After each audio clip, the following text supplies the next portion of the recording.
Good morning, sir.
Mamta ma'am, good morning.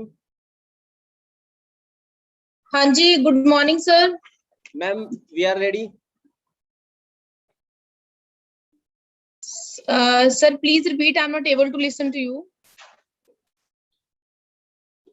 Ma'am, everything is ready and sir has joined. Okay, fine. ठीक है. So, if sir permits, I can start. Mayor Singh, sir, can we start, or because it's 9:57, or should we wait for another 1-2 minutes?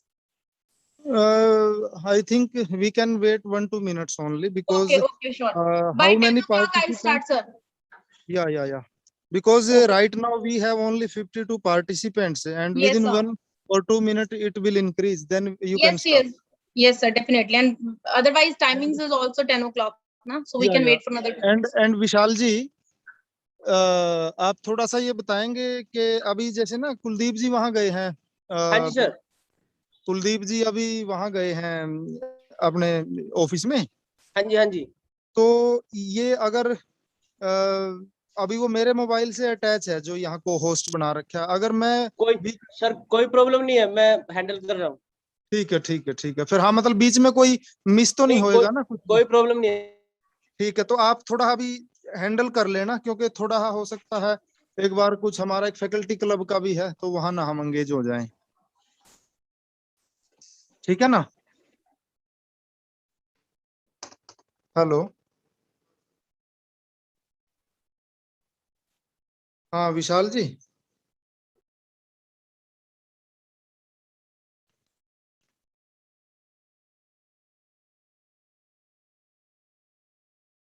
So Dr. Jitendra Batra is also there. He should be there, na? He can, in any case, he can manage.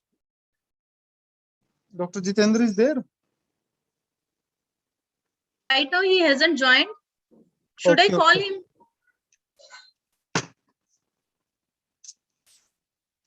What for? Sir, should I call him to join? Because if we leave, then there should be somebody. Yeah. You can. Okay. Yes.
Mayor Singh, sir.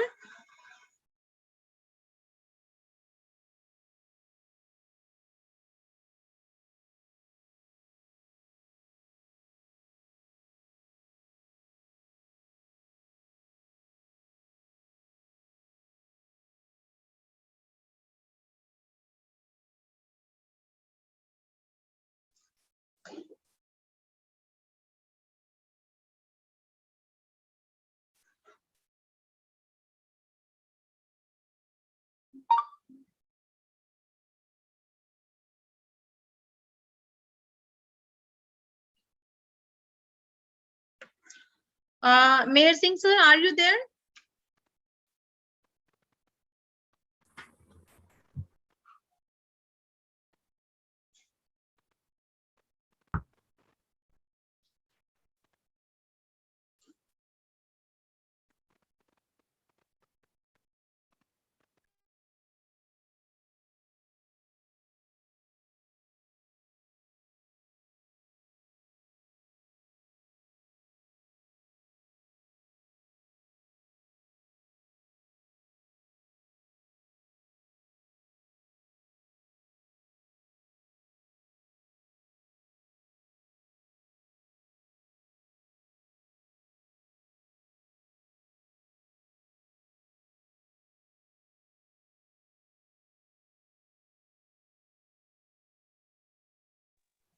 Mamata ma'am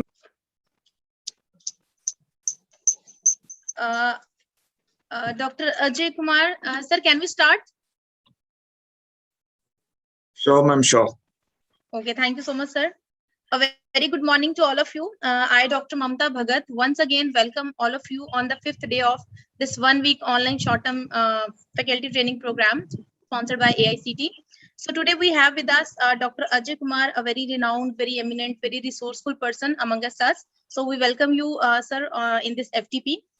Dr. Ajay Kumar is a gold medalist in post-graduation from Kurukshetra University. He's presently working as librarian, Markanda National College, Shahabad. He has a professional stint in various organizations like Punjab University, Chandigarh as assistant librarian, Indian School of Business, Hyderabad and Mohali campus as manager, Learning Resource Center and DAV Institute of Physiotherapy and Rehabilitation, Yamunanagar as librarian. He pursued his PhD from Kurukshetra University in the area of technology adoption and acceptance in selected NIT libraries of North India under the guidance of Dr. Sanjeev Sharma, Registrar, Kurukshetra University. He has more than 18 years of experience and has contributed more than 20 research papers in the area of information technology and services in libraries. He has convened and organized various international, national, state level competitions, seminars, and conferences. He is also a member of editorial board of various journals. We are honored to have you here with us, sir. So without wasting much time, I would request you to start your talk. And the title of talk is Research Report Writing. So thank you so much, sir. Thank you, ma'am. Thank you, Dr. Mamta. Thank you for so nice introduction of mine. And at the onset, let me thanks the convener of this FTP, Mr. Mayor Singh and Dr. Jitendra, for giving me this opportunity to present myself in front of all of you. So thank you very much. And I'm also thankful to the D-Crust Murthal also, and for organizing such a nice FTP for the participants. And I do believe that it will definitely help them in their professional life. So as you know, before starting this, and let me give you a brief of my talk today. It's a research report writing that organizers told me that I have to speak on such kind of topic, because it's a research methodology that that is a research methodology that they are discussing in this faculty training program. And research report writing is one of the major component that should be dealt with. So they have given me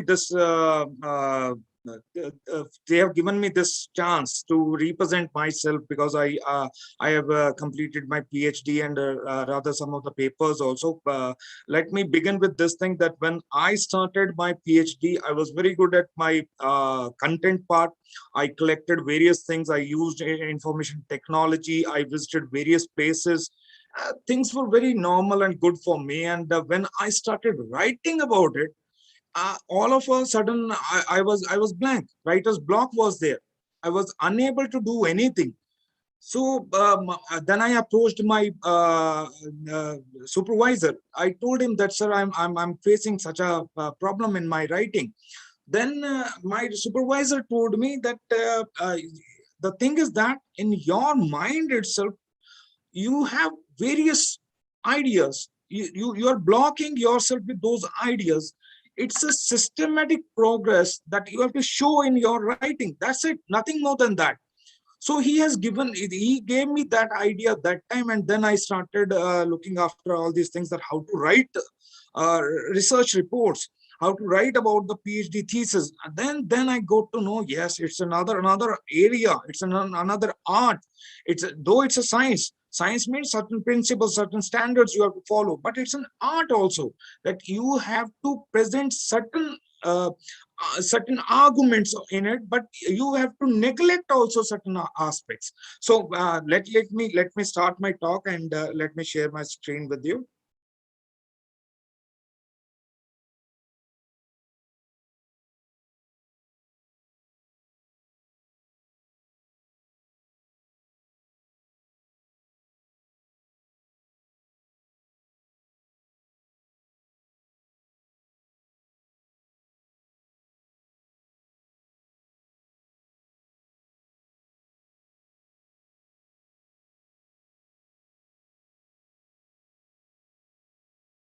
Can anyone please let me know whether it is visible to all of you or not? Yes, yes, sir. Yes, sir. It is visible. Yeah, right. Thank you, ma'am. Thank you.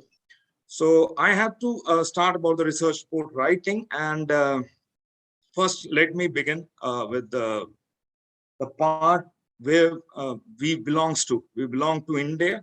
India is known as the knowledge guru of the world, and see this picture. You will see that the world first university, Takshashila University, now in Pakistan. It is in Pakistan after 1947. So it's the first university was being given by us. We as a academician today, we have to think about the nation building first. So as a nation building, the education is must. Education binds you. Education makes certain concepts or certain notions that are there that should not be there in the society. It makes those notions go away. So as a nation, we have to think about the our nation, that we have to make our education the best. So how can that be done? So let us take some examples from the past itself. So if you see here,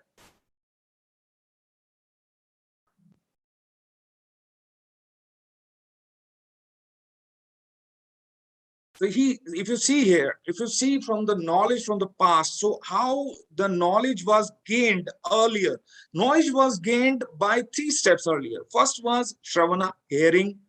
Second was Manana, meditation. Third was Nidhyasana, or realization. So this was the concept of knowledge sharing earlier. What? Hearing. In Gurukuls, students used to hear their gurus, and then they used to meditate on those aspects, and then the last part was always realization. So if you see the education scenario right now also, if you think about the research also, you have to come up with these 3 things. You have to think about the hear, you have to listen something, you have to meditate on something, you have to contemplate, you have to realize something, then you have to put out something, you have to pour something out of this. So this is the Bhagavad Gita. What it says, that any person can provide the education, and education will help him or her in their life, but it ultimately helps the society also. It builds the society also. It gives the society new norms. It lets you progress. So see some of the Bhagavad Gita, as far as the Bhagavad Gita is concerned, how education has been defined in Gita. It's development and modification of personality.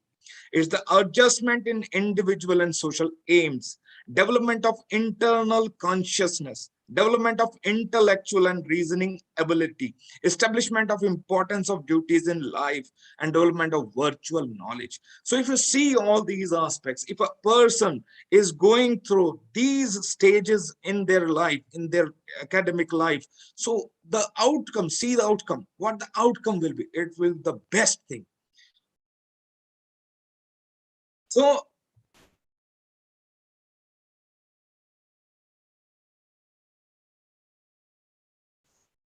Dr. Mamta?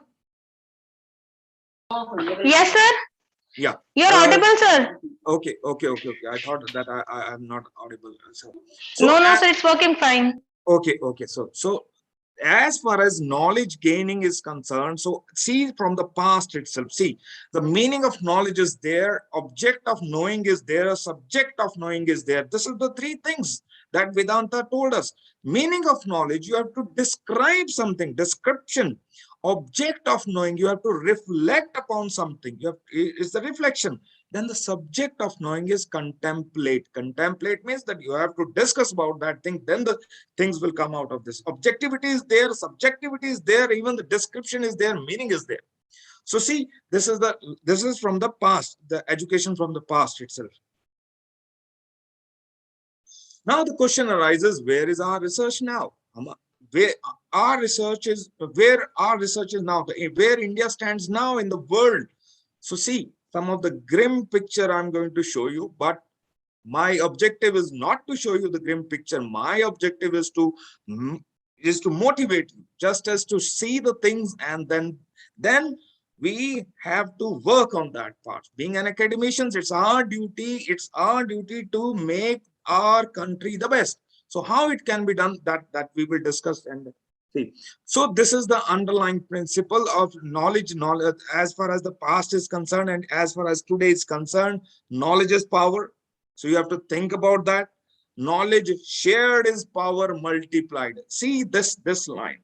Knowledge shared is power multiplied. You know, I told you, as far as my example was there, when I started my PhD, I was having a lot of content with me. Things were there. Being a librarian, I was very good with the electronic resources. I was very good with the electronic databases access, and things I had collected many things. But when it come to sharing it, when it come to putting it somewhere, when it come to making it available to others, I was blank.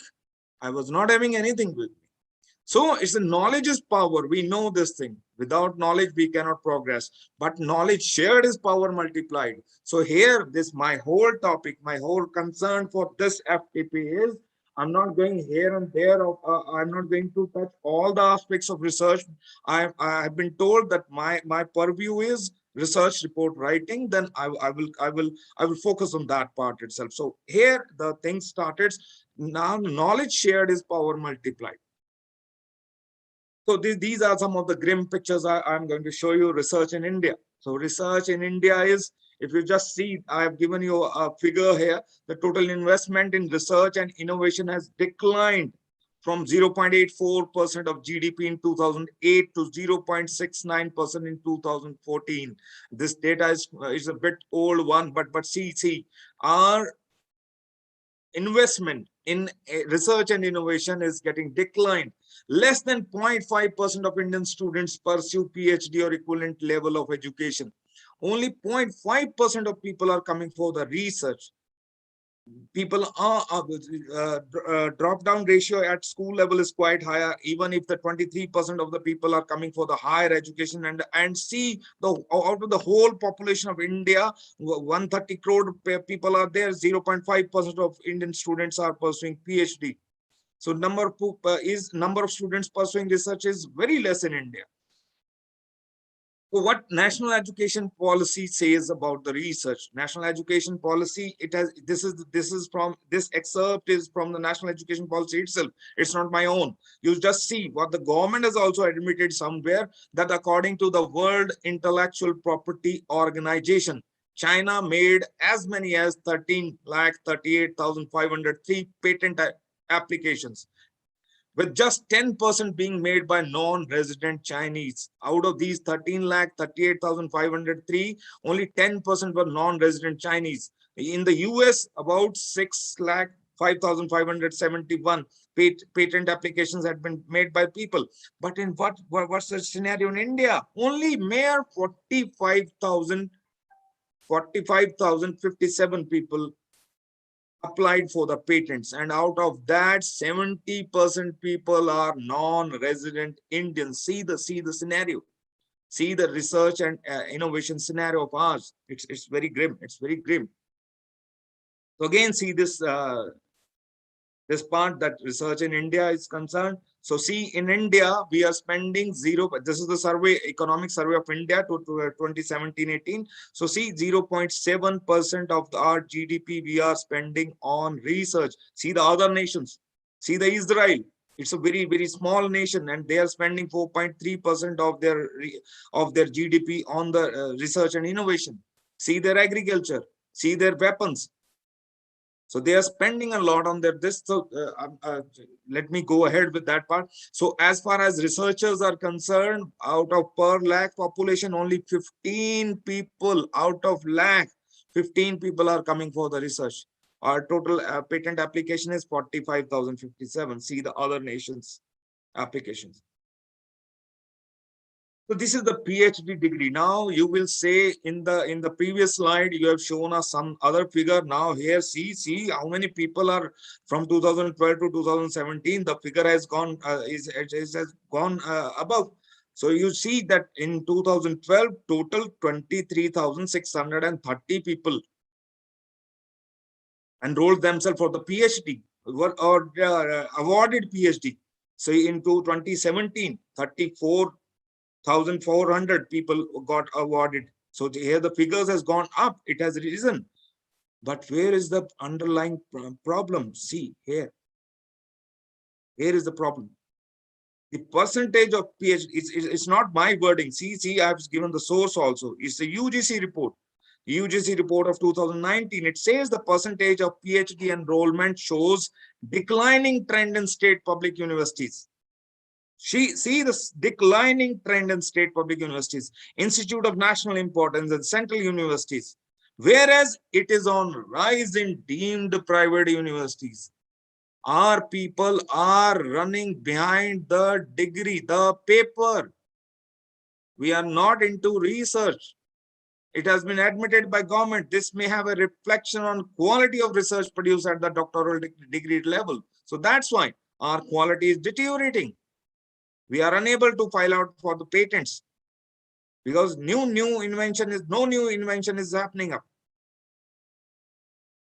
So see now what the government has decided. Now there was it's a discussion, and after 36 years, another new education policy has come up, and the government has thought of to implement it by 2022. So NEP will prepare our youth and make them future ready. Our PM said that. He said that the NEP is designed to reduce syllabus and focus on fundamental learning. See, the government is admitting, not explicitly, but implicitly they are admitting that we are lacking in fundamental learnings. Our basics are not that strong.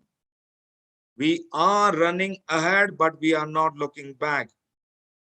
That's our problem. It will take India from its mark-oriented to learning-oriented education. Mark-oriented means that we are running after marks, numbers. We are least bothered about the learning-oriented. If we are learning-oriented, if we are going for the learning-oriented education, definitely we will become number one in the nations. So see, this is the research. Now let me come to the topic itself. I've been told, I've shown you some of the grim figures. I am telling you, research is not that good. Since we are academicians, since this is a faculty training program, it's our job, it's our responsibility that we have to work on that part. So what my job is, I have to talk about the report paper, research report writing. So, but before, I have to give you a small aspect of research. What is research? So research process, if you see, these are 7 stages of research process. See.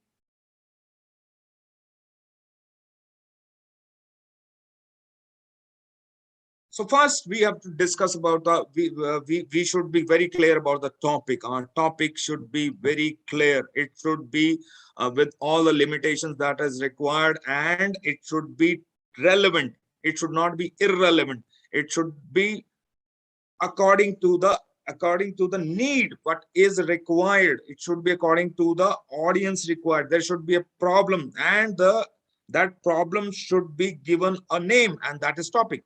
Then the literature review, And I believe some of the organizers must have called some other experts also. They may have given you something about literature review. Later on, I will also discuss this literature reviews comes in the research report writing also, that I will discuss later on. Then the research questions are there. So you have to frame out research questions as per according to the objectives of your topic. Then the research questions should be checked. For that checking, you need hypothesis. Either you have to approve it or you have to disapprove it. Then you have to think about the research design. Research design is that what kind of research is it? Is it it is exploratory research? It is descriptive research? What kind of research it is? So you have to design the research. So how you will going to get that sample? What will be your population? How will you determine the sample? And what will be your way to determine the exact number of sample? And the grouping, if you have to do the grouping, then how will you do that?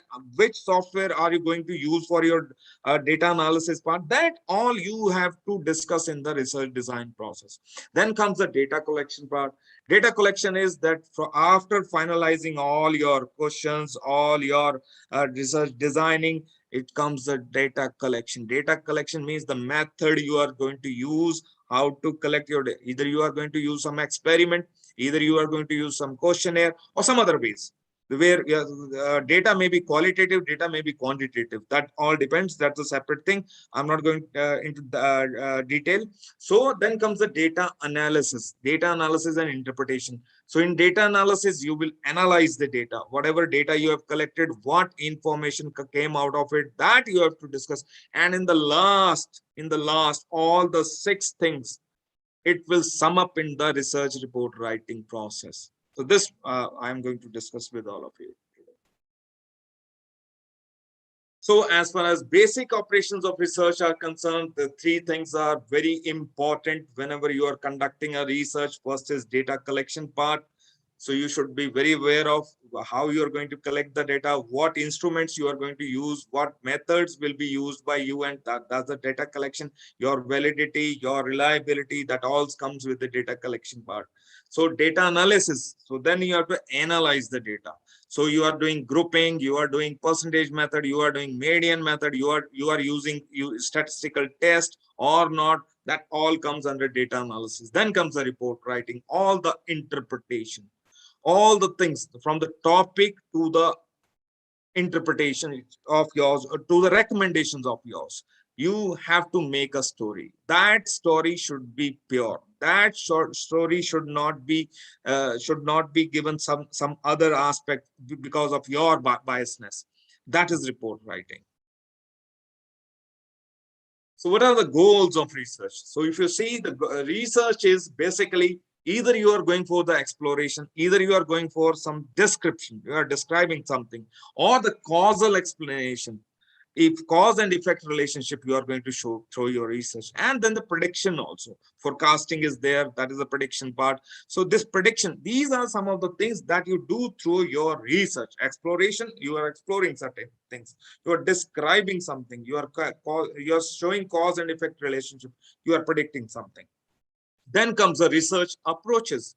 So what kind of research approaches are there? So see, there are basic research, applied research, evaluative research, precaution in research. So basic research is what we people are doing in the canonical disciplines. So if you say canonical, that are being used from the many centuries back, that we are using till now, that those are called the canonical. So there in those subjects we are using the basic research. It's a pure or fundamental one. And then the applied research. Applied research is the action research or the operation research. Applied research, that whatsoever is happening now in the mobile technology, that comes under applied research. So evaluative research where you have to evaluate something. This literature research or the case studies one, these comes under the evaluative research part. Then the precautions in research that you have to take care of. This approach should be there. This is that your research should be relevant, timely, efficient, accurate, and ethical. This should be that approach should be there. That you should not put your own biasness in your research. So let us come to the research reporting part. So I have given you two definitions here. One is quietly you will understand. The second you will say no, it doesn't go with that part. But here you have to see there are many types of reporting. Where there are many type of research, there are many type of research reporting. So I have taken one of this technical one. Another one is the popular one. Popular one means that I have taken the managerial one. Since I've been told many of you are from the management field, so I have taken another definition from the managerial part also. So first one is a report is a structured written presentation developed as a response to a specific purpose, aim, or request. Since we are writing this research reporting, so we are going to write down something about that we have encountered a problem, and this is either this is the solution or these are the tentatives where we can tackle this situation. See, corona is happening. When it came, nothing was there, but now people are doing their research after COVID. By coming to the conclusion, they made this vaccination. Now vaccination drive is going on. So how it happened? It all happened with a problem, and that problem was there was a virus which was which we were unable to get it slow down, which was unable to be exterminated. So then the research started, and then these vaccines came up and antibodies got developed by through it. So another part is the managerial part. See, another reporting is primarily a tool to enhance accountability, assist in organizational learning and decision making, and improve communication both internally and externally. See, reporting is when we are writing something. Why that is required? That is required to show the enhance the accountability, and it helps the organization to develop itself. We have to make certain bases. Any organization, if it has to develop, then it has to make certain bases, and that basis should be documentary. So on that basis, we always have to frame out certain reports, and then this helps to improve the communication both internally and externally. Internally, if for example, if I'm from an IT industry, I'm doing certain research on a software, and I developed another software that is not that heavy, that it can be used anywhere, and things will be smooth for the clients. So what will be my objective with this? Then I have to put it in the organization first. That is my internal communication.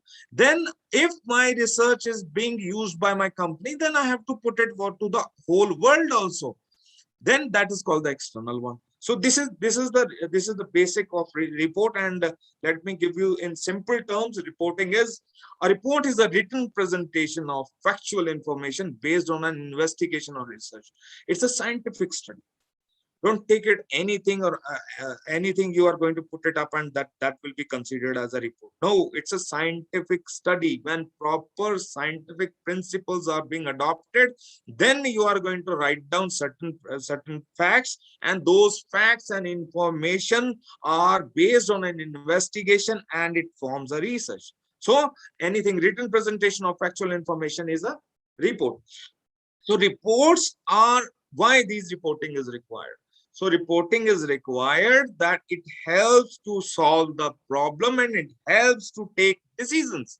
Decision making, it is in today's corporate world, decision making is very much required. Your timely decision will make you or will mar you. It all depends on you. So you have to think about the innovations. You have to think about the research.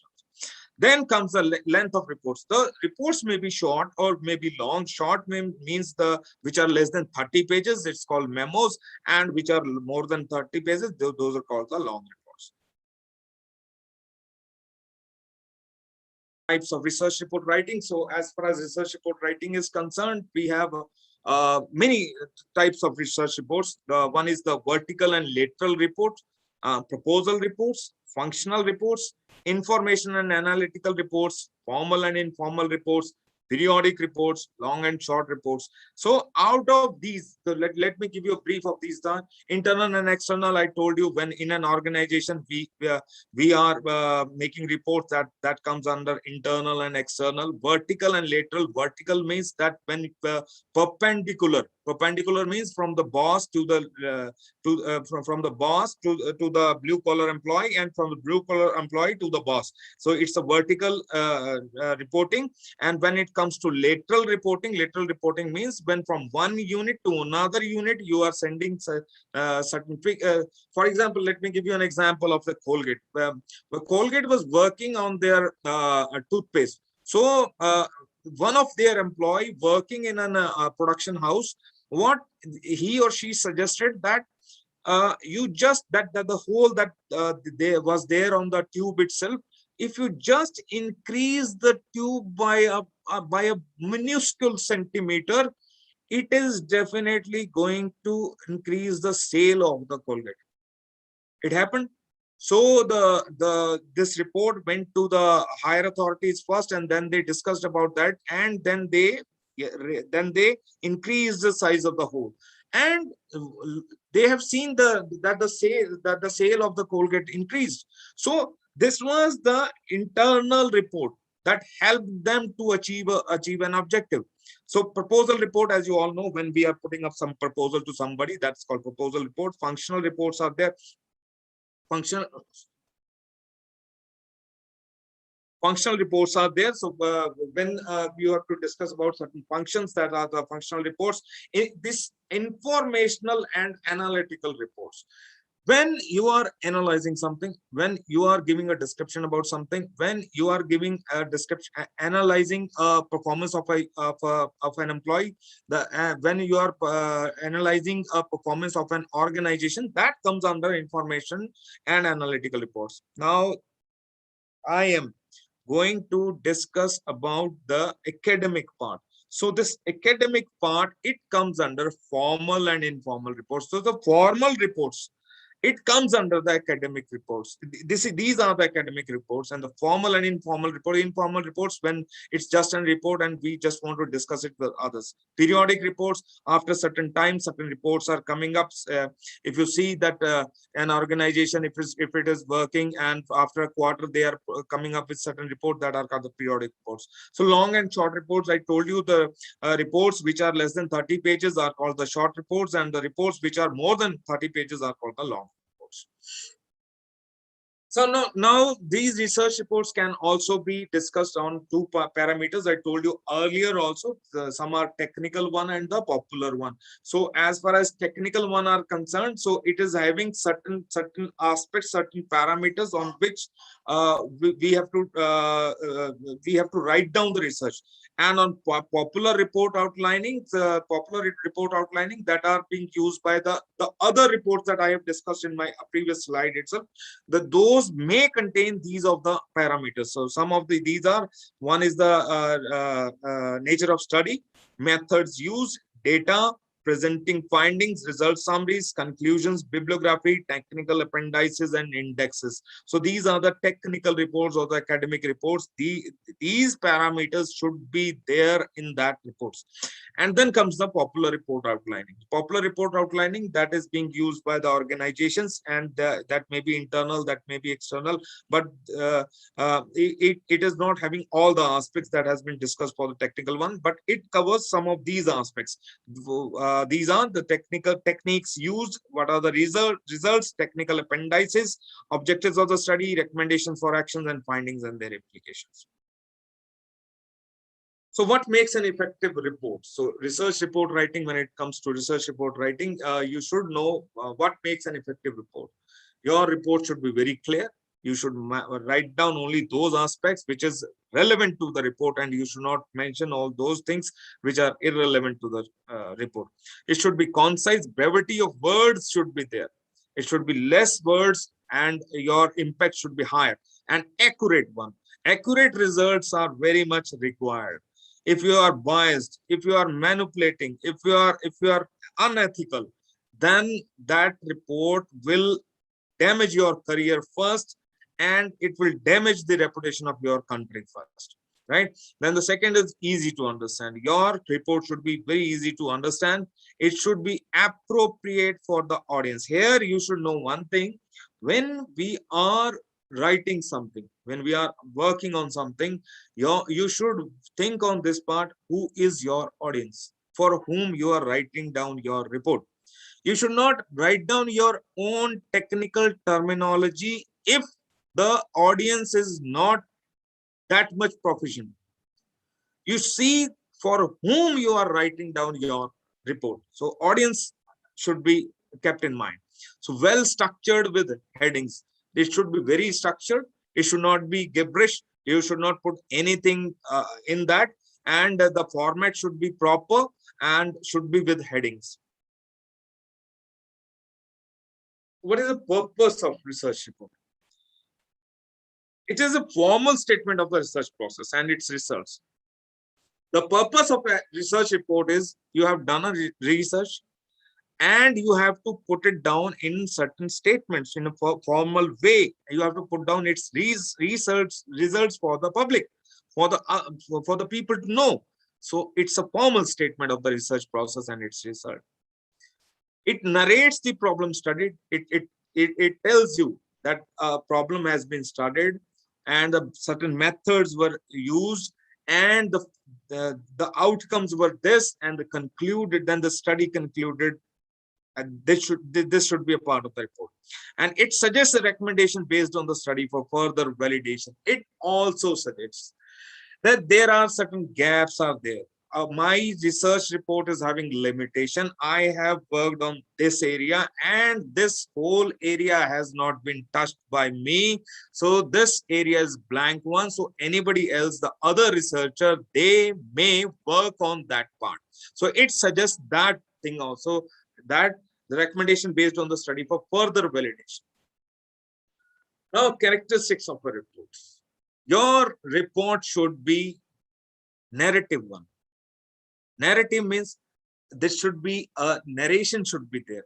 It should not be like a narration means I don't want to say this thing, that it should be like a storytelling. No. It should not be storytelling. Academic writing is a linear one, but it should not be the you are again and again using the same thing, using the same phrases, using the same results. No, it should be in a linear manner. It should start with a problem and it should end with your recommendation. And that proper journey, that whole narration should be proper. And it should not, and should be authoritative document. Authoritative means that whatever you have researched, whatever you have claimed, that you are certain about that. And the next is it presents highly specific information for a clearly designated audience. I told you earlier also that your audience should be kept in your mind. And it is non-persuasive as a form of communication. It's a form of communication. It's a non-persuasive as a form of communication. And it should not be persuasive one, that yes, I have done this, nobody can disapprove me. No, it should not be like that. You should give a chance to others to check whether your research is proper up to the mark or not. Whether whatever you have done, it should be checked. It is reliable. Its validity can be checked again and again. It's a simple, readable, and accurate form of communication. So while writing research report, what is the process of writing? The process of writing says you have to plan first. It should not be like that, that I'm sitting somewhere and I just started writing. I told you, writer's block will come because your mind will be having so many thoughts, so many ideas, that a stage will come, the conflict will occur, and you will see the writer's block. So you first have to plan. Plan of what? Plan of writing, what to write first. Whether I have to write the introduction part first, whether I have to write the review of literature part first, or at the end of my findings. So that you have to plan first. So what you have to do, you have to think first about the structure of the report. Then you have to draft. Drafting is you first write down, because the drafting, you will see whenever you are drafting, your first draft is always rubbish. Nobody is going to approve it. Even you yourself, after conducting your research, if you will see your draft, then you will say, what I had written, it was all rubbish. So you have to again see your drafting part. You have to again see whether whatever you are writing for the first time, whether it is right or wrong, or what is missing. Because emotions gets higher on you. You have spent a lot, many of your years on that part. Emotions get higher on you. You will start writing certain emotional parts in it. And I told you, it's research reporting is not emotional thing. It's a systematic thing. Then you have to revise your draft. You have many times you have to revise your draft. Then you have to rewrite. I told you that at the very first instance itself, your draft is a rubbish one. Then again and again, think about it, revise it, rewrite it, then edit it, and then it will be available for the publishing part. But before that, you have to again go to your supervisor. And you see, supervisors are not that easy to convince. They will have definitely give you certain recommendations. Then again, you have to go through the same writing process. So it is the outline of research reports. So these are certain things. I told you that I will focus on the academic research part, academic research report writing part. So these are certain outlines of the research report writing. So your research report should consist of title. It should have abstract. It should have introduction chapter. It should have literature review chapter. It should have research methodology chapter. It should have data analysis and interpretation. And the last one is the findings and the discussions part. So what is the report structure? So when you are writing a report, your report should consist of 3 parts. One is the preliminary part, and the second is the main part, and the third is the end part. Now let us see what is there in preliminary part. And it should have cover page. I will at the end of this FTP, I have a format available with me. I've taken it from the internet itself. So if, I will show you that cover page should be there. And the cover page should consist, after cover page, the title page will be there. The title page consists of the title, the name of the university or name of the organization with which you are conducting a research, then your name of your supervisor, then name of yours, that comes under the title page. Then the certificate and declaration from the supervisor as well as from the researcher, that whatever research they have done, it is ethical one, it is timely one, it is the relevant one, it is not copied from somewhere. That certificate should be there. Then the acknowledgement part. Acknowledgement is always there. Nobody can do any research without the help of others. You have to acknowledge that if we are in science stream, if we are in engineering stream, definitely we need support from the labs, certain higher prominent institutions also, and certain people are also always there. So we have to acknowledge them. So this acknowledgement part will be there in the preliminary part.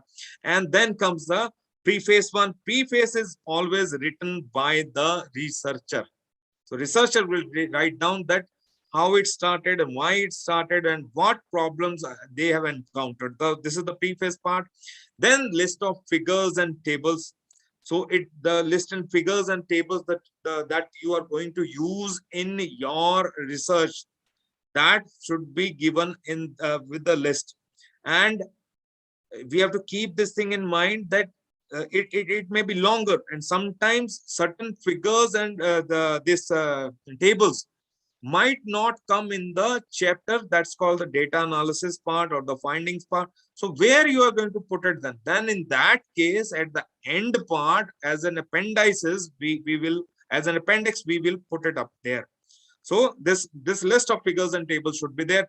And then table of contents, it should say which part of which chapter, how many chapters are there, and what are the page numbers, what heading that you have used, the major headings, it should be there in the table of content with the page number. Then comes the summary report. The summary report is that whole summary of your research.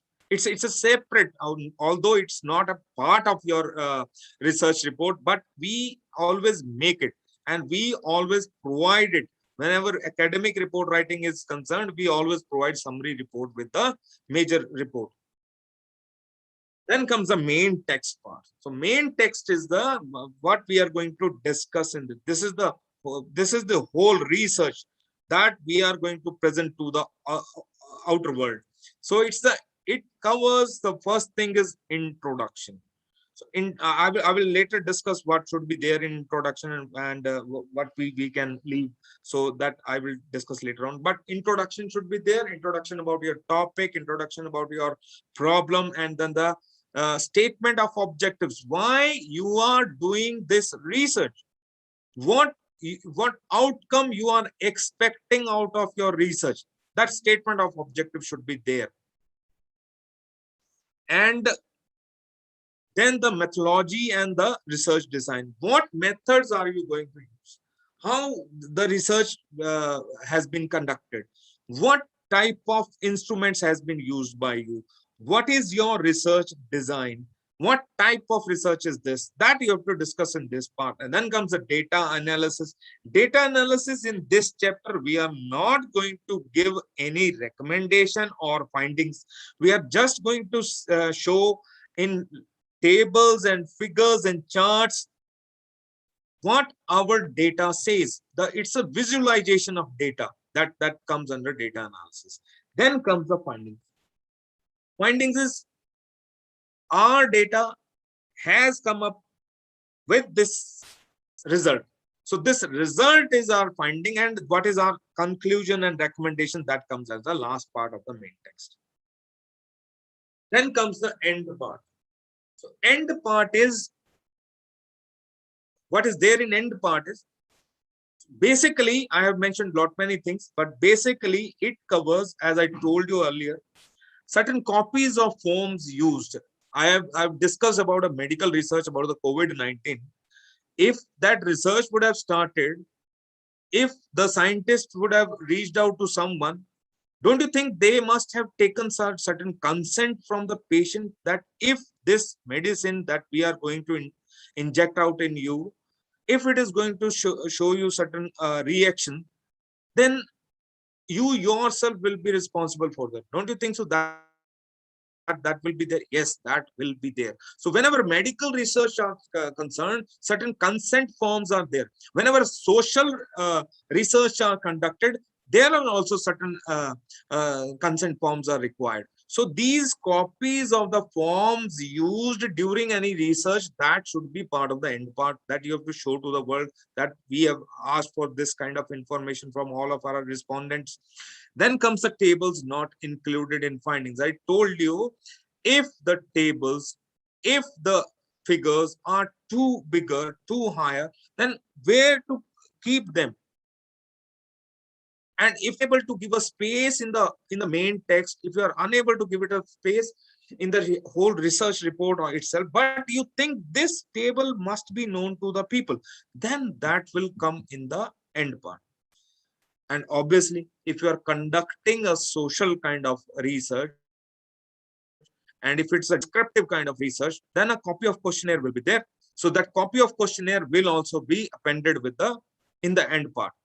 Then comes the bibliography. Bibliography is a list of documents that you have consulted while doing your research.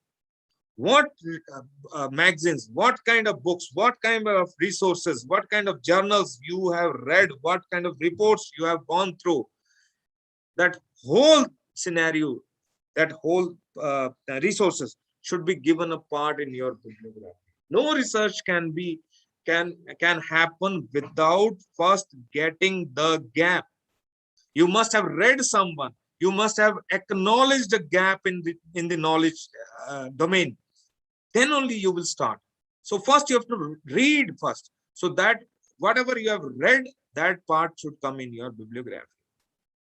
And in the end part, you may put up some other relevant information also that you think that it should reach out to the audience. So as far as academic research report is concerned, so whenever research report is ready, so how this evaluation has been done by the evaluators. So this is, I believe this is for the first time you may be noticing this, that introduction of the topic, it covers the 10%. Presentation of your research report, it covers the 15%. How you have organized your content, that is the 15%. Then the figures, plots, tables, symbols that you have used, that comes under 5%. The major thing is 60% of your evaluation of the academic research report is based on the what kind of content you have used and how you have given it a space. So originality and creativity of yours, it comes under the 15%. And the literature review, whatever has been written earlier, from where you have gained the gap in the research, in the knowledge domain, that is the literature review. In-depth research, so whether you have done just the superficial research or the in-depth research, or is there any outcome out of it, that is the 15% marks are there. Analysis and logical argument presentation, whether if you have given a report that has not been reported earlier, if your results are those are different from the other reports, so they will see how logical you are with your argument, whether your claims are positive or negative, or whether you have done the right thing or not, your methodology is right or not, your test being adopted by you are right or not. That is the 15% of the part. And the last part is the conclusion and findings, and what kind of conclusions and findings you have come out with. Now, what and how to write. So this is very much required. I told you about certain things about the research report writing, and now what and how to write. So these are in the research report, these are the things that you should take care of. From idea to end product, you should take care of. One thing is your text should flow and be easy to read. What we write about is complex, but writing should be simple. Your writing should be simple. It should not be complex. You should take care of your audience. Strategies for writing. I told you, you have to again and again think about your drafting part. Again and again, you have to edit. Avoid jargon and acronyms. Avoid those technical terminologies that has not been, that is not known to your audience. You should avoid those things. And acronyms that that is not known, that should not be used. Now, your message should be clear. You should be composing versus editing. The composing it's not a storytelling thing. You have to edit again and again. You have to edit as according to your research. Your research should be simple. Your research should be according to certain scientific standards. It should not be as you are composing any literature aspect. So writer's prime directive. So my goal is what I want to convey to my user. What is my result? That should be conveyed for it. Address gaps in knowledge, comprehensive and up-to-date references. If in your research you are using any quotation from anybody, if you are using any idea of anybody, you should give credit to that person in the form of reference. Then the message relevant to the broad audience. I told you audience should be taken care of. Follow code of publication and ethical standards. And no spelling, grammar or syntax error should be there. You have to revise your manuscript again and again. You have to use appropriate and robust methods. You have to recognize good and bad writing. It should be known to you. I'm going to discuss about the hedging language later on, but it should be known that what should be written and what should not be written, what is good writing and what is bad writing. It should be known to you. Then comes academic writing should be linear. I told you earlier also, it's not a storytelling that you are going with. It's a linear one. It's a systematic one. It's a scientific one. So write first, edit later. So written communication in academia is linear. So academic writing should not be like a mystery novel that reveals the outcome only at the end. Academic and especially scientific narratives are effective if they start from a stated focus, move through a clear structure of support, and bring the story of fusion. The organization and the order of ideas should be clear throughout any academic narrative. If you find yourself circling back, here you should take care of this thing. If you find yourself circling back or repeating details, that likely means that the structure of your work needs to be revised. Academia is a linear one. It should you should mention what problem you have taken and what under what circumstances you have gone through and what is your outcome. This is also a story, but this narrative should be proper, systematic, and in an orderly manner. It should not be that again and again you are using the same phrases, you are using the same sentences. Then definitely your work needs to be revised.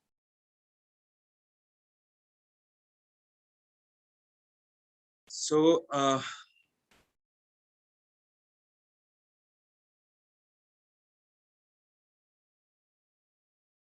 the question is, Mamta ma'am. Yes sir.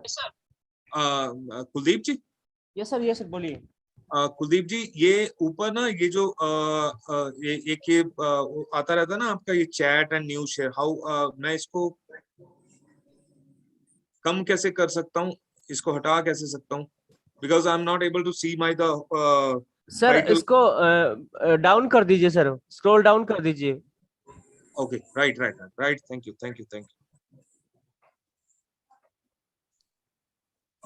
Yeah. So now the question is, why should a research report be well written? एक research report अच्छी तरह से क्यों लिखी होनी चाहिए? Isn't it enough to be scientific without trying to be literary? Why should we write down a scientific report in a simple manner? The good writing answer is, good writing makes the content understood and considered important, and good writing makes you prominent writer. This is the good writing. It's a writing that will be considered, that will make your content understood. If you are coming up with a scientific jargons, terminology, then definitely the audience is not going to understand what you want to convey. Good writing makes you a prominent writer.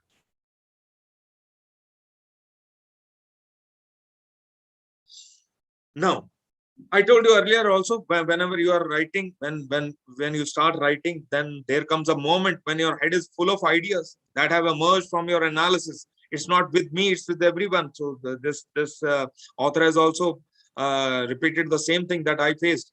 Ideally, you will have written them down as they came to you. Now you have to convert that mass of material and ideas into a written text that will make sense to a reader and do justice to your findings. When you start writing, you will have a number of ideas in you. You have a number of thought in you. So that mass of material, that ideas in you, when Sir, you will, yeah. There is a question from a participant. Yeah. In evaluation of reports, Yeah. methodology is missing. In evaluation of report, methodology is missing. Yes, sir. Just a sec. Let me check out. Just a sec.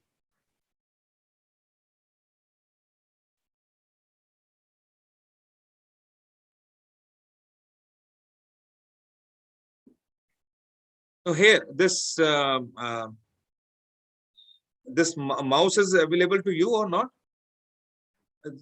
Are you seeing my mouse? Yes, sir. Yes, sir. Yes. It's revolving around. Yes, Okay. sir. We can see that. Yeah. So whosoever has said that the methodology is missing, so this analysis and logical argument presentation here, it will come in this part, right? Okay, sir.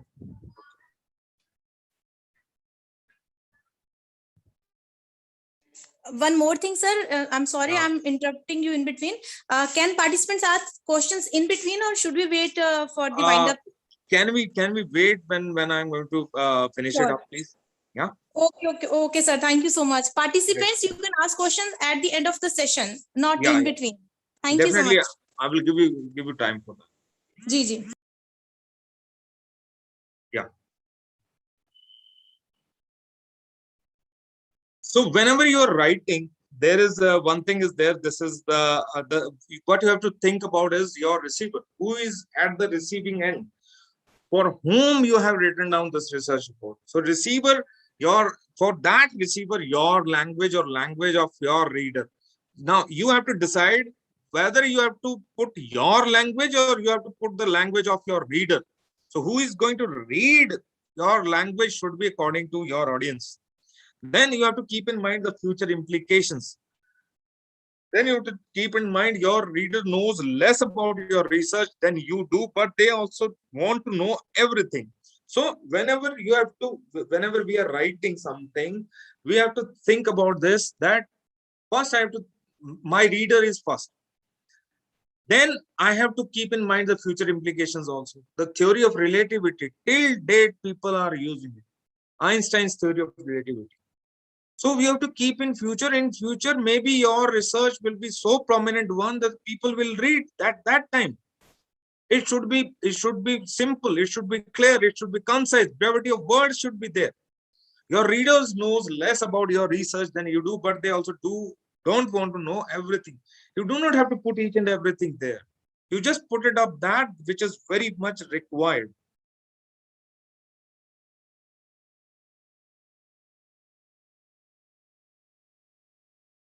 So see, your writing should be clean and clear to the writers. You should respect the audience first. Your clear thinking and clean writing styles. Your thinking should be clear first. You should plan first. Then you write, but it should be clean writing style. It comes after lots of trials and error and writing and rewriting. You have to, I told you earlier also, it should not be like that. The first draft, you are ready with your first draft and it should be accepted. No, your first draft is always rubbish. You think and think again and again. Your first draft will definitely cover your emotional aspect, and you should avoid emotional aspect. It will come. How it will come? It will come after lots of trials and error and writing and rewriting. Then comes the scientific condensation leads to execrable writing. Scientific condensation means that you are writing because you are a scientist. You are mentioning whatever you want to say, but if it is not according to the reader, then it will be execrable writing. Execrable writing means the poor writing. And whenever you are writing, think about this thing. Whenever you are writing, it has a tone of your voice. Whatever I say, that I will write. But keep this thing in mind, that your tone should be according to your audience, and your tone should be in a clean writing style manner. It should be proper. It should be it should not have any grammatical mistake. The syntax should be there. Appropriate syntax should be there. If you're using jargons also, then you should give the semantics or the meanings also. So it captivates or repel your audience. So whenever you are writing a poor writing, it will repel your audience. If you are writing in a very good manner, in a very captivating manner, then the audience will feel good. So to communicate, educate, convince, garner support, and ultimately publish your work, you have to write cogently and powerfully. This is the mantra. So what is the structure of your thesis? I told you that we are covering the academic report itself. So the structuring of your report should be like this. It should have the abstract or the summary. I told you earlier, introduction part should be there. Introduction should cover your statement of topic and focus, your vision and motivation for the research, your choice of research, and overall data collection strategy and how your thesis is structured. That is the part of introduction. Then comes the literature review. Your literature review covers what you have learned from previous research and how you position yourself in relation to current discussion within which your topic and your methodology are located. Evidence that you are well informed, that the prior researches that has been done by other researchers, that comes under the research review, and in the research methodology, you will come up with the method that you are going to use up with for your study. Then the description of research procedures that you are going to use, how you chose your course settings, how you have chosen your samples, sample population, sample, what sampling technique you are using, and if you are coming up with a figure of the certain number of the sample, then how you came up for that. It should be proper, scientific, proper. The description should be there. It should not be like that, okay, I have thought of that I'm going to conduct a research of the NIT libraries, so I will take only 250 candidates, and my whole 6 NIT libraries will be there that I'm going to conduct. It should not be like that. Why 250, and how you come up with this figure, that 250? It should be mentioned in your description. And there are certain statistical aspects are there that you have to consider while coming up with this sampling part. So another is the discussion of data. So you have to structure using the themes and headings, and what you have learned from the data, and how the data provides evidence for what you have found. Whether you are approving your hypothesis, whether you are disapproving your hypothesis, all these things are there. Then the implications or the recommendations, you may say, a summary of what you have found during your research and what you think it all means. And the conclusion, your final comments on the basic points in your argument.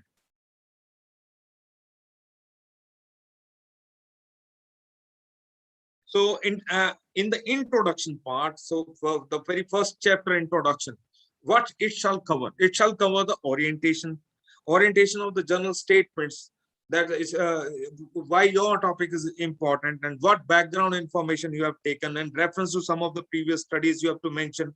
Then you have to justify something, and justifying what that you have found a gap in the knowledge domain, and then the problems that you have encountered, and what questions motivated you to go for this research, that you have to mention in your introduction part. Then you value of further investigation, that how this research that you are going to conduct is going to help the knowledge domain. Then focus on your research, that what is your aim and aim and objectives of your research, what structure will be there of your research report, and what limitations, that whether you are going to, if I will say I'm going to cover NIT libraries of India, so it's not limited, it's the whole area is there. But when I am going to say I'm going to use the select NIT libraries of India, then I'm limiting myself. Then that select, if I use the word select, then I have to mention that my limitation is up to what area. It is up to the northern India, it's of the mid of the India, it's of the east of the India, or the south of the India, and everything. That you have to, whatever limitation is there of your study, that you have to show in the introduction part itself. Then the methods that you are going to use, and the evaluation of your report. So the second chapter is literature review. So when it comes to literature review, so Silverman, I have given the source of the book also here. And the Silverman has given 4 principles of literature. What is that? The literature review, as I told you earlier, you are basing your study on previous researches also. You have found a gap, and after finding a gap, you have come up with a question, and then you are going to come for the solution. So you have to, why this literature review chapter is required in your research report writing. So you have to show respect for the literature. You have to show respect for the other researchers who have given their ears into the research. So you have to show the respect for their literature, whatever they have written and you have read. And on the basis of that, if you are coming up with your research proposal, that should be given as a literature review. Then be focused and critical. Literature review makes you focused and critical, because of literature review, you will get to know where was the gap. What gap you are talking about, that will be there. You should be focused about and critical about that. Avoid mere description and write up the review after your other chapters. So the last one is write up the review after your other chapter, means try to write down the review of chapters, literature review chapter at the end when you have completed all of your other chapters of your research report, because it will help you that whatever you have included in your research report, for that part you have to give the literature review. Your literature review should provide your readers with the answer to the following question. First is, what do we already know about the topic?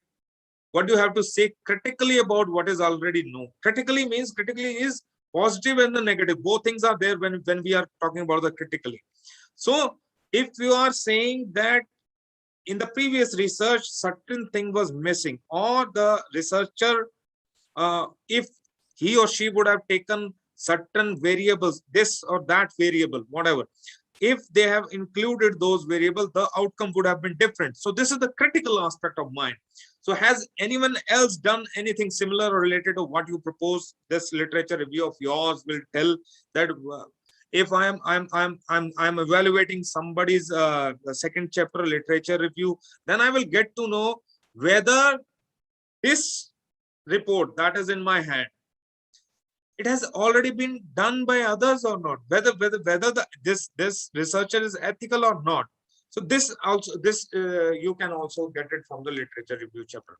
Where does your work fit in with what has gone before, and why is your research worth doing in the light of what has already been done? Why your research is required now when the many things have been done? So here you will mention that where is the gap, what parameters has been missed by others, what variables has been missed by others. So you have to mention this thing in your literature review chapter. So I have missed I'm directly coming to the results parts. I've not taken the research methodology chapter. I have not taken the data analysis chapter. I'm directly coming to the results chapter, because research methodology, I told you earlier also, research methodologies where you have to tell what methods you have adopted, what statistical techniques you are going to use, what instruments you are going to use. That's a separate thing. And another chapter is data analysis. I told you, it's in that you give your visualization of your data in the form of tables, in the form of figures, in the form of charts, and there you are not giving any you are not giving any results there. So it's just whatever your data is saying, you have to mention that in the data analysis part. Now the next chapter is the result part. The results chapter should accompany what? It should accompany by in that your results should be in the past tense, as the data have already been collected, and by a short paragraph about research problem, questions, and hypothesis. What were your research problem? What questions you have framed out, and what hypothesis you have made? So whether it got approved, whether it got disapproved, that you have to mention in your results. Then you have to give the by figures, tables, charts, as well as illustration. You get the results from the figures, tables, charts, and illustration that has been mentioned in the data analysis part. Then the next part is by negative or positive result. You will show whether your hypothesis has been approved or has been disapproved. But keep this thing in mind, out whatever the outcome, be it negative or be it positive, it is still a significant contribution in the field of knowledge. And what results should not accompany? Do not interpret and discuss anything in the results. You do not give the interpretation here, or do not use certain phrases like I, we, or I found that, we found that. These are unprofessionals for a scholar. You have to state this research has investigated, this study has found that, like that. You should not be boasting of yourself. The conclusion chapter. This conclusion chapter should explain clearly what we understand now and that we did not understand before. When you started your research, what was there and what is now is there. What is your outcome? It is in the conclusion. Write for your readers, not for yourself. Never mention the words I, we, or I found. and explicate your problem statement and show with evidence from the results section that you have indeed bridged the gap. You should, your conclusion should show this thing that you have bridged the gap in knowledge. And see this part. Yeah, this is an example is also there.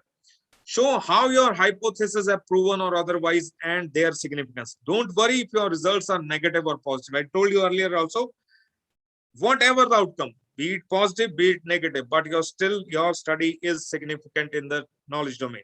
For example, a study claimed that magnesium chloride is not the solution for depression. However, the researcher experimental result showed that magnesium chloride is in fact the solution for fighting severe depression. Here you come. Here you see.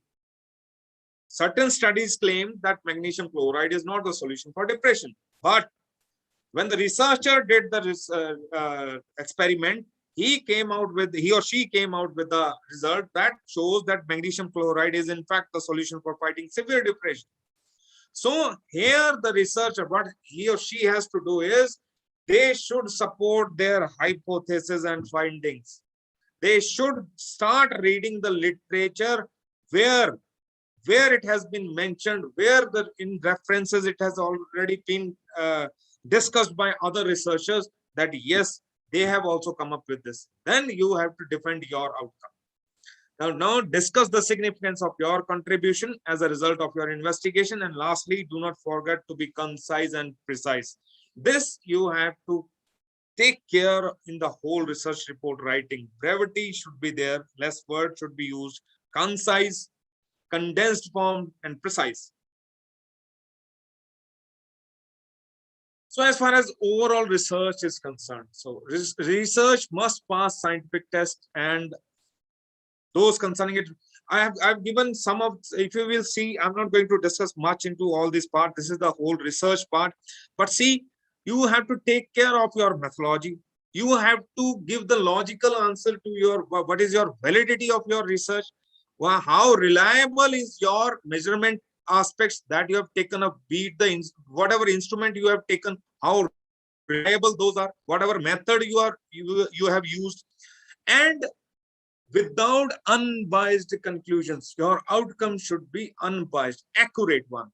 And you have to, there are two things out there. Either your report is confronting or concurring with existing literature. Whatever your result is coming up, either it is the positive one that has already been concurred by other researchers, but it could also be possible you may have used certain other variable, you may have used certain other technology that is showing a confronting or the negative results from the earlier studies. In all the cases, you have to stick with your study. Do not change according to the earlier studies, because it will be a significant aspect in the next research. Now, your conclusion must illustrate illustrate originality of the problem. What critical thinking and skills have been used to prove or disapprove them? Now, here see the critical thinking and skills. It's the scientific things. It's the standards that have been used by you. What statistical measures you have used, what statistical test you have used. On the basis of that, your research is the original one. In the conclusion, the report must explain how the problem was solved. So again, I'm just, I believe the time is getting less. So I'm just passing through all these things. This is the physical layout of research. And I have mentioned earlier also. So here, the significant thing is this, that your heading and subheading should be font size 16 or 18. And the chapter heading should be bold, and 14 size should be there. And the body text should be of the 12 size. So there are certain citation styles that I have to discuss with you. So you have to give credit to others in your research report writing. So when you are giving credit, there are three voices that you will hear. Voices means that it's not the original voice that you are going to hear, but your writing voice should be there. But whatever you are writing, it will come up with these three voices. One is the writer voice. whatever my own ideas are there, that is my voice, that I'm going to write down. Now the source voice, if I have taken some idea from some other source, that is the source voice. Then mixed voice also. Ideas, both the writer and the source generally share both ideas from my side and from the other source. That is a mixed voice. That will come from your, that will be visible in your writing. Now the citation styles are of two types. Then is the one is the primary sources that you are going to consult, and the secondary sources that you are consult while writing down your research report. So primary sources are the original investigation and research that you have taken up from the journals, articles, diaries, and interviews. That is the primary source. Secondary sources, that has already been done, that research has already been done, that some certain surveys are there, certain data are there. So you are working on the surveys and data and those experiments. So you are coming up with those sources. Those are called the secondary sources. So now the types of citations are concerned. There are 4 types of citations are there. One is integral citation, non-integral citation, multiple source citation, and secondary citation. Let me give you the examples of this one. So this is the example, integral citation. See, these are 4 type of when we have discussed about somebody's research, we have to mention about them in our report. Then these are some of the ways that you through these you can mention their name. One is the integral citation, is the where you are putting more emphasis on the author, on the writer, on the researcher rather than on the research. So here I'm in the integral citation, you see I'm mentioning the surname of the author, and in bracket I am mentioning the year of that research of that resource that I have taken up my information from. Non-integral citation is where we are putting more emphasis on the research argument, research claim. So here, see, studies have indicated, then I have the example is showing double quote. Air pollution is bad for a person's health. And who said this thing? This is by Smith, comma, to 2012, page 12. Why I have not mentioned page here, but I have mentioned page here. So if you are taking more than 3 or 4 lines from somebody, then you do mention page there.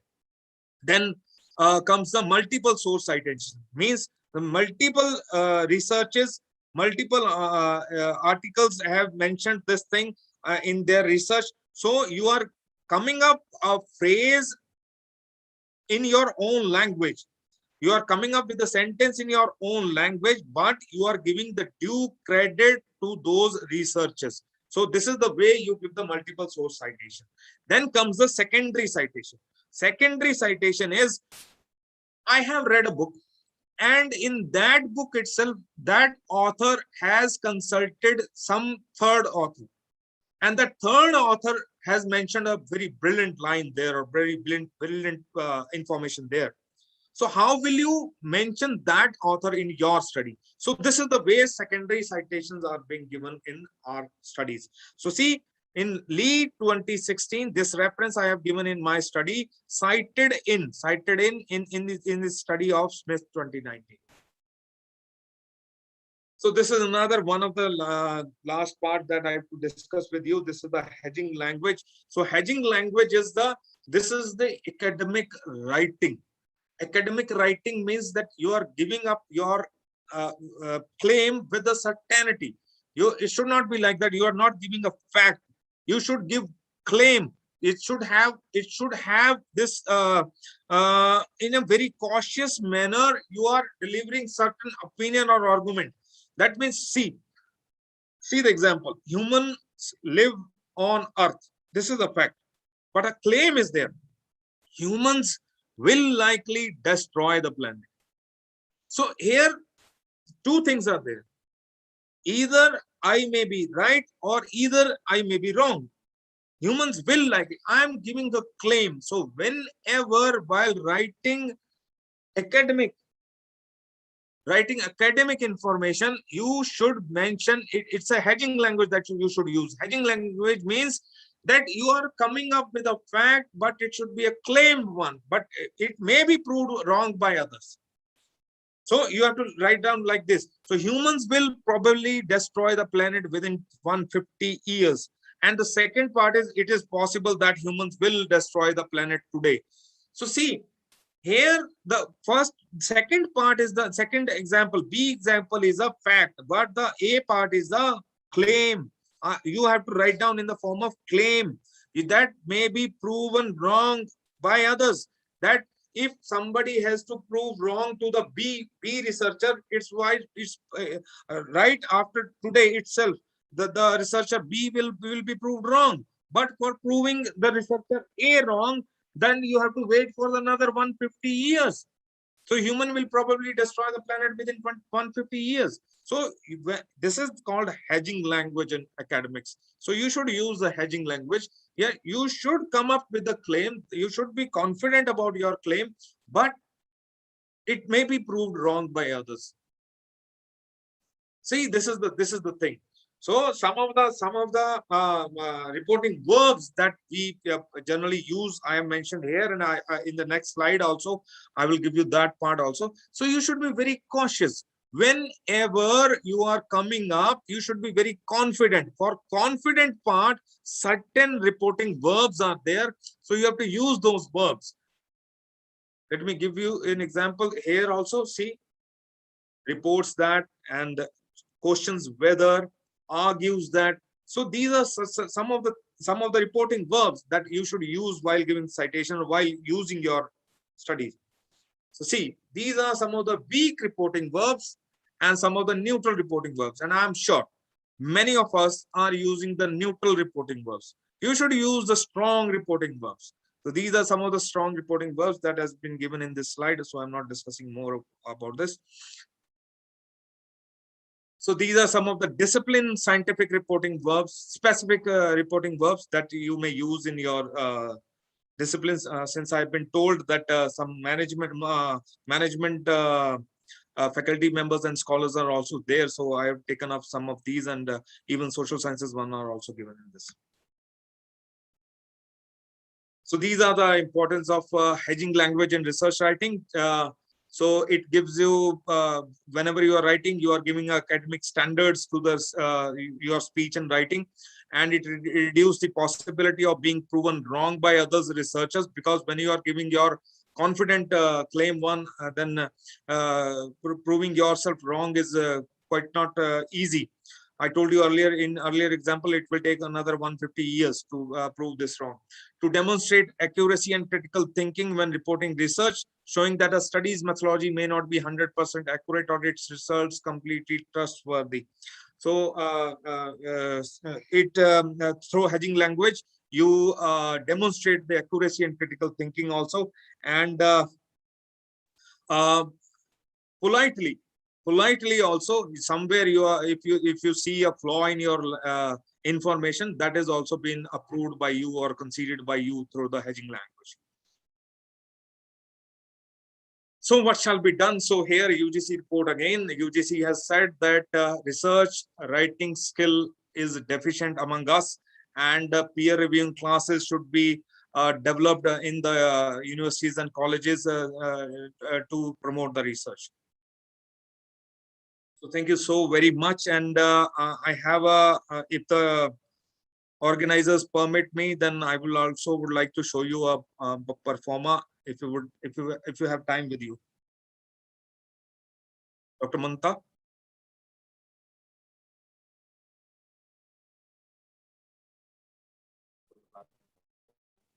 Hello.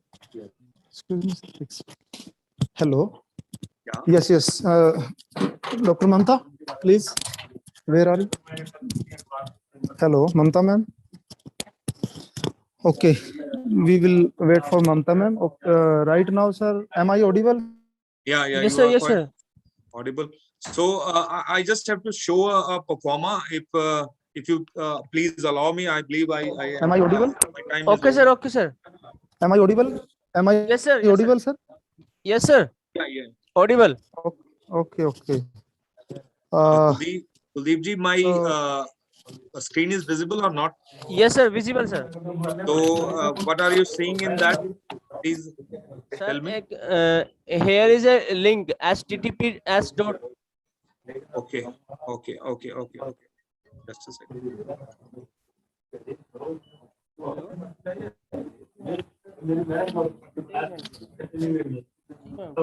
विशाल जी, जो ममता ma'am है वो अभी को host हैं? Sir अभी अलग नाम से आए हैं मैडम, वहाँ पे थोड़ा बिजी चले गए थे वो। ओके। कुलदीप मैं जी, this is अभी कर रहा हूँ। मेहर जी, ये मुझे एक परफॉर्मा दिखाना था, क्या मैं Excuse दिखा me, सकता sir. हूँ? Arora, sir. Yes, I am back. Sorry for the inconvenience. I was No on problem, mute. ma'am. Yes, sir. No problem. You can discuss this performer. Not an issue. We have a plenty of time, sir. Right. So is it visible, ma'am? Are you able to see it, ma'am? Yes, yes, sir. We can see it. Okay, right. Thank you. So, as far as the performer of a academic research report is concerned, so this is the sir Rest of the participants, please mute yourself.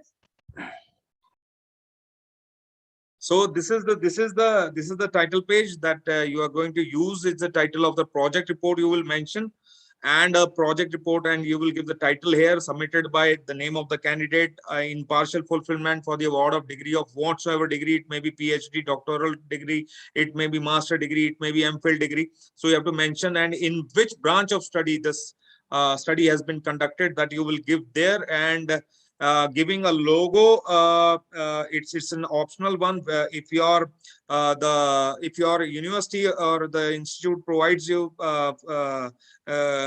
allows you for this logo, then you can mention there. Then the next is the certificates that I mentioned earlier also. So you have to give the certain certificate from the supervisor and from the researcher itself. Then acknowledgement, you have to acknowledge and give a thanks to certain organizations, certain people, and to number of other resources that you have used. For that you have to acknowledge them. And then comes the table of contents. So see, you have to give the title, you have to give the abstract, list of tables, list of figures. I have told you 3 parts are there. One is the preliminary pages, another is the main text, third is the end part. So see, the preliminary pages are always in a Roman numerals. See, from the 3, 5, 6, and 7. These are the Roman numerals. Preliminary pages always comes in these format. Then comes the main text part. So see, 1.0 is introduction. So if any section is coming, 1.1, another section is coming, 1.1.1. So we have to give numbering in that way. And then in front of that, you have to mention the page number also. So these are some of the chapters that we generally use in our research report. And so here now, list of tables. I would like to tell you this list of tables is also a part of preliminary pages. So in this way, you mention the list of tables and the list of figures. If you are using certain symbols or abbreviations or acronyms or any other terminology, that also you have to give space. You have to define out there. So then comes the introduction parts. So rest all the other parts I have mentioned in my slides itself. So I believe that is quite known to you. Here, yes. So whenever you are giving a table, so your table number should be at the upper side of the table, and when you are giving a figure, it should be at the bottom. In the case of table, it should be top, and in the case of figure, it should be at the bottom. So this is what I have to discuss with all of you. Thank you. Thanks a lot. Thanks. Is there any question you may ask me, please? Thank you so much, sir. Yes, sir. There are a few questions in the chat box. I'll read for the participants. The first question is, sir, please explain what is better to use in articles or journals, integral or non-integral citations. It all depends on you, whether if you are giving the integral citation style is required when you have to give emphasis on the researcher. Non-integral is required when you have to give the importance to the research. So it all depends on you. If you want to say that the so-and-so researcher is confirming with your study, then you will give the integral one, and you may use both of them, integral as well as non-integral. Okay, thank you, sir. There is one more question. Are there any specific reporting verbs in library science research? I have mentioned it's not the specifically to the library science world. Reporting verbs are this is the confident words that you are going to use. This is the claims that you have to mention. So it's in English writing. Search for the this one, reporting verbs, confident reporting verbs, that you may find in the English writing itself. That will be applicable to all the fields.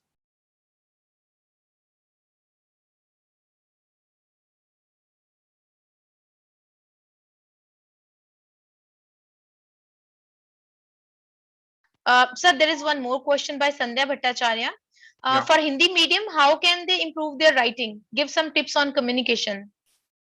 For Hindi medium, I would like to know, first of all, this thing, whether Hindi as a medium of us, Hindi as a subject or Hindi as a medium of any other discipline.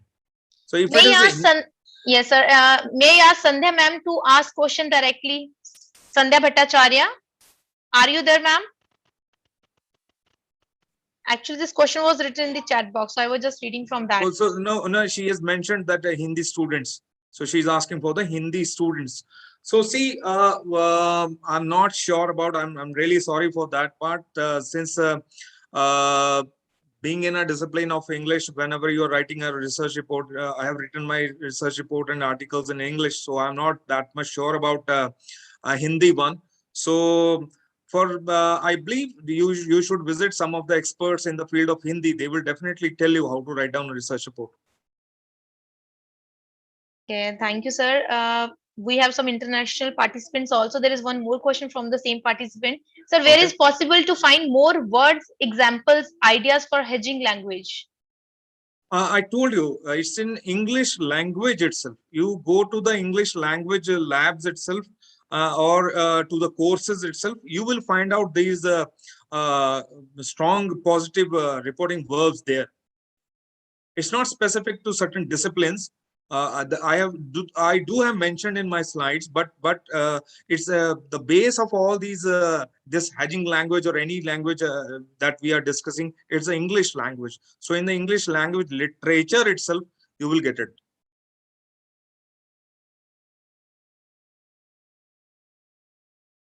Yes, sir. Another question from another international participant. What is the authenticity of this performer which you have shared? Will all the universities accept the style of this performer? No. It was just for an example purpose. It's not, the validity is not there. I have just shown it to you because I got it from internet, and then I thought that it should be shown to the participants. So that's why I've shown it to you, but there is no authenticity associated with it. But it was really very informative. I have also gone through that. There is one more question from Professor Vijendra Kumar. How to decide, measure objectives? How to decide? How to decide, measure objectives? Sorry, I couldn't get the question itself. Measure objective. Yes, sir. I think that all depends upon your research area, what you want to research. Objectives must be decided from that only.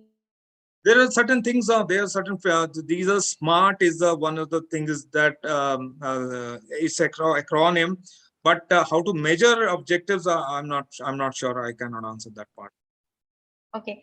Sir, how do we fix our topic when we have a lot of ideas? Do we need to do literature review on all the ideas? No. Look, this is the, you have to see the literature gap. Wherever research gap is there, that is your area. You have to confine to that area itself. Do not go here and there, because if I will write 10, if I will read 10 articles, then in the 10 articles itself, I will find 10 gaps. So I'm not going to discuss all those 10 gaps there. My area is wherever my research problem, I have to focus on my research problem, my research questions, my research objectives. So my literature review will revolve around that part. Definitely, sir. There is one more from Meenu Sharma. Sir, how to decide about research type in library science? How to decide about research style in? Research type in library science. how to decide about research type in library science. So basically, yeah, let me give you answers for that. It's a descriptive research that we are doing in library science. Actually, our major focus is on the this one, a survey type of researches are there. So we are doing that kind of. This is the descriptive research part that you have to go through. It was actually a tricky question, sir. Yeah. So thank you so much. So participants, if you still have more queries, you can ask sir directly. And by the time I can ask sir one question.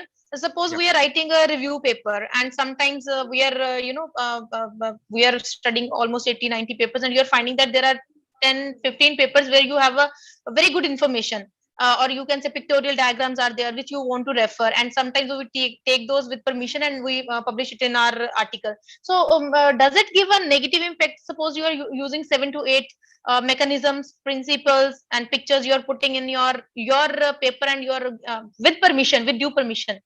So is it okay to use that, or how many we can use in a review paper of like 8 to 9,000 words?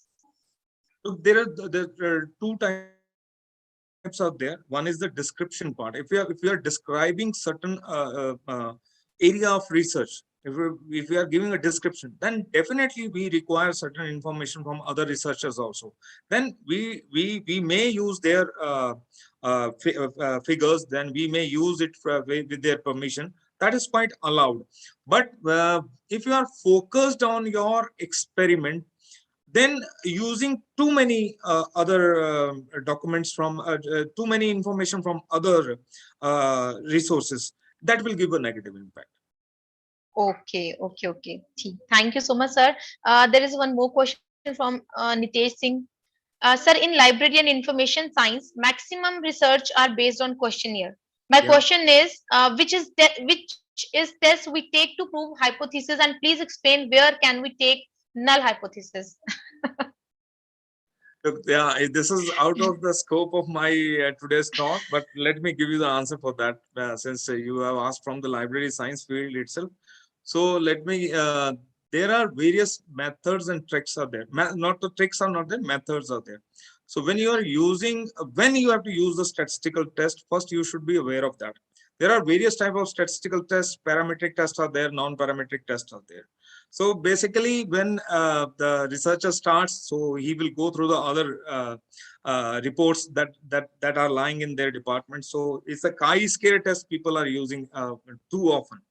It's not like that. The chi-square test may be used too often. There are other tests that should be used. So you have to see the data that you have to see the questionnaire that you have framed. What is the type of question you have framed, whether you have used groups in your questionnaire or not. If you are using groups in your questionnaire, then you have to definitely see what kind of question you have raised, and on the basis of that question itself, your test will determine the result. So it's not like that you may use a chi-square test on each and every question of your questionnaire. You may use ANOVA somewhere when there are more than 3 groups are there. So it all depends on the questionnaire, type of question that you have used. Yes, thank you so much, sir. So participant, is there any more queries, or we can just find out? Okay, sir, there is one more in the chat box. Please. When faculty's research paper comes for assessment, how and what should keep in mind while assessing? When faculty Research papers come for assessment, how and what should keep in mind while assessing? Very first thing is the originality of the idea. It should be there. You should see whether the research has been done or whether it has been copied from somewhere else. That originality should be there. Then see the literature review, whether the literature that has been used is a recent one or the proper one or the appropriate one or not, or it's been copied from somewhere else. So then comes the methodology part, then the method being used, instruments being used, limitations that has been mentioned by the researcher. So then comes the data part. That data should be unbiased. that the result should be always the same one, that no table should be with any flaw. And then comes the conclusion part, whether the statistical method used is coming up with the right answer or not, whether the conclusion is right or not, if the hypothesis has been approved or disapproved. So that all should be taken care of, and it's definitely, yeah, then the researcher bent of mind is required for that. Sir, there is one more question from my side related to the same question. When we are doing literature survey, and suppose there was a topic which were not having much references, much literature available, like 2-3 years back, but all of a sudden in last 1-2 years there are a lot of many papers regarding that topic. So when you are again writing a review or writing the same content, so definitely it is going to decrease the value of your work. No. The thing is that, ma'am, your work should not be duplicacy of the other work. I told you this originality is the major aspect.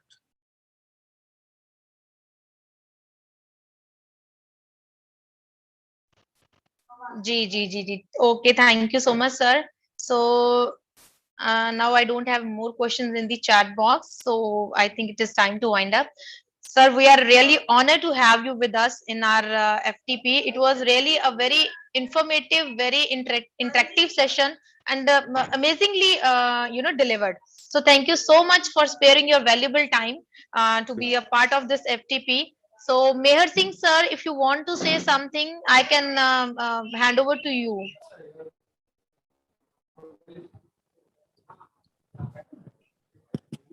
Mamata, hello. Ji, Meher Singh, sir. हाँ जी ma'am. Yes, sir. Have you hand over to me? Yes, Right sir. now? Yes, sir. You can say a few Okay. words because I think all the questions Okay. have been resolved. Yes, sir. Yes. First of all, I would like congratulate and thanks to Dr. Ajay Kumar Arora for giving such a kind and wonderful, excellent coverage on the topic, that is research report writing. And in fact, sir, you have explained all the various aspects during the research report writing, and you have covered many contents in your through your FTP, like the steps for giving knowledge, and the education according to Bhagavad Gita, national education policy, research in India. How can we make an effective report at our end, structuring your thesis, and the layout of research report, citation style and their type. I hope, sir, all our participants and the participants will be benefited for this lecture. And I express my sincere thanks, sir, for sparing your valuable time in this FTP from your valuable time. So, sir, I would like again thank you very much, and so nice of you, sir. Thank you. Thanks a lot. Hand Thank you over to so Mamta, very ma'am. much. Thank you. Yes. Thank you so much, sir. Thank Thank you, Arora, sir. Thank you once again for sparing your time.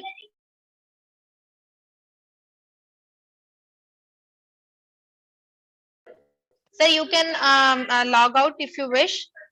Rest participants, our next lecture will start at 12 o'clock, and that one is by Dr. Vinod Kumar, University Librarian, Delhi University. So, and link has been shared in the chat box, so you can fill that link.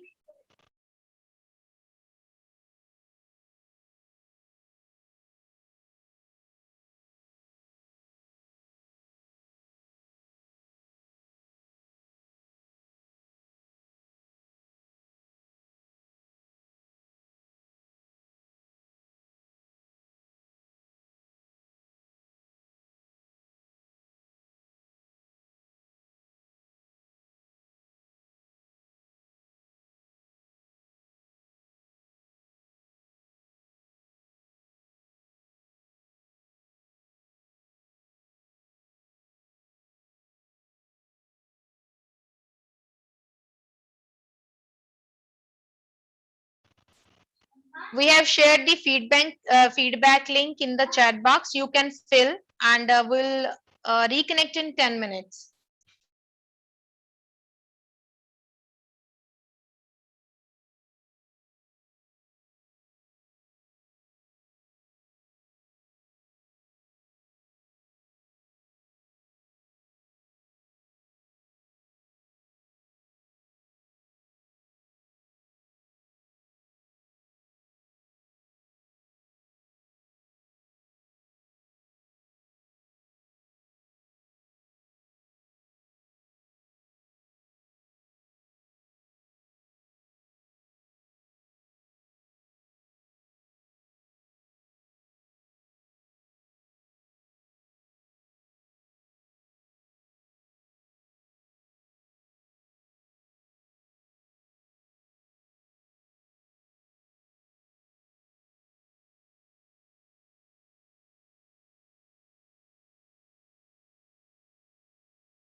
Good morning, sir.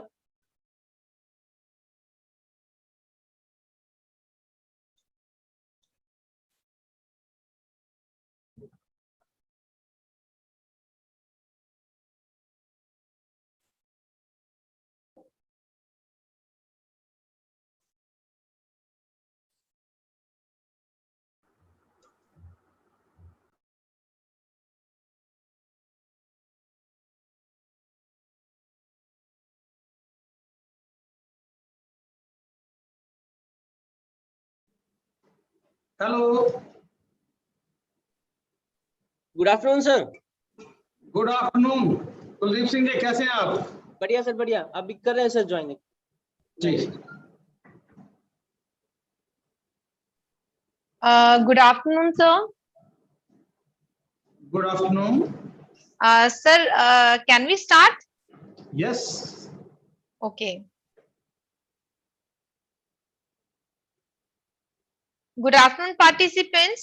So for this session, we have another eminent speaker, Dr. Vinod Kumar from Guru Jambeshwar University, Hisar. Dr. Vinod joined GAU as assistant librarian in 1996, and he has an experience of 25 years. He has published 23 papers in journals and 15 papers in national and international conferences proceedings, attended and presented papers in more than 15 conferences. He has published 5 books, delivered more than 40 lectures in different short-term training programs. Sir, we welcome you in our FTP, and the title of today's talk is Digital Information Resources, Challenges and Avenues. So with these words, I welcome you once again, and I would like to hand over mic to you, sir. Over to you, sir.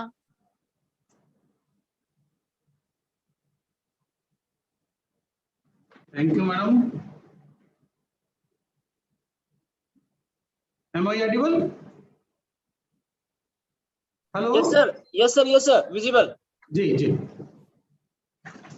Good afternoon to all of you. Today, before my talk, I want to know, is there any lecture on online resources or not so far? Hello? Any lecture before this session on digital information resources?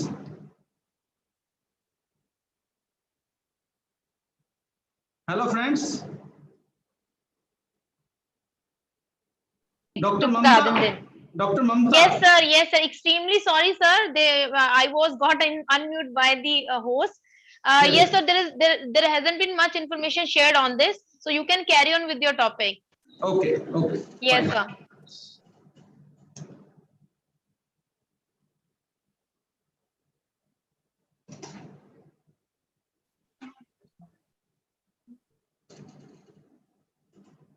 This is not an expert lecture. This is the interaction between a librarian and the teachers. And as a librarian, I would like to convey you people the online information sources that you may use for your study, research, and teaching, and can motivate the researchers and scholars and students to make use of these resources, which are very beneficial for their research and teaching and learning. To start with, what is information source? Anything from where we get the information source. From where the information generate or arises, or we can obtain information, that is information source, and the format may be printed or non-printed. Then what is online source? Any source which can be accessed through the information communication technologies is online source. It may be a newspaper, online newspaper, magazine, journals, book, blogs, any forum, or it may be union catalog or a web pack or internet, any internet source that is being used with the help of information communication technology, that is online source.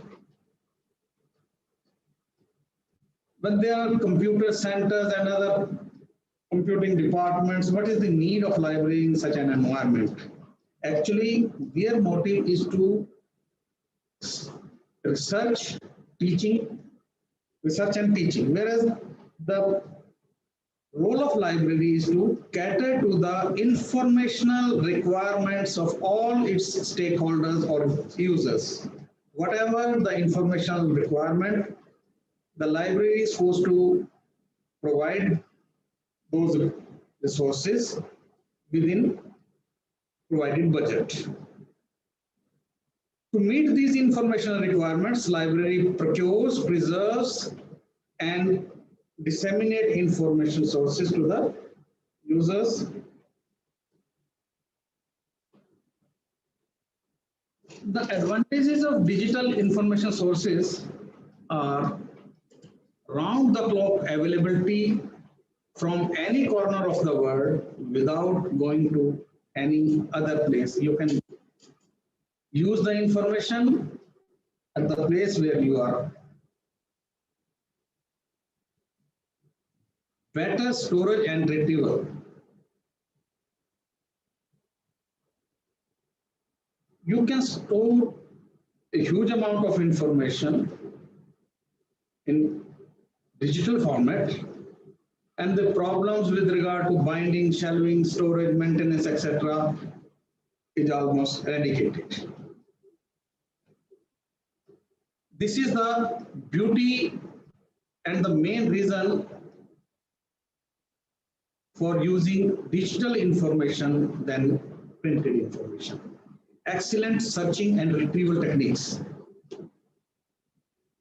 The users search the information. You can use and or not Boolean operators, and the phrases like between this period, up to this period, after that period. These are the techniques. And the publishers sometimes provide a hyperlink after the chapter or article, and using that hyperlink, you can go to the concerned document and read the related information. And this is possible only with the help of digital information. Suppose you want to know everything available in your library on a particular topic, keyword, or problem. You just go to library. Can you read all the books related to even few books on a particular topic? It requires a huge time. But using digital information, when you are using digital information sources, you just type your keywords and the information is available within no time. This is the most important advantage. Multi-user access. Multi-user access means one source is being used by the many people simultaneously.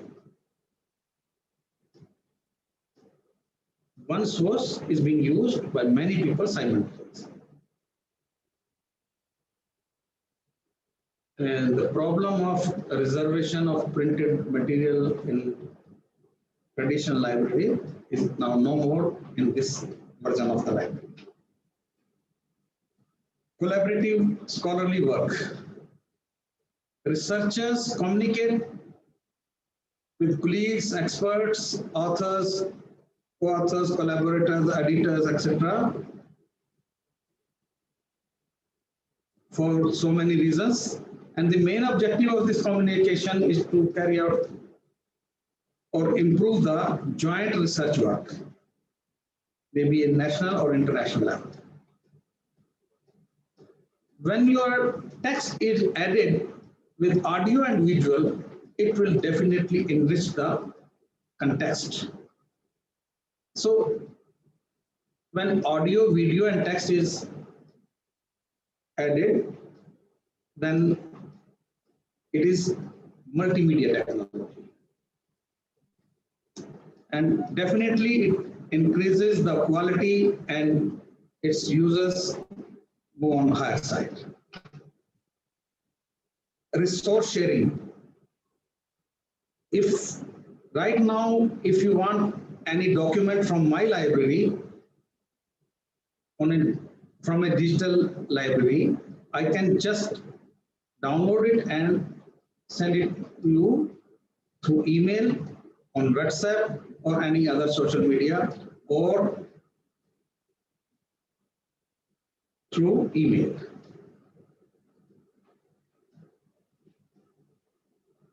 Library consortium.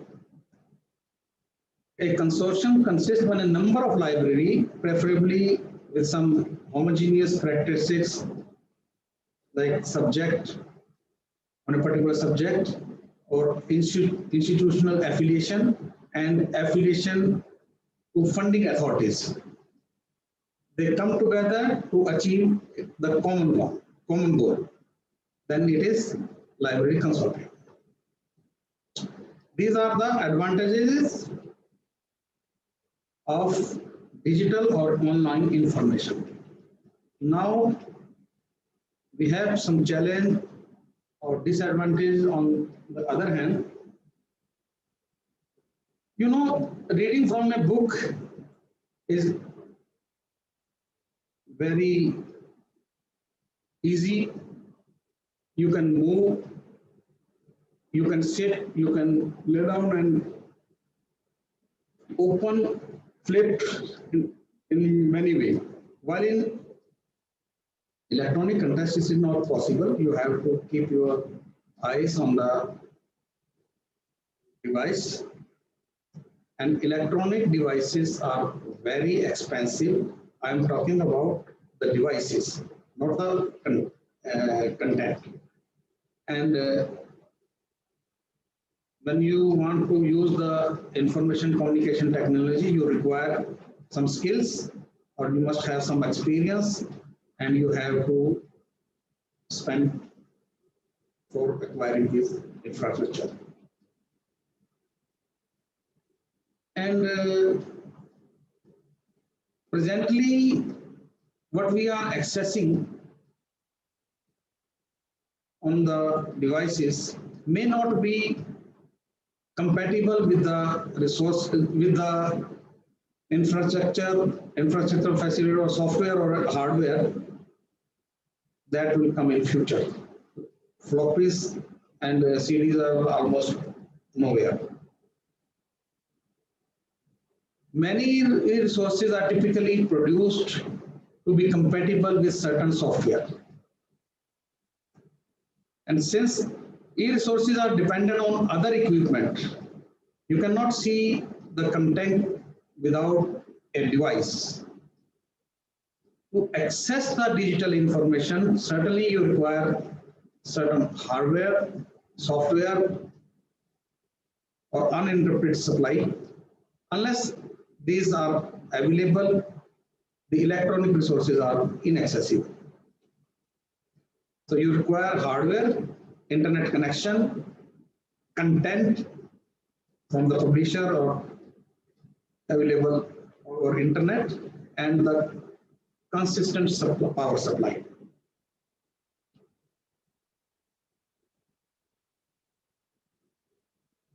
The lifespan of a paper book is on the higher side because the rapid development in new computer system, it is difficult to judge whether the software or hardware will become outdated. What you are purchasing today may not be available after, may be outdated after 2 or 10 years. And the internet connectivity with decent speed, it must to access these resources, and it is a problem particularly in remote areas, and without the speedy internet connection we may lose our concentration what we are actually doing and many titles which are available. This is the situation of today's scenario. There are books which are not available in digital format, and reading the screen for a long time may lead to eye strain, and this is major drawback. While working on digital resources, there is possibility to be disturbed by social media or other sites. In spite of these disadvantages or challenges, the digital information sources are now being used to a very good extent, and there are people who think in future, after 4 or 5 decades, that use of printed books will be very low. So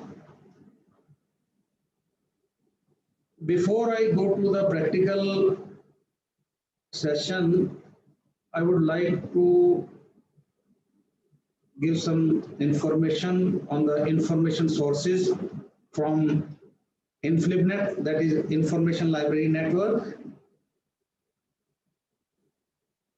NDLI, National Digital Library of India, NAPTL, and SEMTRO. So move to InflibNet. Initially, it was a UGC project started in 91, and later in 1996 it became an autonomous inter-university center of UGC. The prime objective of Information Library Network is to modernize the university libraries and to connect them to a nationwide high-speed network, so that the resources, digital resources, may be utilized fully to a great extent, and to train and develop human resources to computerize library operations and further train the faculty members and to make maximum use to electronic resources. These are the objective of Information Library Network, and this network is doing very best at their level, and helping the libraries in automation and digitization, providing training and financial assistance to create digital environment in the university, and providing the access of electronic journals, books, databases, theses, synopsis, etc. Earlier, UGC was providing the hard cash to the university libraries to purchase or subscribe journals, books, and other reading material. And now they are providing the access of electronic journals and books and making payment to the publishers on behalf of the universities, and then resource sharing, document delivery services. We shall discuss the major activities of InflibNet, that is Union Catalog, INCAT, Shodhganga and Shodhgangotri repository, Enlist, that is meant for college libraries, and eShodh Sindhu. Now it is eShodh Sindhu after the merger of Indest and what we call it, I forget, eShodh Sindhu. Then Indian Access Management Federation, INFED, EPG Pathshala, and they provide user awareness program. They provide assistance for user awareness programs. So coming to online union catalog, this was the first project. Actually, in early 80s,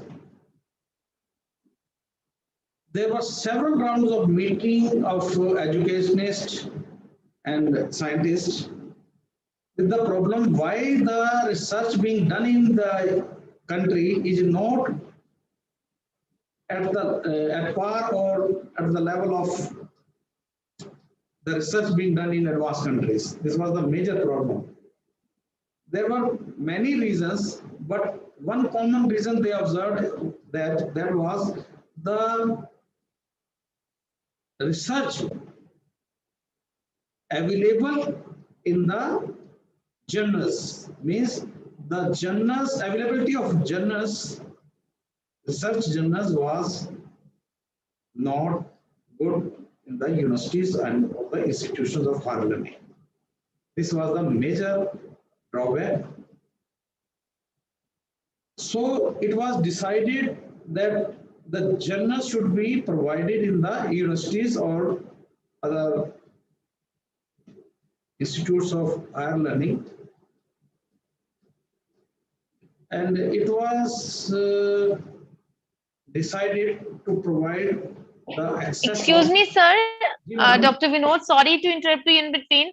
Actually, your voice is breaking somewhere and it is little bit low. So can you just increase the volume, because a lot of participants are asking the same thing, that you are not audible properly. Or you can just log in once again, because today there is a lot of network issue in Haryana, I think, because we are also facing the same problem. Okay. Now, Sir, I can hear you clearly since the start of the lecture, but there are few participants. But you can go on. I'll just let you know if it breaks again. okay. Yeah, thank you, sir.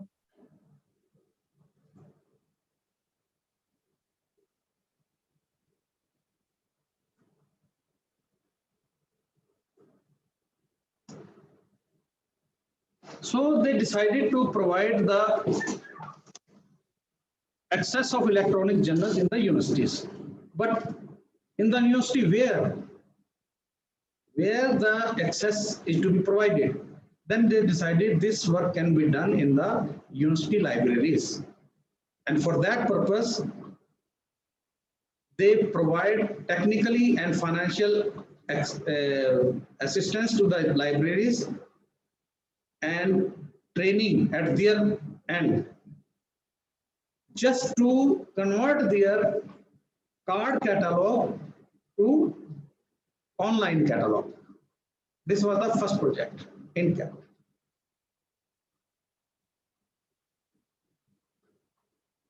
Now you can see 1 crore 16 lakh 11,000 12,000 records, unique records, with the holdings of 1 crore 53 lakh 18,500 plus from about 200 Indian universities,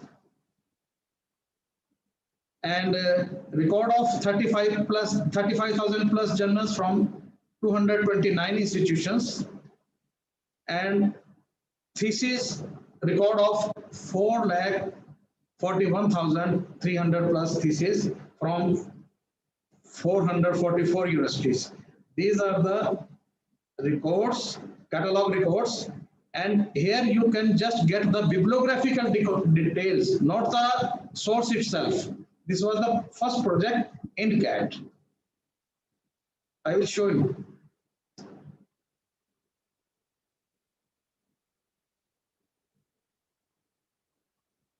E-Shod Sindhu.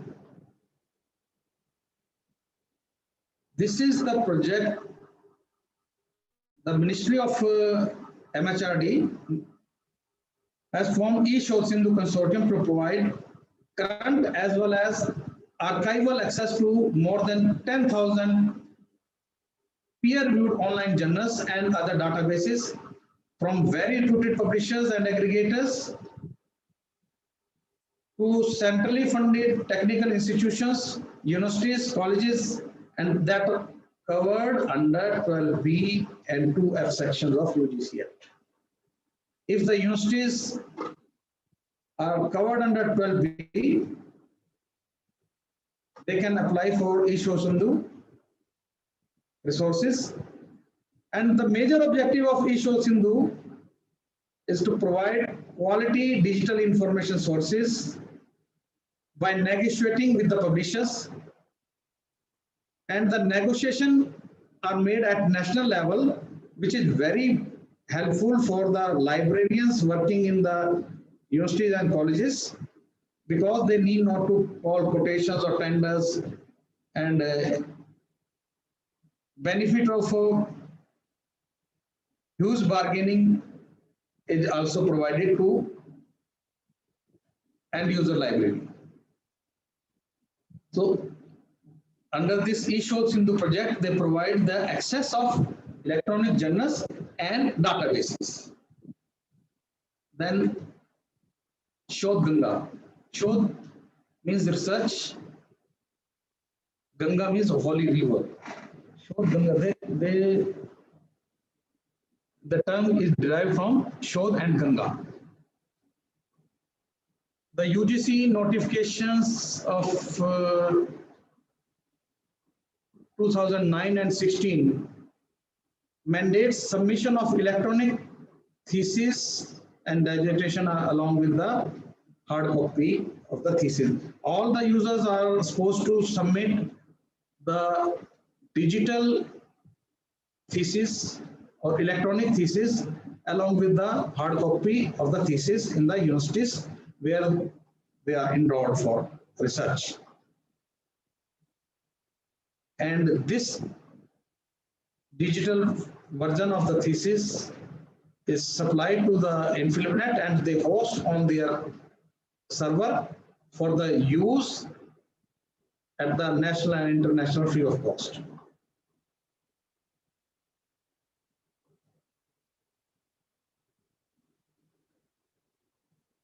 For Shodh Ganga, the responsibility of InfluNet was to setting up the server for hosting the thesis, provide technical assistance to universities for digitizing the theses that are available in print form in the universities, libraries, and how to digitize and to enter the metadata and other technical processes. They provide the training to the 1 or 2 persons from one universities, and providing access to internationally renowned anti-plagiarism software services to the university to facilitate detection of plagiarism in research.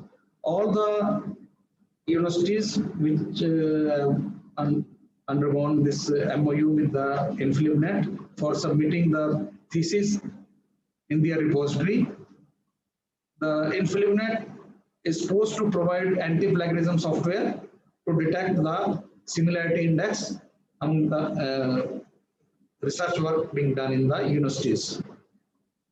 The benefit of this, or the objective of this Shodh Ganga project is just to avoid the duplication of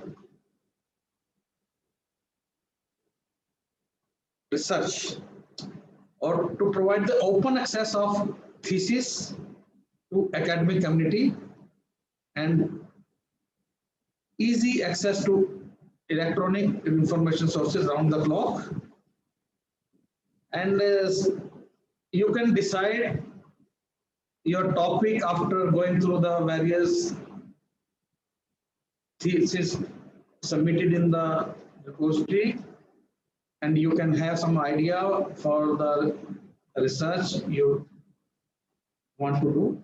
And this will definitely raise the standard of research work, as the thesis is checked through, thesis is checked by using anti-plagiarism software, and this avoids the duplication of research. Suppose you have taken one topic on a particular problem. And when you are going to submit the thesis, you just came to know that this thesis, this work has already been done in that university or that institute. So your work is now of no use. To avoid this duplicate effort, this repository is established. Likewise, later on, it was seen that at the time of your selection of topic, your topic was unique and there is no other duplicate work was done at that time. But after 2-3 years, when you submit your thesis, then you find that, oh, this work has already been done. Because you were not aware about the research being done during that 2 years. However, you check the Shodhganga thesis, but that thesis was not available because it was submitted 1 or 2 years, within 1 or 2 years.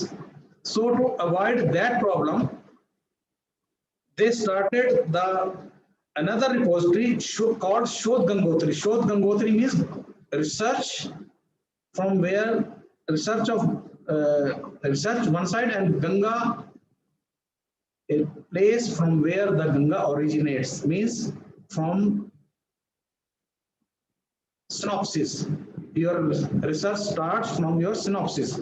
When your synopsis is approved in the meeting, that need to be uploaded on the Shodh Gangotri repository so that you can check that this work is being done or in the process. Or that Shodh Gangotri repository is also helpful in deciding your topic. So that was Shodh Ganga and Shodh Gangotri. Then this NList. NList is a service to colleges.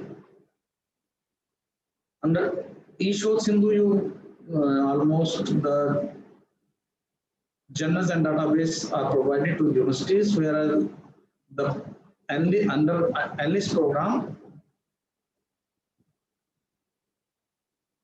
now it is also from Indest. So to subscribe and provide in selected Indest e-resources from selected universities and monitor its usage. To subscribe and provide access to selected e-resources to government-aided colleges and monitor its users. Likewise to other resources also, other colleges also, sorry. So NList project provide access to e-resources to students, researchers and faculty from colleges through the server installed at InflipNet level, not from the publisher's side. So the InflipNet authenticates the authorized user on their server. In this way, they provide the access through user ID and password basis. And only the authorized users from colleges can access e-resources directly from publisher site. So the access is provided through IP range or through user ID and password in the colleges, because the setup in the many colleges is not so big that the access is provided through campus-wide network. Who are eligible to access these resources? All government-aided colleges covered under Section 12B of UGC Act, and non-aided colleges, except these colleges, except agriculture, engineering, management, medical, pharmacy, dentistry, and nursing. Except these courses can get benefit from NList program by joining the NList program. So this is not free. Earlier it was free, but later on a nominal fee of rupees 5,000 plus GST at the rate of 18% is liable for government aided colleges, and for non-aided colleges it is 30,000 plus 18% GST, total 35,400 rupees per annum, and the period starts from April to March every financial year. I will show you the sources being provided under Analyst or e-sourcing group. Index Access Management Federation, INFID. This is another service of InfluNet. Publishers provide the access through IP range of servers in the universities, and this is the most authentic and appropriate, safe and trouble-free authentication mechanism in the universities. But its limitation is that the user can access on their resources only within campus, and when they move outside the campus, or the students and faculty members, those who are not residing in the campus, they cannot access these resources. So this is the drawback. And to achieve this objective, to provide the access at their places, they started the service Indian Access Management, INFID. This allows the users to access the resources seamlessly using a single institutional controlled password. This is the shibboleth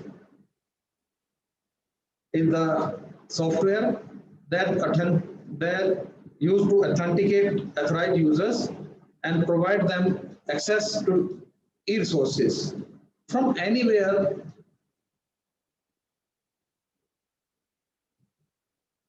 and shibboleth is a software, and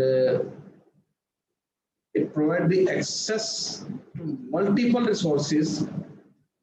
Actually, this provides the federated search and multiple resources within a federated single on framework. When you enter this ID password, you can access the resources that are subscribed in the university or created in the university, or ebooks, videos, even the catalog of the university. Then EPG Pathshala. It's another initiative of MHRD under the National Mission of Education through ICT. And the MHRD assigned this job to UGC for the development of content in 70 subjects of postgraduate level.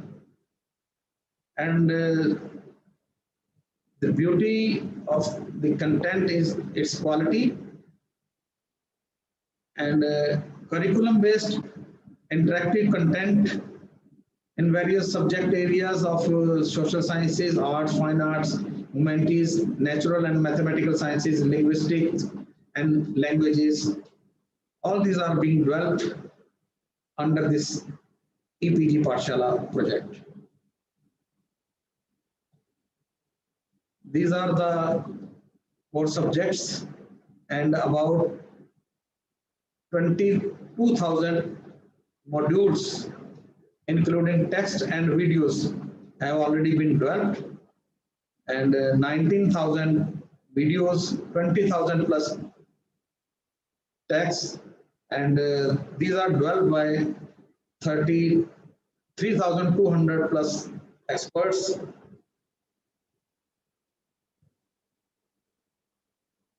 And then user awareness programs. InfluNet also provides the financial assistance to the universities to organize user awareness programs at their respective places. So this is all about InflipNet. Then National Digital Library of India. This is again another project of MHRD to facilitate and inspire all the learners regardless of age, demographics and ability. Here we access the federated search for searching so that learners can find the right resource with the least effort and in minimum time.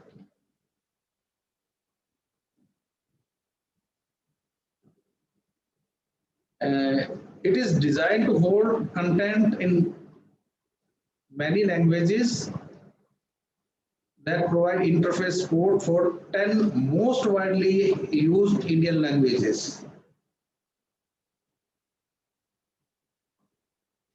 It is provided support for all academic levels, including researchers, lifelong learners in all disciplines, all popular forms of access devices, and differently abled learners. And it is maintained at IIT Kharagpur. I will show the working of National Digital Library in India. Then NAPTL, 7 IITs and IS Bangalore, they decided to create video lectures, and these lectures are provided free of cost to the learners. And now NAPTL has started offering certification to students for courses. The certification process is subject matter experts, and the experts are from IITs and industries, and they create recorded video content for courses. The course, first of all, video content is created. That created course content is uploaded on the portal and then make it open for enrollment, which is free.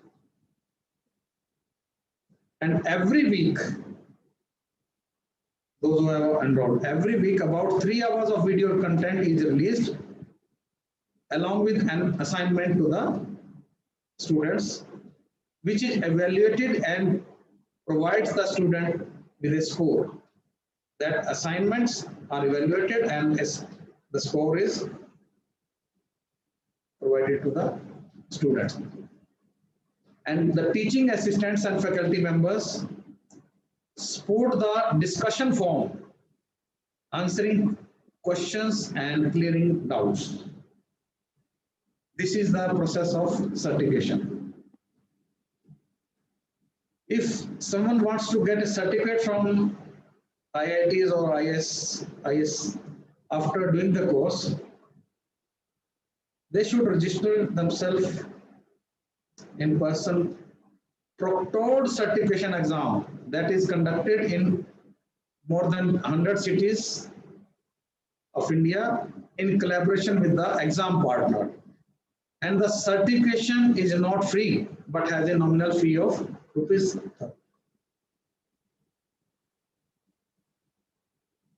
The student who gets more than 40% in aggregate is liable to be passed. And assignment score is 25% and exam score is 75%. This is the certification process. The objective of certification is to make students employable in the industry,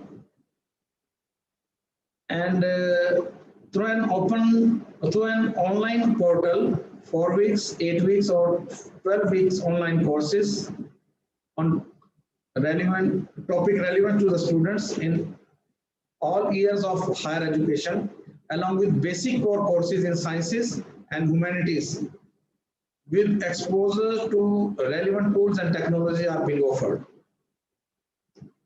And the certification course is 1,000 rupees. What is the use of this certificate? These certificates are envisioned for use in credit transfer to universities or for making the student more employable. And now these agencies, UGC and AICTE, are actively encouraging colleges and universities to adopt at least one online course per semester for credit transfer. They are motivating the universities and colleges. And many IITs and universities are now allowing these courses to be taken for credits.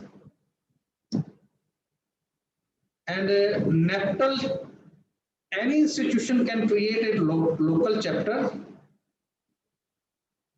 with the partnership with NAPTEL. And right now, 4,200 plus local chapters have been created so far, and this is the link to create local chapter. I will show you the working. Now, Samprabha. Samprabha is a group of 34 DTH channels devoted to telecast high quality educational programs around the globe. At least 4 hours telecast every day with repeated 5 more times in a day, so that the students can choose the time at their convenience. And the contents which are available over Swamprabha channels are being provided by NAPTEL, IITs, UGC, CEC, IGNOU, NCERT, and NOIS. The InfluxNet Center maintains the web portal of Swamprabha.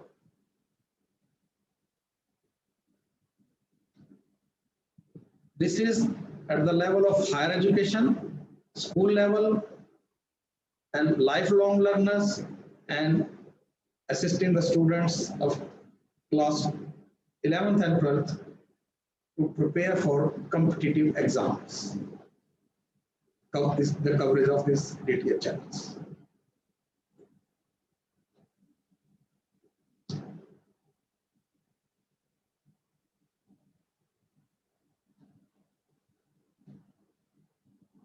Now we come to InfluxNet.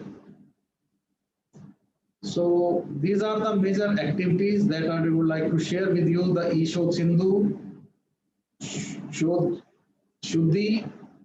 Shodh Shuddhi means they are providing the access of anti-plagiarism software called Urdu. This is Shodh Shuddhi. Enlist, Enfit, Shodh Ganga, Shodh Gangotri, EPG Pathshala, IndCat, and Sol is a software of university libraries. So to start with IndCat.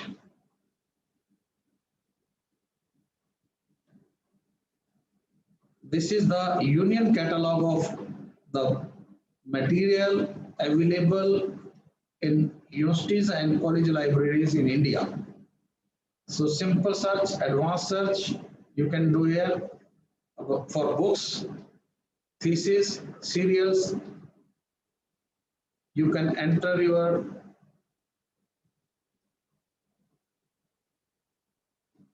keyword here, Indian economy. Basic paper manuals or Indian economy. These are the books on Indian economy. By using advanced search, you can limitize your search with the author, publisher, and this is the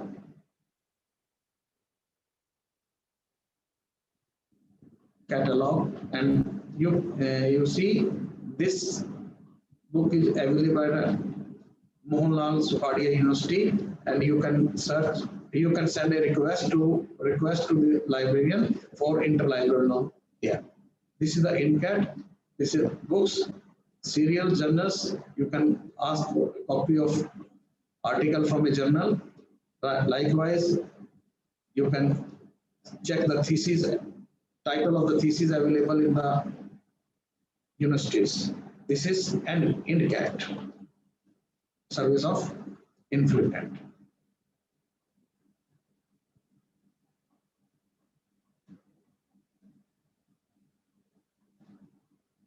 Now,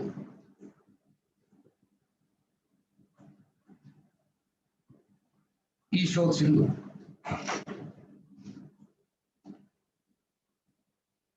I am showing you the e-resources only. If you want to know about this services, you just click about. They will give you the information, and then you can use it. But right now, I am showing you the Ishod Sindhu, the resources available. These are the resources which are available for the universities, colleges, and institutions of higher learning. Almost all the resource these journals and databases are provided to IITs. And see, ACM Digital Library is being provided in 63 institutions, and it has 154 journals. Likewise, Springer Link is being provided to 200 institutions, and it has a collection of 1,725 journals. So these are the resources which are being provided to institutions of higher learning, but all these resources are not being provided to all the universities or institutions. And these are the resources being provided with the help of AICT funds. ASC journals, ASME journals, Bentham Pharmacy, Scopus, and Web of Science. And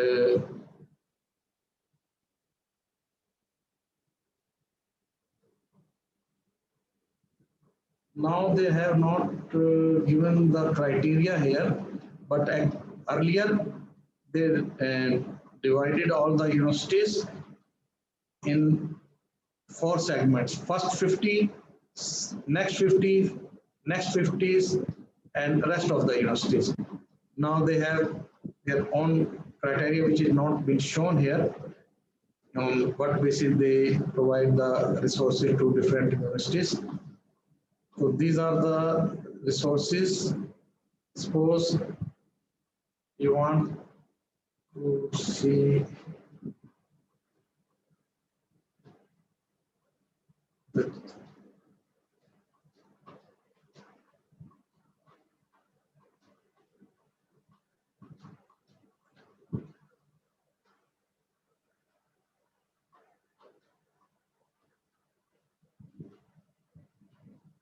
Springer. You can search from the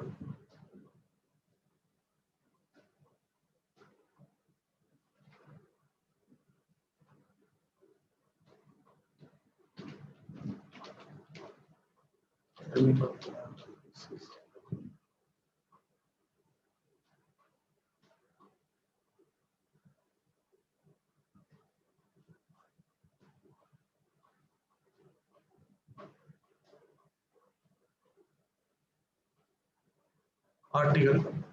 These much articles are available on chemical analysis. Likewise, you can choose any publisher.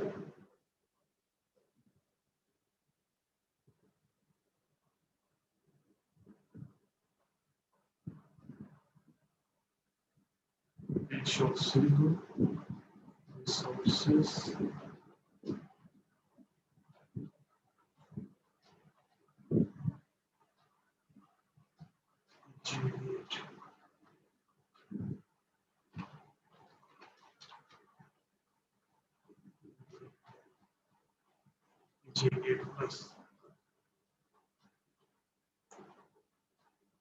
If you want to search from the publishers, all the publishers, then you can go through this JGate Plus and enter fiber optics.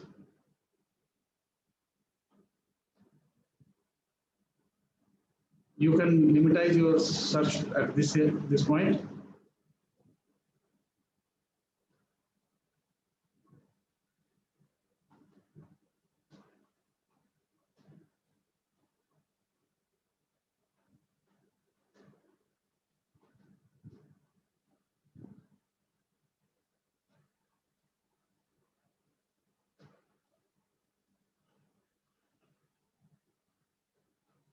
Okay, it is not open right now.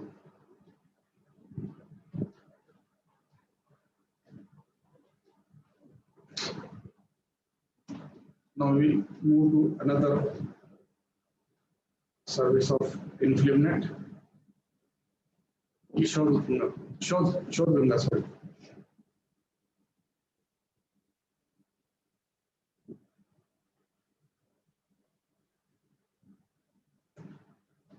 Three lakh thesis, online thesis, as on 9th April 2021.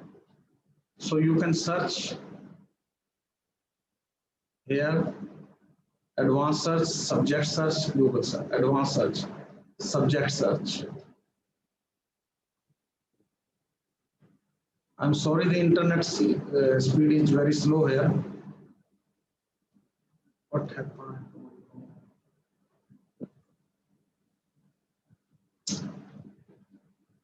This is the earlier search through JGate, and if you want to check full text as well as the abstract, then you can see 35,555 articles are available here.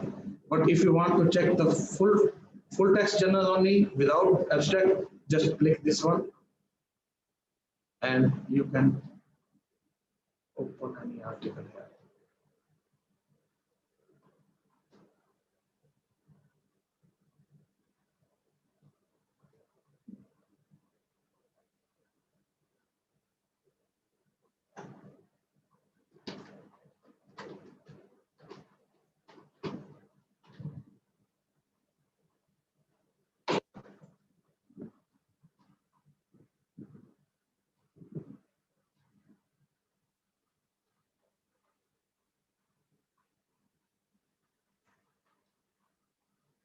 Oh my God.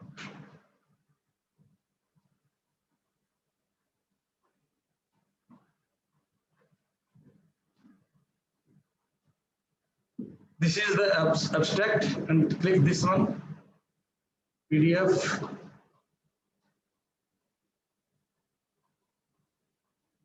Download PDF. You can download the complete article on chemical analysis here.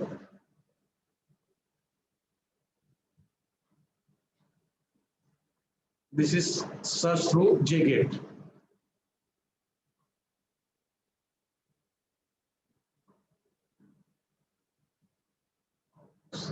Yes.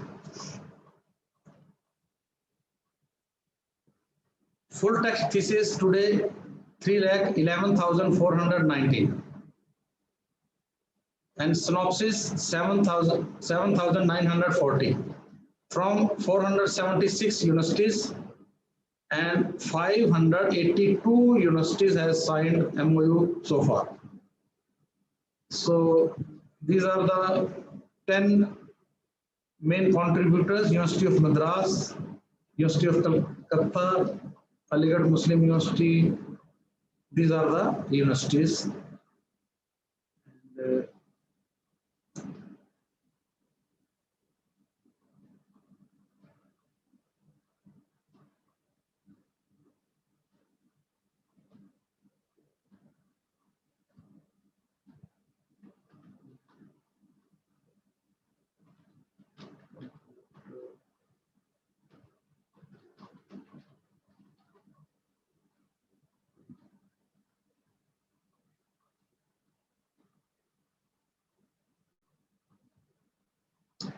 On computer operating systems, these are the theses available over Shodh Ganga. Just click this one.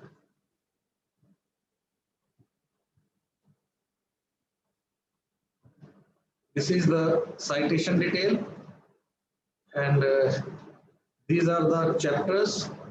Just click chapter 1. It is open. Now it is working.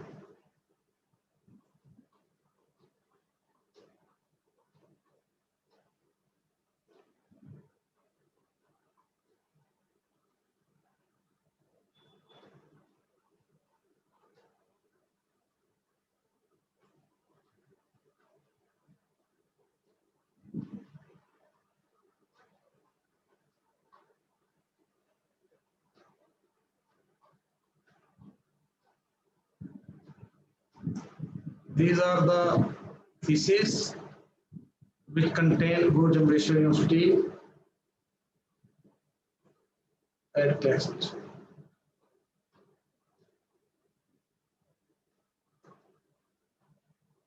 Formulation and evaluation of cubic nanoparticles for drug delivery.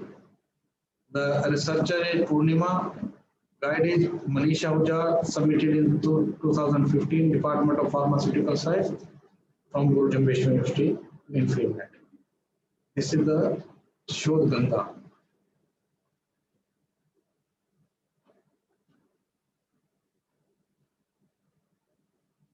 And list. This is very useful service to all the colleges, and the participants who have come from colleges may check the N-list on InfluBnet site. This is about N-list, how to join, members, how to join, eligibility, annual fee, mode of payment. Those who have already applied or those who are using can check their status here. Total 3,480 colleges, 12B colleges 3,243, non-added 237, science colleges these one, and not eligible 974 colleges are not eligible. So this is status, state-wise list. 99 beneficiary colleges from Haryana, and highest from, I think, this from Maharashtra. Just click detail, you will get the detail of all the colleges, those who are being benefited from N-list programs. And would you like to see the resources, what they are getting just after paying for 500 or 30,000, 5,000 or 30,000? These are the resources available under N-list program. American Institute of Physics, 18 titles, journals. I'm talking about journals. Annual reviews, 33 titles. Economic and Political Review, Political Weekly. Indian journals, 180 journals. Institute of Physics. Our university, the access of Institute of Physics is not provided to our university, and we have subscribed this source by paying 6 lakh plus rupees to Indian Institute of Physics. Institute of Physics. JSTOR, 2,500 titles. Oxford University Press, 262 titles. Royal Society of Chemistry, 29 titles. H.W. Wilson, 3,000 titles. And Cambridge University Press, 224 titles. More than 6,000 titles. Each journal's title from very reputed publishers are available to the colleges. And apart from this, 1,85,000 titles from eBrary, Cambridge Book Online, EBSCO host Net Library 936 titles. So you see more than 2 lakh of ebooks are also provided to enlist beneficiary colleges. So you must be member of this enlist program and enroll using this information. How to join? Again, I have already told you the government colleges under section 12B of UGC and all non-aided colleges except this, they are eligible to join this, and what they have to pay about 600 rupees, 6,000 rupees and 35,000 rupees. And about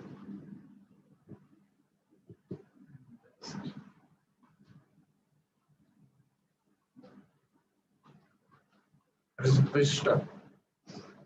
You can apply online. Apply online. You have to make payment of this much rupees or this much, along with a copy of the letter by which the UGC has given you the certificate of 12B of UGC. These two documents, this document and payment of rupees this one and online form. Only this one, and you have to make one person coordinator from college, maybe a librarian or any other person from the college, same college. And one more thing which is good for the colleges, the access of these resources will be provided by using user ID and password, because their campus may not be so good with the network. And enlist, infisted, infit, EPG Pathshala.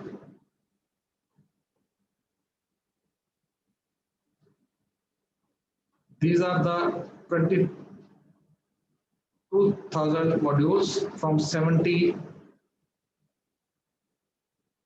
subjects, 20,000 e-text, 19,000 videos.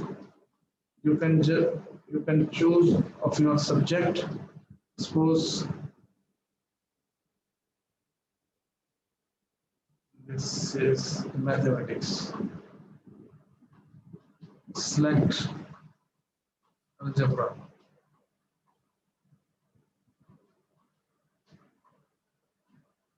These are the next.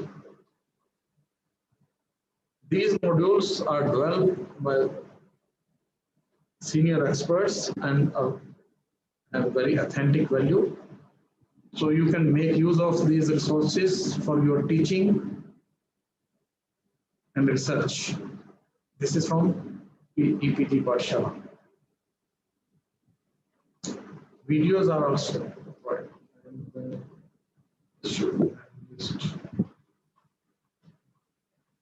Show Gangotri, I forgot. This is inflamed. Now I come to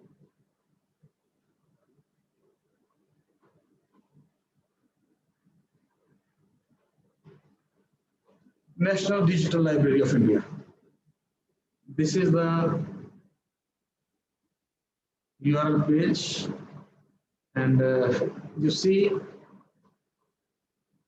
this is for schools, CBSE examination, engineering, science, humanities, literature, law and management. This is the study material, and this green boxes, it contains the material related to COVID-19 research repository. So if you want to see the engineering resources, computer science, click any video lectures,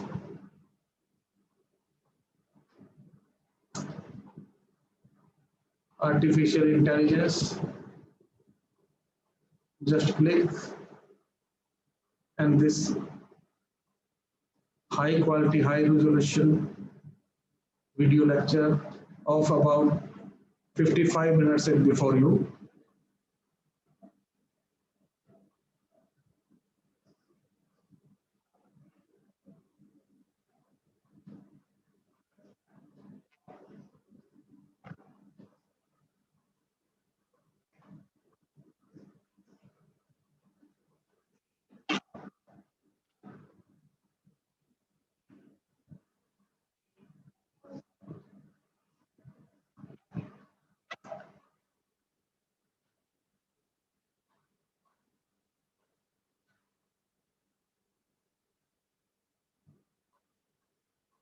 This is for Jennings, you can check sciences,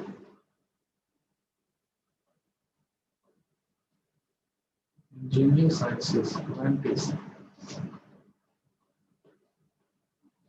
mass communication.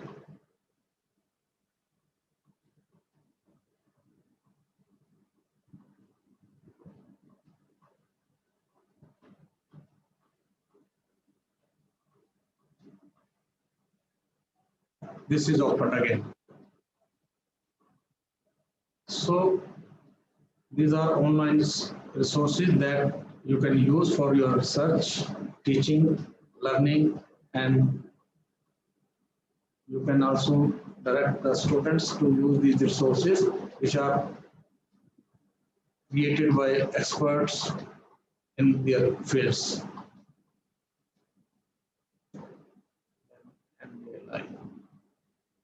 Humanities, law and management, law.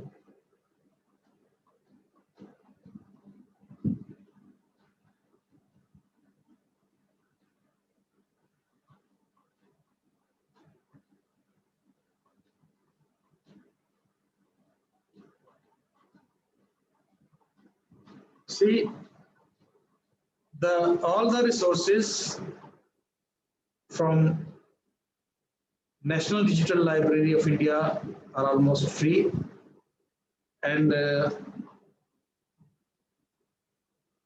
full text which is freely available, or your institutions has subscribed those resources, they will be open in full.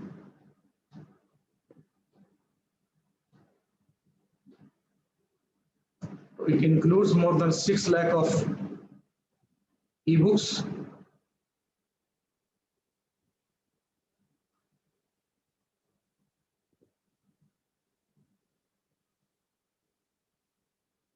It is open.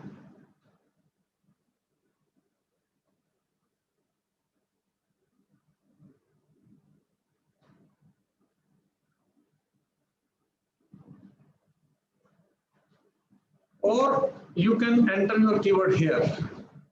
If you go by subject wise, then these are the links, or you can search directly from this repository. Anyone can be member just by signing up on National Digital Library of India website, and universities can now register their students in bulk. The next component is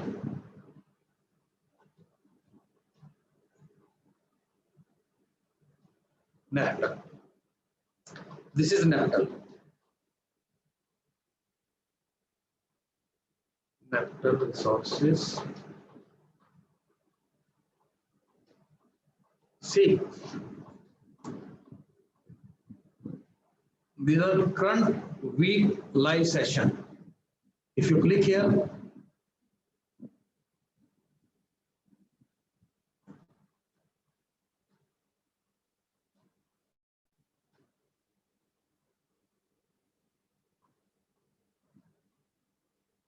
okay, archive live session देखें.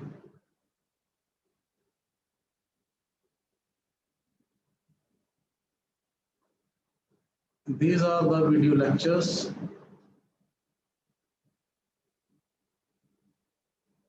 Just it is data analysis and artificial intelligence, hotter, hottest. Click here.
Okay.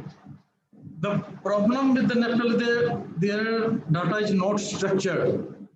There is facility to create a local chapter, and our university has also created the NAPTEL local chapter. For that purpose, we requested IIT Madras to provide us the video lectures on hard disk. They refer to IIT Bombay, and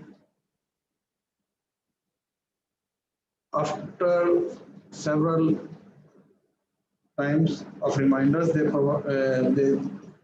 asked us to send the hard disk. They are not providing you the hard disk on payment. You will send the hard disk to concerned IIT, and they provide they will copy the video lectures on that hard disk. We send 4 hard disks of 4 TB capacity each. So we get here, we have created local chapter. This is web page of my library, digital library. Here's the NAPTEL, and this is NAPTEL videos. You see, we have structured all the videos subject wise. So you may check the subject of your interest. Suppose electrical engineering. So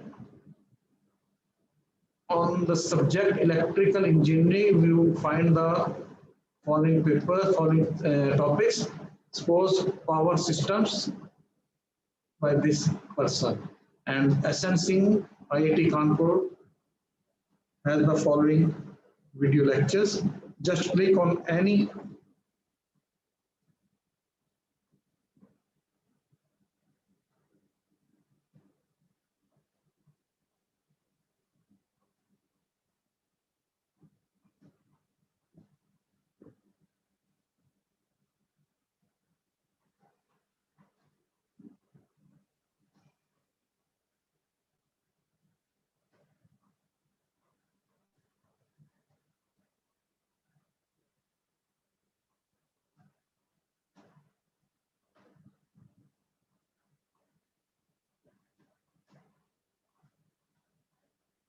so see, on one click, you will get the video lectures by the expert from IIT. And one more benefit of uploading the video lecture on your server, is that this is available over LAN. Even if the internet is not working in the university, these lectures will be available for the students. And we have not paid anything to them. Without paying anything, we have a collection of 18,000 plus video lectures from NAPL. Then Samprabha. You can log in, get yourself registered here.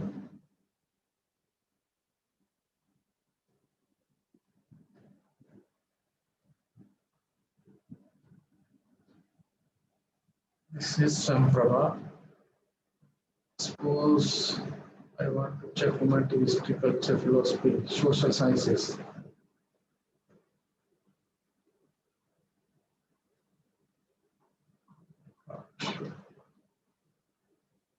So 34 dedicated channels are provided through DTH, and higher education, school education, search, higher education. Higher education, school education, lifelong learning.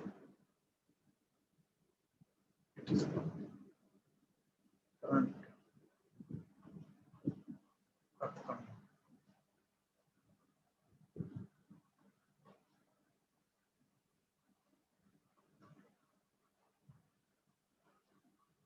Yes. This is the schedule of upcoming events. This is the subject, course, topic, faculty name. For undergraduate, telecast date 16th July. And these are the timings. So you can get yourself prepared to listen this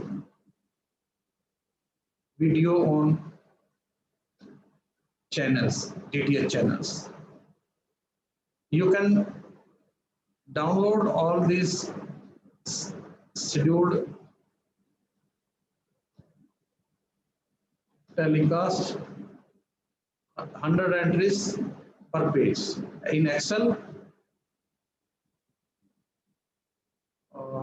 Archive.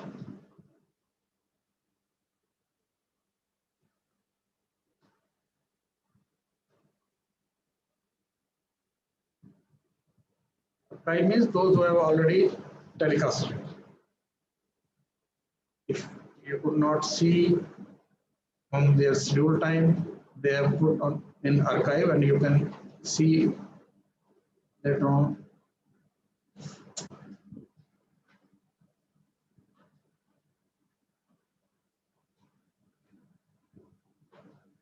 My God. School education. 9th onward, they telecast the module on DTH channels.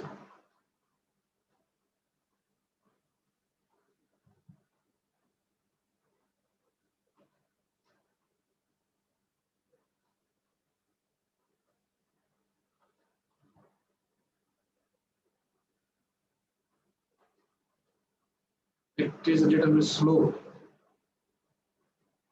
Otherwise, the course content or DTH channels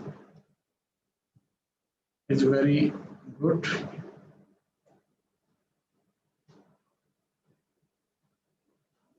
Sorry, it is not being opened.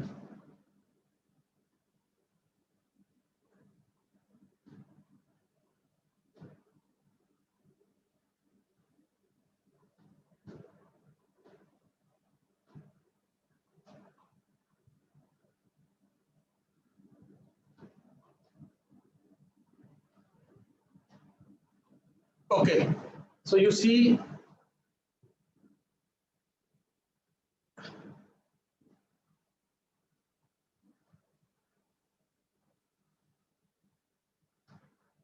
I have discussed with you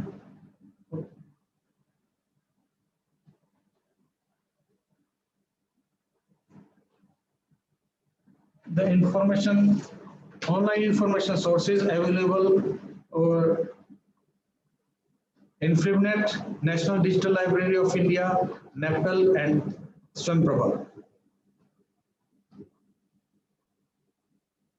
The Swamprabha could not be open, just only the schedule is shown and is not open so far.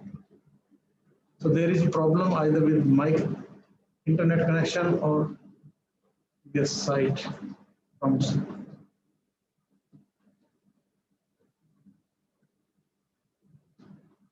Implement it is also taking much time.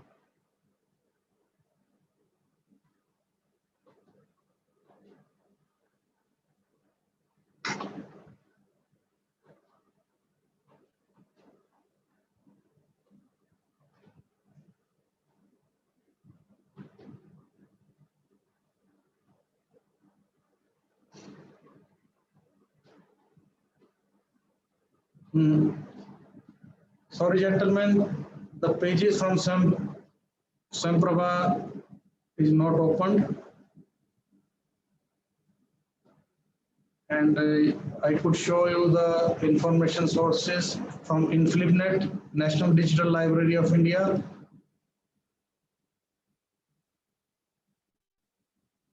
and NAPTEL. And at the end, I would like to request the people coming from colleges, if they are not getting the resources from through Enlist, they should strive to get it in your colleges, and to the university, those who are not created the NAPTEL chapter in their universities, they should. This is a very good facility, and all the video lectures are available round the clock without internet connection. So this is all about information source, online information sources from these projects.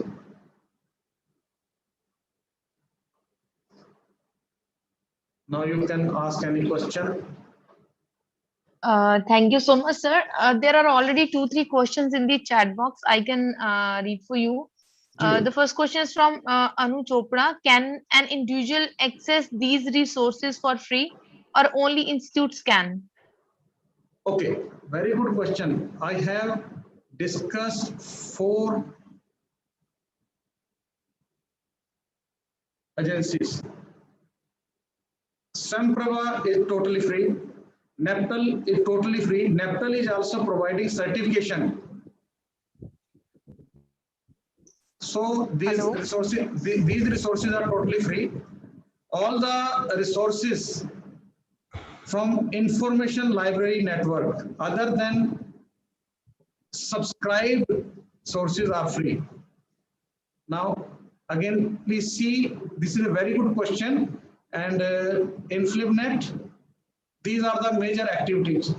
Under Shod Sindhu, they provide the access of e-journals and databases to the respective universities. If they have been provided or they subscribed at their own, only then these resources are available. Otherwise, only the abstract you can see using JGate.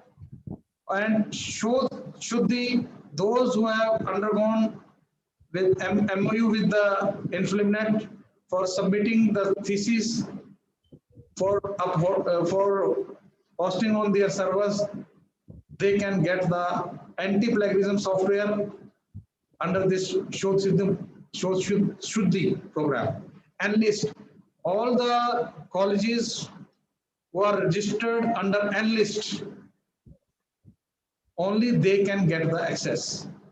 The other sources like Shodh Ganga, Shosh Gangotri, EPG Pathshala, IndCat, these are free of cost. Only which they are paying to the publishers, that is paid, and they cannot get the access of full text. This is in Flipnet. And National Digital Library is almost free. And hello? Yes, ma'am. Hello, good Yes. afternoon, sir. Ji, madam. My question is, which are the best option for social sciences subject and languages? Social sciences subjects for political science, history, psychology. Okay. With minimum budget Yes, sir. and maximum journals. You are talking about journals, no? Yes, sir. Sir, yes. Maybe journal or article. Reading Articles of journal itself. E-Shodh Sindhu. You can see on screen. Yes, sir. These are resources. These are resources. Here is JSTOR. JSTOR.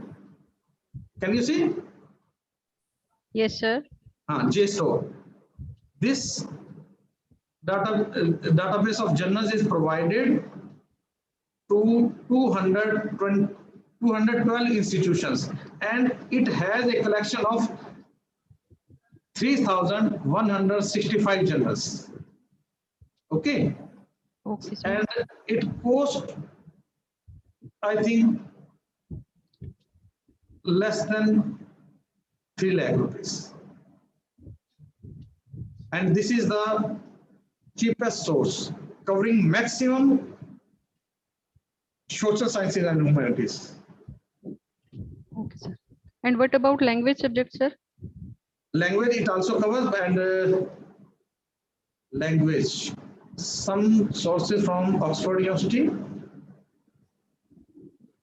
Sir, specific Hindi or Sanskrit language? All these are foreign publishers, and I don't think any journals in Hindi or Sanskrit in Flipnet.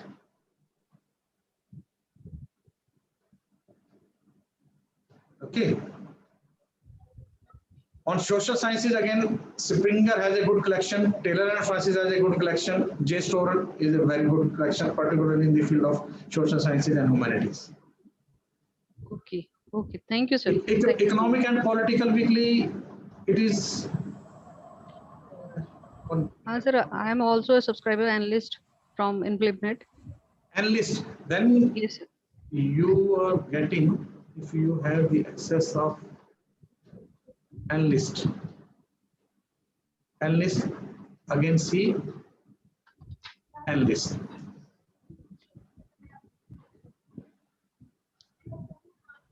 You are getting the access of these e-journals and these e-books.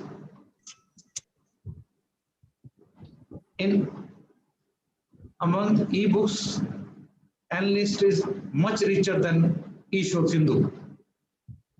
Yes, sir. Oxford University Press, H.W. Wilson, Cambridge University Press, Annual Reviews, and JSTOR. All these publishers cover humanities, social sciences, like linguistics. Although some may have some other publishers may also have some journals, but they have a very good collection. This is what I am saying. Okay, sir. Anything else? Thank you so much, sir. Thank you, sir. There is one question from our international participant. He's asking, I would like to browse contents of Indian PhD dissertations. So in which online source is possible to search these? Shodh Ganga. Is it possible for readers outside the India for Right. free access? When it is over internet, then no question of any boundary. Okay. All the 3 lakh 11,000 plus PhD thesis.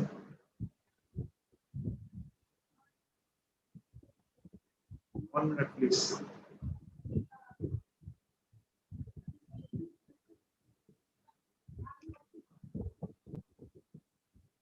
Yes. 3,11,419 full text thesis and about 8,000 synopsis from 476 universities. This material is available in full text. Mummy मेरा lecture चल रहा है, मैंने 10 minute लगने हैं Ajay. So all the research in the form of PhD thesis submitted in Indian universities are available over internet that can be accessed from any corner of the world. So I think your question is answered. Hello? Yes, sir. Yes, sir. Definitely. You have Any other rightly question? said that thing. Yes, there is one more. Is there any link available free of cost for plagiarism test? Silly question. Just go to Google. Yes, sir. Flag checker. Na? Free anti-plagiarism software.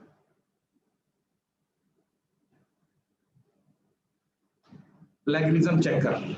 This one. Duplichecker.com. Plagiarism detector. But sir, what about their authenticity, which are free of cost? When you will use this software, only then you can see. But see how the anti-plagiarism software works. Okay. We are using anti-plagiarism software called Turnitin.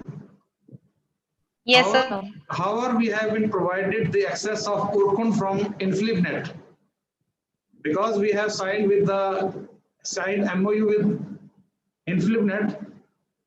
They had to provide us the access of anti-plagiarism software, and the software name is Urkun. But their area or their coverage is not as good as that of this Turnitin.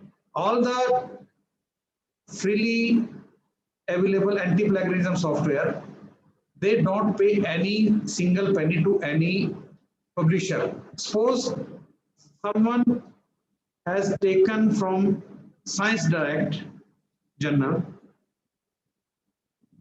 which is a very costly journal, and you are checking through the freely anti-plagiarism software, it will not detect that material taken from that particular journal, paid journal, I mean. So authenticity is not the problem, but the coverage, they are checking from which material. Actually, anti-plagiarism software check the submitted thesis from the material available over internet. If they are not having the access of those resources, they cannot make use of those resources. That is the problem. So we are paying 6 lakh plus for every year for the subscription of this Turnitin. Urkund has a very good coverage, but Turnitin again has the coverage. I think it has the widest coverage. So till date, it has the widest coverage. That's why we are paying 6 lakh per year. So if you want to check that availability of and freely available anti-plagiarism software. This is 10 free anti-plagiarism detection checker software tools. So click this one, it will give you the list.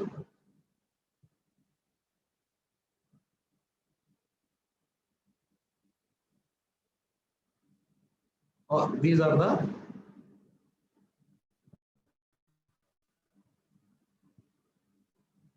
copy leaks, plagiarism, hidden plagiarism check, duplicate checker, plagiarism hunt, paper rates plagiarism checker. But if you don't have the access from any paid anti-plagiarism software, then you can check from these resources. Otherwise, always use paid anti-plagiarism software. Is your question is answered? Mamta ji. Hello. And portals, which I think surely going to benefit our participants. So with Mamta ji, your question is answered or not? Yes, sir. That question is answered. Okay. Dr. Mamta, can I speak something? Yes, ma'am. Sure. Go on. Good afternoon, Guru Bhai. First of all, I must thank you कि you have given a wonderful lecture. Madam Sangeeta ji. हाँ जी, हाँ जी, हाँ जी. Okay. तो आपने बड़ा अच्छा lecture दिया और बहुत अच्छा लगा. बस मेरा एक तो ये क्वेश्चन है कि जैसे जो एक्स स्टूडेंट है यूनिवर्सिटी के, क्या वो अपनी यूनिवर्सिटी के थ्रू इन फैसिलिटीज के मेंबर बन सकते हैं by using creating their own user name and password? No, madam. नहीं बन सकते. No, the reason behind, we have signed a MOU with the publisher not to provide the services to any other student or the student not enrolled in this university. Okay, मतलब x students के लिए नहीं है. अच्छा, ये जो अभी इन्होंने पूछा था कि भाई हम प्लेगरिज्म चेक, अगर कोई प्रेजेंट स्टूडेंट है और वो आपके पास लाता है कि भाई मैंने ये पेपर लिखा हुआ है सर, या मेरी थीसिस है और आप मुझे चेक करके प्लेगरिज्म बता दीजिए, तो they can opt this service? Madam, unofficially you can, but officially I can't give the statement that you can. Okay, sir. Thank you, ji. Thank you. Thank you so much, ma'am. Meher Singh sir wants to say something. Ji. Yes, Meher Singh sir. Yes. Can you hear? Yes. Yeah. Thank you very much. Over to you, sir. Thank you, ma'am. I would like congratulate and thanks to Dr. Vinod Kumar ji, University Librarian from GJU Hisar, and for giving such very good information on the topic, that is digital information resources which are available on the InflibNet site and on the users, and now most of the users are getting the information through the InflibNet, like some of the participants asking about the foreign participants about the Indian thesis, because it is the sir have told in a very good manner, because we have electronic repository of electronic thesis of Indian universities on the South Ganga portal, and it is very good collection and can access by all the institutions. These are the free of cost, and most of the, like sir have given already more examples like NPTEL lecture, NLIS program, and there are so many activities which are following by the InflibNet Center, and most of the institutions in India and as well as abroad, they are getting the very helping information for their research work in this digital and digital or research environment. So I express my sincere thanks to Dr. Vinod Kumar for sparing your time, sir, in to deliver this expert talk in our FTP program. And so I again, sir, thank you very much, and so nice of you. Hand over to Mamta, ma'am, please. Thank you so much, sir. So Dr. Vinod, we once again thank you for sparing your time and for sharing such a informative, knowledgeable session with us. Thank you so very much. And thank you, madam, and thank you, sir. Thank you, Meher Singh ji, for giving me the opportunity to interact with the participants registered under this FTP program in university. Thank you very much. Yes, thanks, sir. Thanks a lot. Ji, sir. Thank you. So participants, our next session will start at 2:30. So you can have your lunches and please join 5 minutes prior to the scheduled time. Thank you so much, everyone. Thank you for your patient listening. And I hope you all have filled the performer that has been shared on the group. Thank you, everyone.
A very good afternoon to all of you. Am I audible? Someone please confirm. Yes, ma'am. You are Yes, audible. ma'am. Yes, ma'am. Oh, thank you so much. Actually, our resourceful person is just about to join in. Then we are going to start within a minute.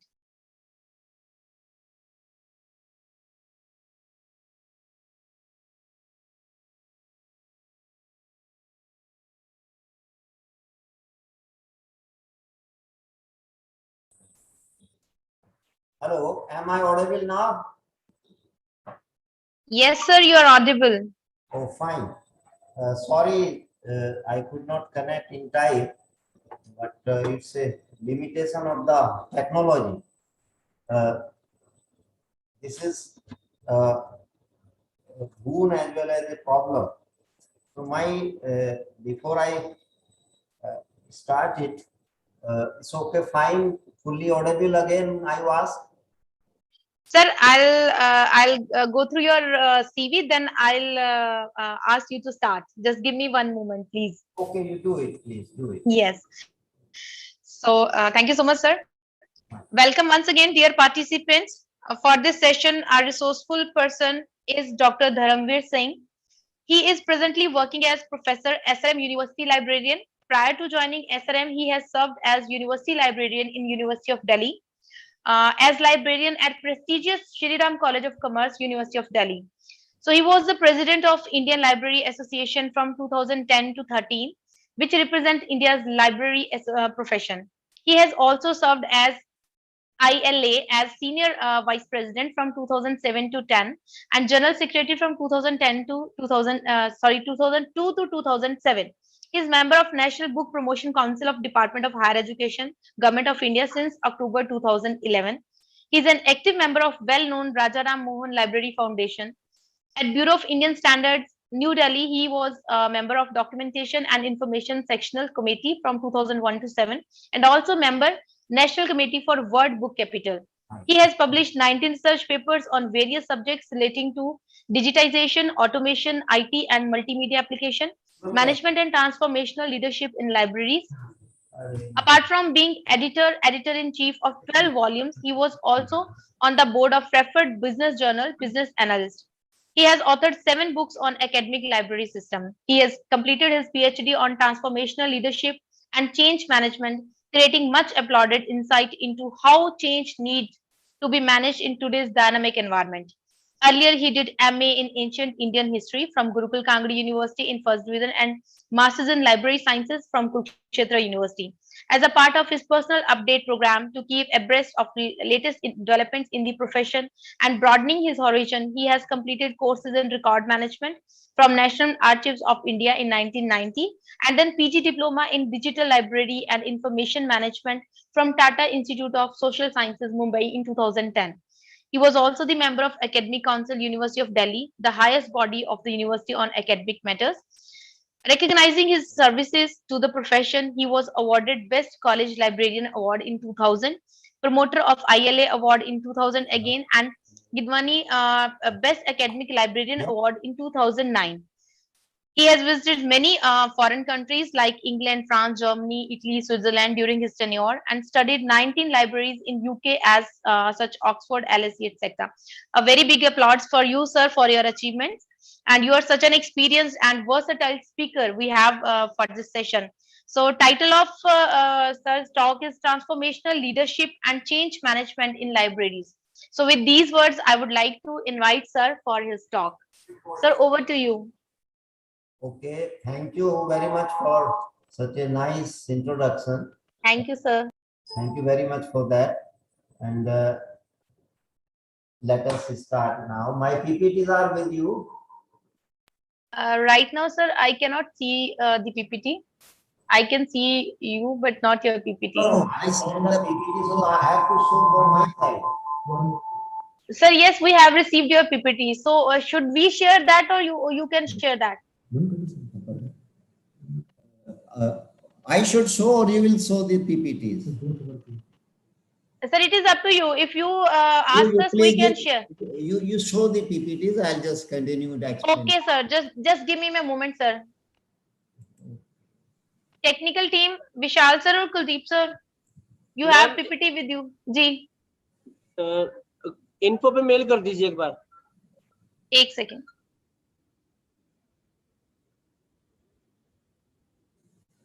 दो minute रुक जाए, चल पड़े उसके बाद फिर. हाँ video कर दो, ये तो यहाँ से हो जाएगा, इसमें आसानी रहती है.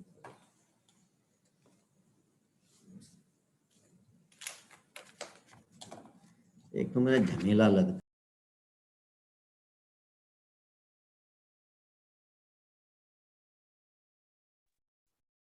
Vishal sir, it is sent on info. Please check.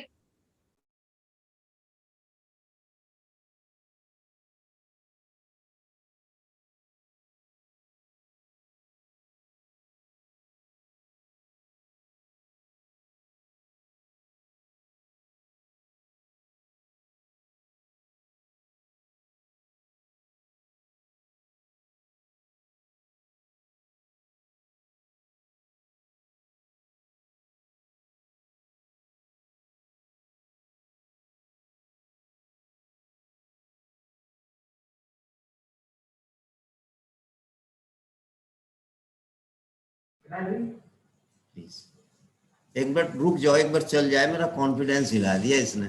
सच बात तो ये. Sir, our team is working on it. Just give us another 1 or 2 minutes. Okay, no problem. Oh yes, it is there. Yes, sir. Change is always resisted, and it is a every living being nature that, okay, you can go now. Living being nature to resist the change, because nobody wants to come out of its or his or her comfort zone. But change is imminent.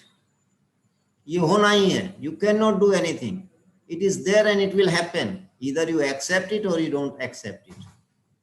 That is why Peter Drucker, the great management guru, who is known for participative management concept, which is now shaping the world and democracy of the world, he very nicely said, performance of the managerial leadership determines the success or failure of the organization. We all librarians and everybody, not a librarian in other than the librarian also is a manager. Somewhere I am managing my own business, somewhere I am managing my agriculture, and someone is managing something, but everybody is managing something. So how he manages his success, the success of that house, success of that business house, success of that library, institution depends on the leader, how he makes it. The difference which makes is he is the leader. If I quote here Bernard M. Bass, he was a great leadership scholar, died only 3-4 years back. He quoted Napoleon in one of his books, A Handbook of Leadership. An army of rabbits led by the lion, and another side, the army of the lion led by the rabbit. Army which is led by the lion will be winner because its leader is the lion. So leader makes the difference. Okay, fine, people do make the difference, but leaders makes the difference, and there's a big difference between leadership and followership. This is not the leadership. Somebody comes on the street, Jindabad, Murdabad, and he collects 100 and 200 people, and he said, I am a leader. No, they are not the leaders. Leaders are different. Gandhi was the leader who brought the change, and now the principle and the methods of Gandhi is being followed all over the world, and this world has accepted the Gandhi principle that ahimsa, violence has no place in the educated and developed and civilized society. Next PTP, please. Next PTP. Yes. What I want to say here, that two paradigm shift has taken place in the society. There was a time, if you go back into the history, that is, we started from food hunter. But in the morning, human, as per you go in the human history, human life development, anthropological studies, they used to go in the morning like the other animals, hunting and collecting food and eating and coming, and no accumulation. We started from there, from hunting. There's a book published from Oxford University Press, from food gatherer to food producer. That's a very beautiful book, one should read. So we started, human started from the food hunting like other animals. As animals start in the morning in a group, They go, one very specific thing with the birds is this, कि वो शाम सवेरे वो जाती हैं पश्चिम की तरफ. In the evening they go to the west side, and in the evening they go to the east side. You please observe them. It's a very scientific method. If they fly to the east side, they cannot fly because sun is rising and reflections will be in their eyes. But they have adjusted themselves. They have adjusted with the hard realities of the nature, which they cannot change, and which you cannot change. You have to adjust with that. So we started from food hunter to food gatherer. Then we started collecting the food and storing the food for 1 or 2 days, whatever method and means we adopted and developed at that time. Then from food gatherer to food producer, agriculture started. And all sorts of the agriculture. It may be animal husbandry, it may be fruits, it may be so many things. And from that to we have come to the industrial society. And industrial society to the information society.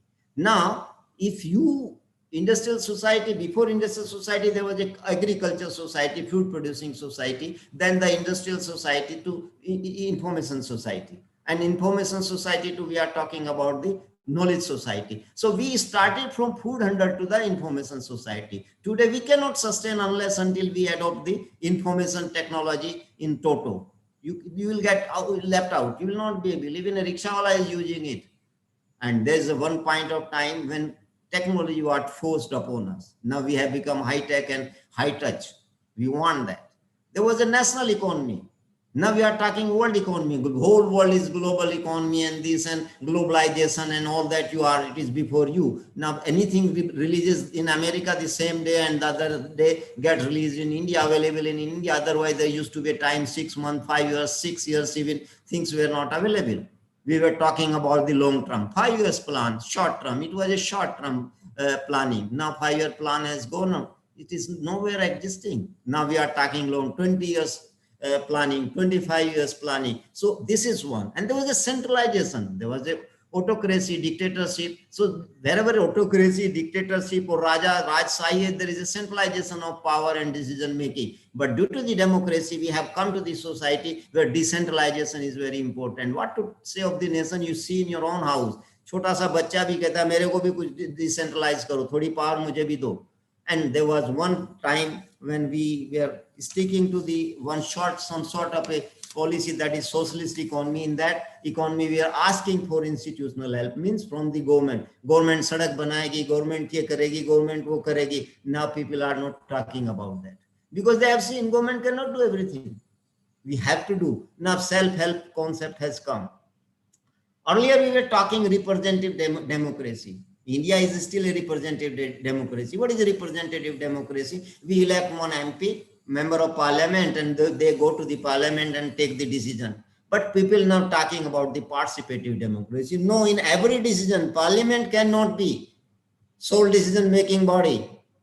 We should have been consulted, as these farmers are saying, whatever right and wrong, I don't want to go in that direction. But they are saying it is concerning to us, but you have not given us the opportunity to participate in the decision. So there's a big change going to take place in the democratic system and the world administrative system from representative to participative. So participative democracy in such a big country like India, where so many people are there, 1 crore, 40 crore, 140 crore people are there, it's not so easy to have it, but people are asking for it. In small countries where only population is 1 crore or less than 1 crore, they can have participative democracy, but demand is there. Your decision in the parliament has no meaning for us, though we have elected the parliamentarian. Please come to us first. So it is a demand for the participative democracy. Might be wrong or might be right. I don't want to go in that. There used to be a hierarchical system. Now it is nowhere. It is only networking system. And there used to be only 2 options, either or something. When I was a small child, I was told by my own family man and my friends, ya to doctor bano, ya engineer bano. Now these things has gone away. Now we have multiple options. Even if you want to buy a car, there was 2 cars, one Fiat, one Ambassador. उनकी एक duty थी. हिंदी चलेगा? Hello? Am I audible? Yes, sir, audible. Hindi चलेगा? Hindi Yes, चलेगा? sir. Sir, preferably English because we have international. Sometimes. No, actually, sir, we have international participants and they are insist. Yes, sir. So there used to be only 2 cars available in India because everything was institutionalized. Everything was under control of a particular type of a pattern of the government. And the beauty of those cars was that after 6 months, horn used to keep silent and whole car used to be like a horn. But now we have multiple options. So this is the, a beautiful paradigm shift which we have to accept and adjust. You might have heard the name, not might have, everyone have heard the name of Darwin. He said one thing which we caught partially.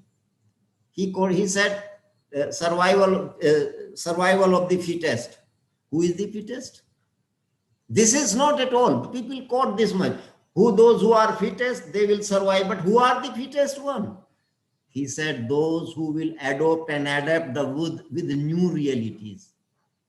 Those who will be able to adopt and adapt the new reality, they are the fittest and they only will survive.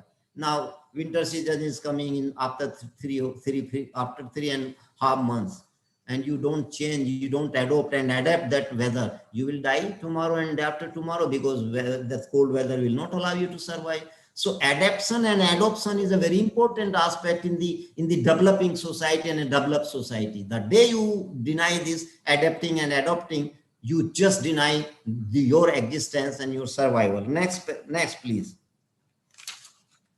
Now, which are the sources of change? Without going much in details, there are 3-4 things. First thing is this: change is inevitable.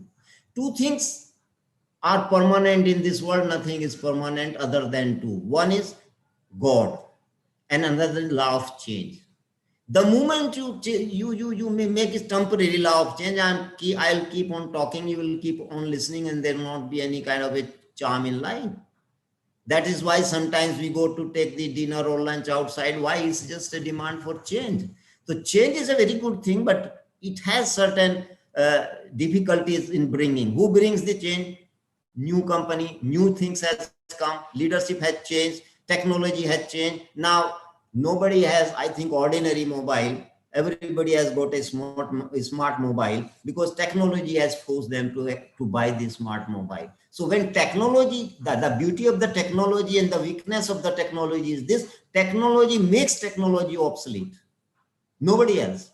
A new technology here, after 6 months, 1 year, another technology will come. The old technology is obsolete. Because technology comes out of the science, and science denies its own researches, on which they have got prizes, and they later on they deny it. But the beauty of the people of the science is this: they accept this denial. In social sciences, in social world, change is very difficult to accept. It takes a long time, because variables are not under control. So is the management. And there are 2 things: external and internal. Please, next. Which brings the change. Here, 2 things. There are 2 pictures. One gentleman having some, some mat in his armpit and bag and doing very decently. Somebody is sitting, and the 2 people are here, and they are just aback. When you are prepared for the change, you make the better success in life. When you are not prepared to, you are unplanned. When you are ready to accept the change, then you plan it in advance. When you plan in advance, you do everything so nicely. When you don't plan in advance, let us say if you want to go from here to Delhi or from Delhi to Bombay, and you have not planned, the last moment planning, sometimes you forget your ticket, sometimes you forget your charger, sometimes you forget your mobile, like that. So many things has happened.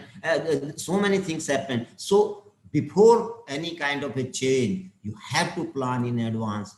In management, there's a point talk all over the world. Japanese takes time to plan, years together, but they don't take times to implement. But in some countries, mine also, they don't. They take a lot of time to implement. The developed society takes time to plan, and there's no delay in their execution. But undeveloped society, undeveloped person, he does not take much time to plan, but he takes a lot of time to implement, and that implementation also becomes very difficult and unmaintainable, unmanageable. This is the thing. Next, please. What are the external sources? It is a general type of this is one thing. user, customer, clientele. You can use many words for this. Synonyms are there. The user forces the people to change. Your children forces you to change. Your body forces you to change. So these are customer, known as a customer, user, clientele, whatever word you feel appropriate to use. That is the point which forces us to change. Economic environment. Now it has forced whole of the world. Now I'm talking online and it took some time to get connected and everything. But had it not been corona effect, we would have been facing each other. So this is a climate in general and economic climate change in particular. So this is economic climate change has made a lot of change in China. You go in China, I happen to be there. They have a dictatorial government, but they have a very liberal economy. So this is that liberal economy produces like anything and distributing and dumping their product all over the world and monopolizing the international market. So this is economic climate is a very important climate because without that you cannot survive. Another change is labor force. I'm also a labor. Who, if you think a person who is working in a field like a farmer or a laborer on side, he is a labor. Every one of us is the labor. The change in the labor force, the expectation of the labor force, the training of the labor force also makes us to make the change. Now, if you expect any laborer, okay, he will not have the mobile, it's not possible, but you have to accept it. And another thing is the legal environment. American society known as a highly litigant society. But now whole world is just going in that direction, asking for its right, and that's a good thing. I appreciate it. So that legal environment, when it changes, in case you come to India for a business, so there's some law that has to be followed. Twitter dispute was going on and they had to follow Indian law. So legal environment also, and that legal thing has forced the Twitter to change the laws. Initially they said in the Supreme Court, we have our own law, we will follow. Then court said, no, you cannot. You have your law for yourself, but this law of the land has to be followed. So this is the thing is influencing, affecting every one of us to lead change in law. But one thing I would like to make you aware about the law, it's the most artificial subject and process in the world, but most powerful. You make a law in the morning, you change the law in the evening. But morning and evening in between, whomsoever comes under that law, if he violates that law, he is being punished, and there's another dictum all over the world. Ignorance to law is no excuse. This is the thing. Another is legislation. This democratic system, etc. I don't want to go much in that detail. Please, next. These are four things. Globalization. This whole world has become. There's so many regions of it. One point of time in Western world, there was no demand for white goods like fridges, TVs, etc. They were looking for the market. And there is a lot of short of labor force and high prices of the labor force. They shifted to China and Asian countries and Vietnam and Cambodia and all these countries where labor and Bangladesh where labor is very cheap, and they are getting the same thing done 1/10 or 1/28 or 100 price because of the cheap labor. So globalization has made us to think and to change. These are the external forces. Workforce diversity. Now there's a diversity in workforce, and whole industry has, and any other thing is also has mechanized. In agriculture in India is fully mechanized now. Had it not been mechanized, at least 40% of the land product would have been grazed, eaten by the animals to do the agriculture. We would have not sustained, but mechanization has brought. There was a one point when India was divided into three parts, India, Bangladesh and Pakistan. You can say two parts at that time, now three. And we were only 42 or 43 crore and we were short of the food.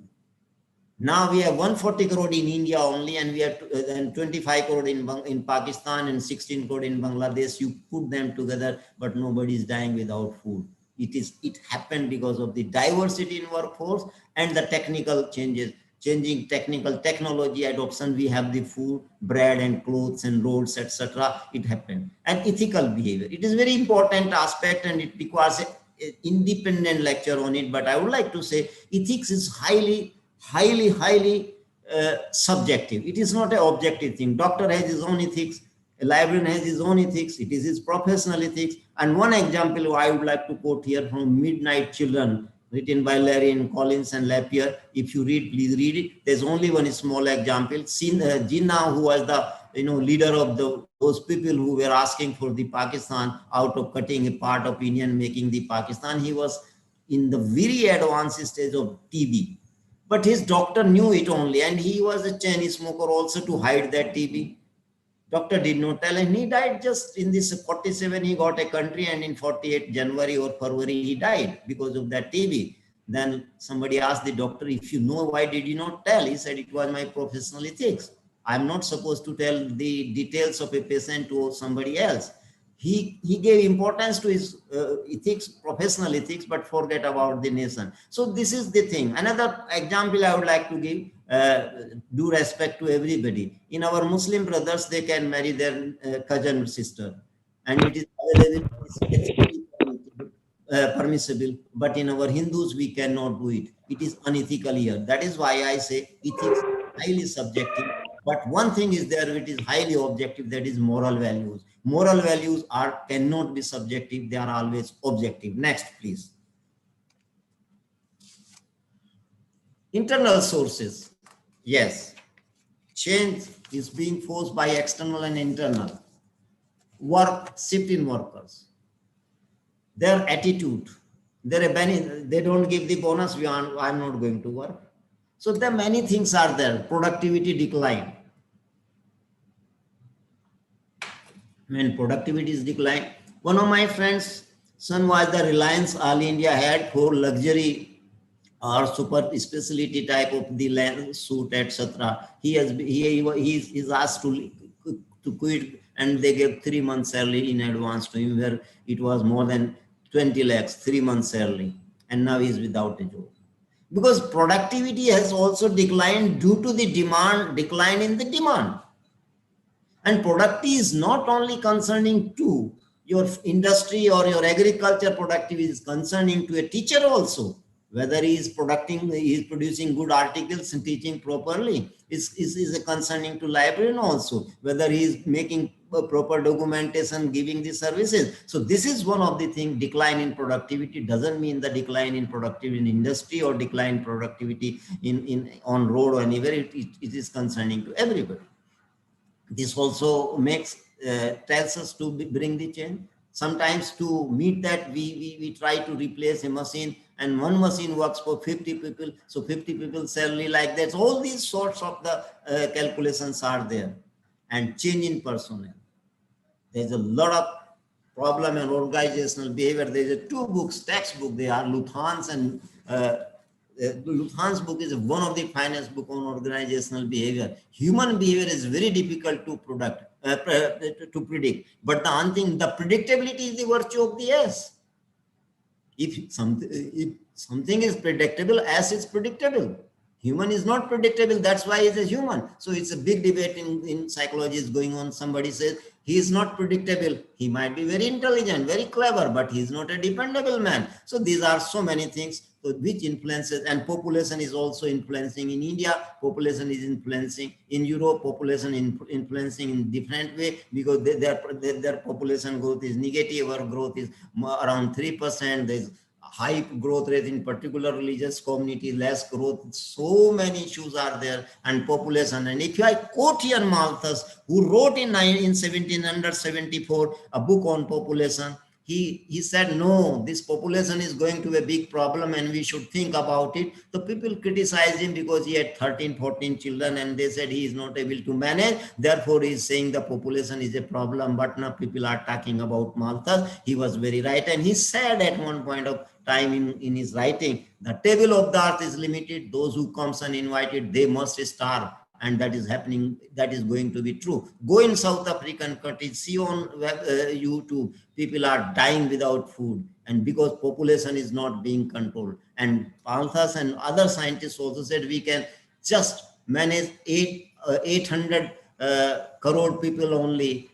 8 अरब कितना होगा English में मैं नहीं जानता. 8 अरब की ये जमीन जो है उसको कर सकती है, but not more than that. We are going to touch it. And the reason is, he said, then how it will be controlled? I don't want to teach the economic. He said, when population will increase, what will happen? That there will be a shortage of these natural resources. So now fight is not for anything. If any corruption takes place in any country, that takes place in the through the natural resources, somebody is taking away the sands and somebody is cutting the forest and selling them. So everything you look into that, this is going in the natural resources, because natural resources gives much return to them rather than the other thing. So this population is a different issue, but it's a big problem. Is please next. Now, internal forces for change. Again, same thing, but I just touch it. Declining in effectiveness. If somebody is not effective on his job, would you keep him? Or if some pen you are using and it's not effectively working, you will throw it away. The crisis. Company doesn't mean, please don't take company here like that, industry. Company means anywhere. It can be agriculture field, it can be city, it can be anything. So that crisis arises. Sometimes there are two management groups, they are fighting and clashing with each other. So that is a crisis. Even in family, we have the crisis. Social scientist says, if you look into the sociology, I repent always that I have done, I would have studied sociology rather than any other subject, but doesn't matter. Time has passed now. You can do it anytime. So social scientist says crisis is nothing. It's a shortage of something. When shortage of something, you try to grab it. When you try to grab it, somebody will resist to it and the crisis starts there. Always I say something very succinctly. Somebody asked me one time that what is Ramayana and what is Mahabharata? I say always this thing, and I said that if you try to take away somebody else's property and write, Mahabharata will take birth. Mahabharata will be there. And if you just forgive, and if you just ready to give your own right to, then Ramayana will take place. When Ram was in jungle, Bharat said, no, I don't want the power. Power is yours. I'll not do I'll put your khadao and I'll do whatever I am doing. So Ramayana took the place. Ramayana means tyag. Ramayana means sacrificing for others, for the society, for the family, for the nation. And Mahabharata is usurping, taking away anything, whatever this Dhritarashtra was doing. He was keeping he was blind, but he was not blind. He was not a mad person. He just kept closed his eyes and intellectual eyes also, because his son was just going to take away everything and has taken away from Pandavas, and there was a crisis. So whenever there is a fight, that is a Mahabharata. It can be in a small form. It can be in much bigger form. Changing work climate. That is another thing. Changing employee expectation, which I have already told you. Please, next. Okay, how resistance takes place. I told you right in the beginning, any change will be resisted by every one of us. It is not so easy to make people accept the change. First is fear of unknown. What I am doing, what you are doing today, you know everything. But what will happen tomorrow? You don't know anything. The fear of unknown is a very, very difficult thing. And when these leaders, so-called leaders, want to create a problem, they create the fear of unknown, about which everybody cannot foresee in advance, and they create a fear. One day, I'm not against or favor, one day I met somebody, said, Ma, why are you sitting here blocking the road? He said, Hamari zameen chin jayegi, government will take over our land. I said, oh, it's a fear of unknown has been created in their mind. Again, when I want to make the change, I'm just afraid of that. I may lose this. I may have this loss. I may fail. This is the problem. That is why Bernard Embass, he was a very good person. He said, those who resist the change kills them. Why? Disruption in interpersonal relationship. We have a relationship now. If I'm being changed from here, I'll have new person. I don't know how I'll do. And even sitting together, there are many things. Personality conflict is a very important aspect, which we call the ego clash. Very, very small thing. One day I was coming from Sonipat. I didn't know, and I don't feel I did anything. Two police wala came and they just blocked the road. You just hit us and you are running away. I said, if you are in police, you should know I'm a man of 60 plus, cannot run away. Only a young man can try to run away from the accident scene. Number one. Number two, I don't think I have done anything. Let me check my car. If I hurt you, hit you, then there would be some, some mark on my car, but there was nothing. Again, I said, this is all. I have not done anything, but you feel I have done. I feel sorry and I beg your pardon. And they immediately cooled down. This was only a thing which solved my problem. Had I just been an egoistic person at that time, okay, you let us come and go to the police station, then this and that, and 2 hours, 3 hours talking to this and that. This is nonsense. Please never fight for a small thing. Time is very precious. I say one thing always, and again I say it. God has been very, very, sometimes he's not very honest in so many issues. Somebody is having a good health, somebody is having a bad health, somebody is having a height, somebody is not having, somebody has a very, very fair complexion, somebody is a black one, somebody born in a very good family, somebody born in a very poor family. These are differences, or you can say dishonesty on the part of God is there. But one thing is very common, where he has been very honest. He has given 24 hours to all of us. Either you are a king, either you are a Modi, Prime Minister of India, or you are a street vendor, whomsoever is, everybody has got 24 hours. And life is nothing. How do you utilize your 24 hours? That is the only life, and no need to talk to somebody hours together. Watch him for 24 hours, see his natural behavior, and you can predict what he is going to do. Either he is a student or an employee or a farmer or industrial worker, whomsoever, whatsoever. So this is the thing. Personality conflict, please avoid personality conflict. Politics, it's a very difficult issue to discuss. Very difficult issue to discuss. If somebody deceives someone, or it was his politics. Politics means deceiving. Politics means telling the lie. So I don't want to go in that area, but politics, what is happening? This farmer law is being registered by the politics. Had politics not been there, that would have not been this problem. And so many other issues, not this. And culture assumption is a very difficult issue to handle. I give one example.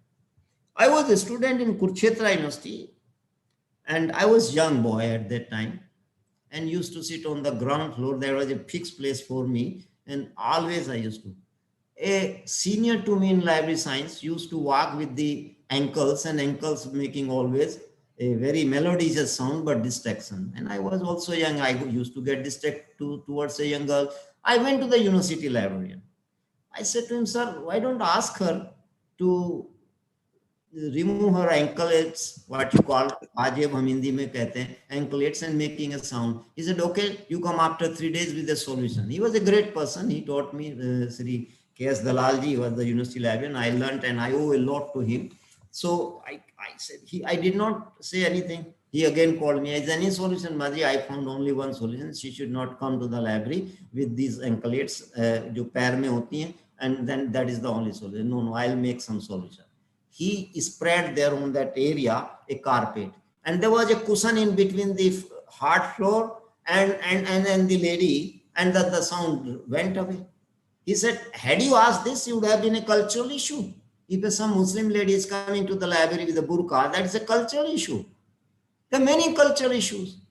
So please, wherever you are, whenever you are in a position, please be very, very serious about the culture issues and culture assumptions and values. They are very important in sustaining in the society. Next, please.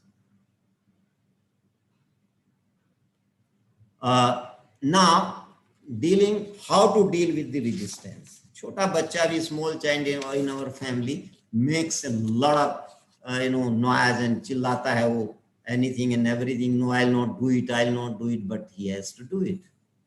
First thing is communication. The more you communicate, the more problems you resolve.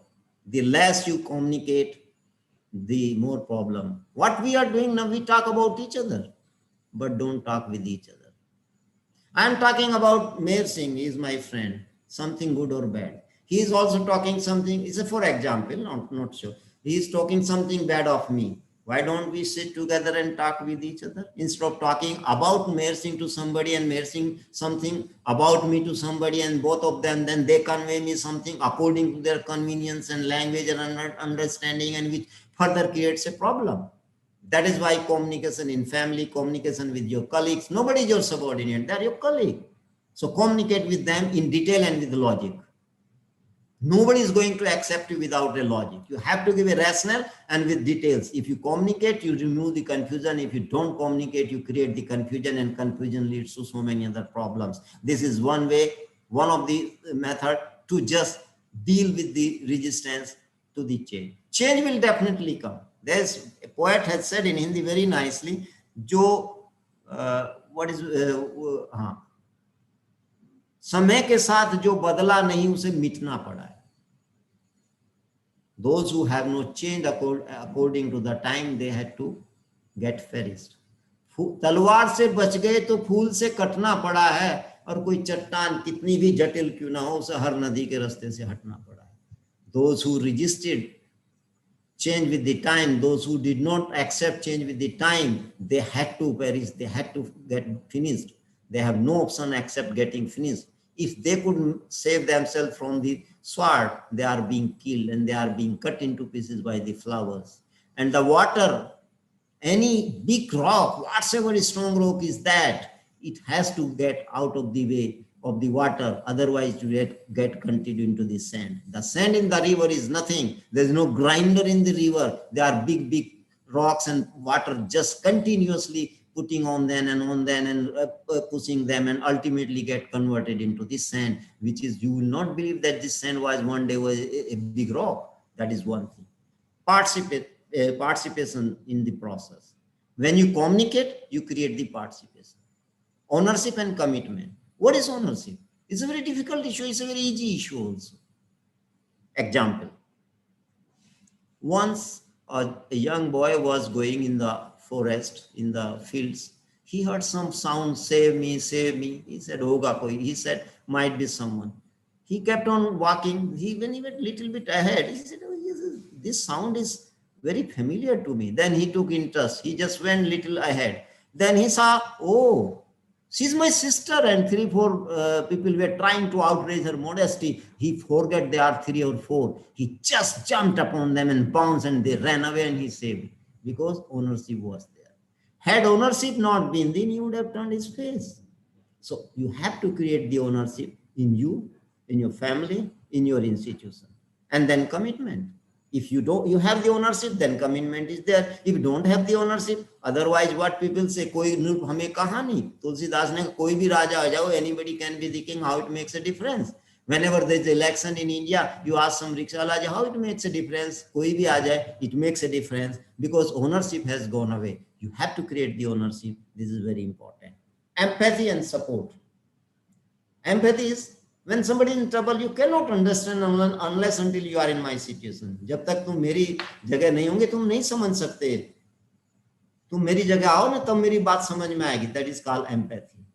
Please, when somebody is in trouble, you have the empathy and forget about somebody. Wherever are you working, whenever are you working, you please have the empathy of co-workers. They may commit a mistake. I too commit a mistake. The difference is this: I am on a top position. Everybody cannot put a question to for a small thing. And somebody is working with me who is in a lower position. Anybody can put a question, and everybody can put a question to him. No, this is not the right way. Have the empathy. Try to understand why this has happened. Sometimes we lose the temper, but doesn't matter. These are few things which can help you to even your own life, in your family. Communicate with details and logic. Participate in the process. What are you going to do? They should be the participant in that. No, you make a law and just okay, follow it. Don't ask me anything why it is. It is not an army where you have to keep everything secret and just and then the juniors has to follow. No, life is not an army. Army is for a different purpose.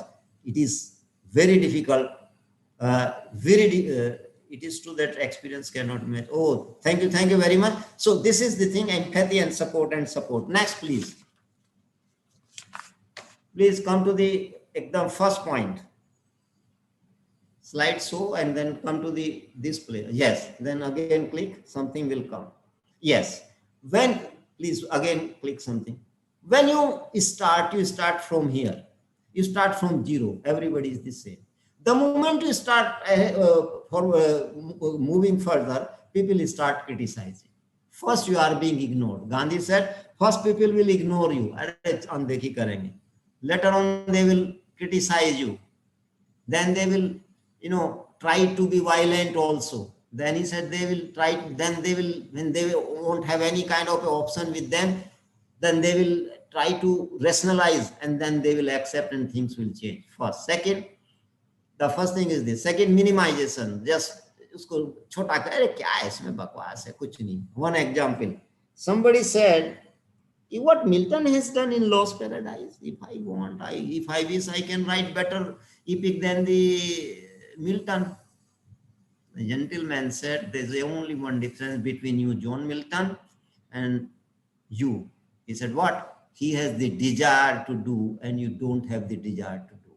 The difference between a successful person and a less successful person is the intensity of the desire, intensity of the commitment. That is the difference. Once upon a time, Dr. Radhakrishnan said there's a book, I refer that, please read, it's a beautiful book, Eastern Thinker and Eastern Philosophy and Western Thinker. He said, we get the success according to the commitment. And there somewhere he said, beautiful thing which I generally quote, we have learned to fly in the sky like a bird, we have learned to walk, swim in the water like a fish, but we have forgotten to walk on the earth like a human being. This is a very important aspect. We are flying now. We have reduced the distance. If you want to go from Delhi to Madras, it will take hardly 2.5 hours. If you want to go to America, it is 10,000, 15,000 kilometers. It takes hardly 14 to 17 hours. It has increased your speed of walking. You are listening. I am sitting here. You are listening in all over the world, wherever you are. So your listening power has increased many million and billion times. So you are watching me and I am watching you and sitting in different, that is also has increased. But our human values has decreased. Therefore, that is why he said, learn how to walk on the earth like a human being. So that is the thing. And if you, unless until you create the human is a good human, change leaders will definitely be very difficult. Next, please. इसी में click करिए. 3 पे आगे चलिए. Go, please go ahead. Then again, first, they will just ignore you. Second, they will minimize you, means criticize you. Third, then depression will come on. Yeah, he has come. We have to follow. And there are many issues in many different cultural areas. Somewhere color is an issue. When South Africa issue was going on, white people, oh, he's black, he cannot be a ruler for us. And sometimes in India also, he is from this particular community, I am from this particular community, how he can touch my vessels, how can he be my boss? These so many nonsenses we have created in our mind all over the world. Somewhere in the name of religion, somewhere in the name of color, somewhere in the name of caste, somewhere. So many things are there. I was in UK in 1996 and I faced that black and white issue number of times. Though they say we are very advanced people, this, that, and so many things they are talking. Just a minute, please. Just a minute. Hold on. Hello. Hello. हाँ जी. जी. Madam मुझे 4 बजे के बाद बात करना. 4 बजे का. I am busy in a lecture.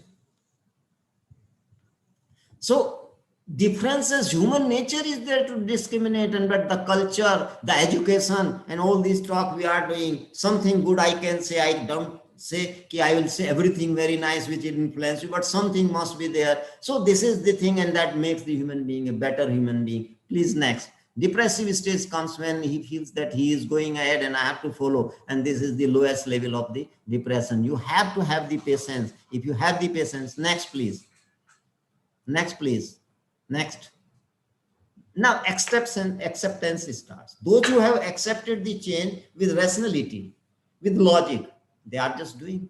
Those who have rejected it outrightly, they are left behind. Now they are trying to find out some relevance. अरे we want to do, हम तो करना चाहते हैं, कोई हमसे ढंग से बात करे तो हम कर लेंगे. This is the thing, but it's a human nature. You have to have the patience. You have to communicate with your colleagues. You have to think about others' problem also and have the empathy. These things can be meted out. You can check them. You can deal them with very easily. Next, please.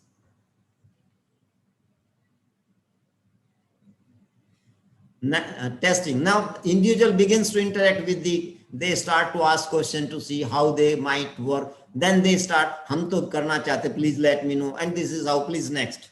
This is how this time is very short and lecture is very lengthy. Therefore, I want to finish it within the time. Next, please.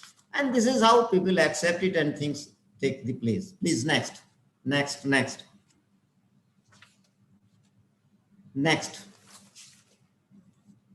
I have to cut it short. Next, please. Next. Yes, fine. Only 2 points here. How to plan better for implementation and how to overcome employee resistance. Always, anything you do, forget about the employee, you yourself. You are living in North India. It is hot now. In the month of November, a little bit cold is there. You will not wear the clothes easily. Kuch nahi, it's a small thing. Tomorrow will be all right. And you resist to wear the warm clothes. But ultimately, there is a saying in North India, when winter season comes, you fall ill, and when it goes again, you fall ill. Because you lived in January in 0 degree or 3 degree, 4 degree temperature. In the month of February, temperature is not that much in daytime, and in morning, evening become cold and you become casual. So this is the nature, human nature, to avoid the change and to resist the change always and ever. So, but change is definitely, it will happen, and change cannot be stopped. Morning, evening will happen. You'll have to adjust. Again, I quote the Darwin, adopt and adapt. In your family, one thing I say about Indian women, and I salute them, they are 30 years old or 25 years old or 20 years and get married to a family. About that family, they don't know anything about their culture, about their behavior, about their temperament, all that. And she goes there and adjusts herself. I salute them. When I think about, I feel it's not possible.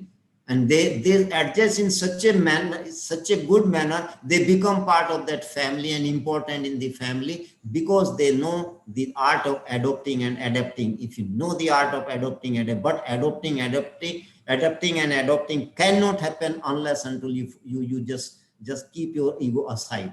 If you have the ego, you cannot adopt, you cannot adapt. If you cannot adopt, you cannot adapt, be ready to be killed.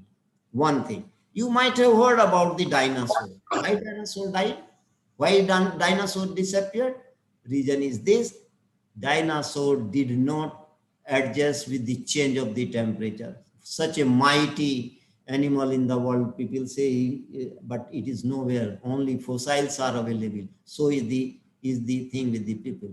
New children are in the family, especially in villages, they wear pant and modern dress and all that. Old people, those who are 80 years of old, and they resist it, and there's always a class in the family.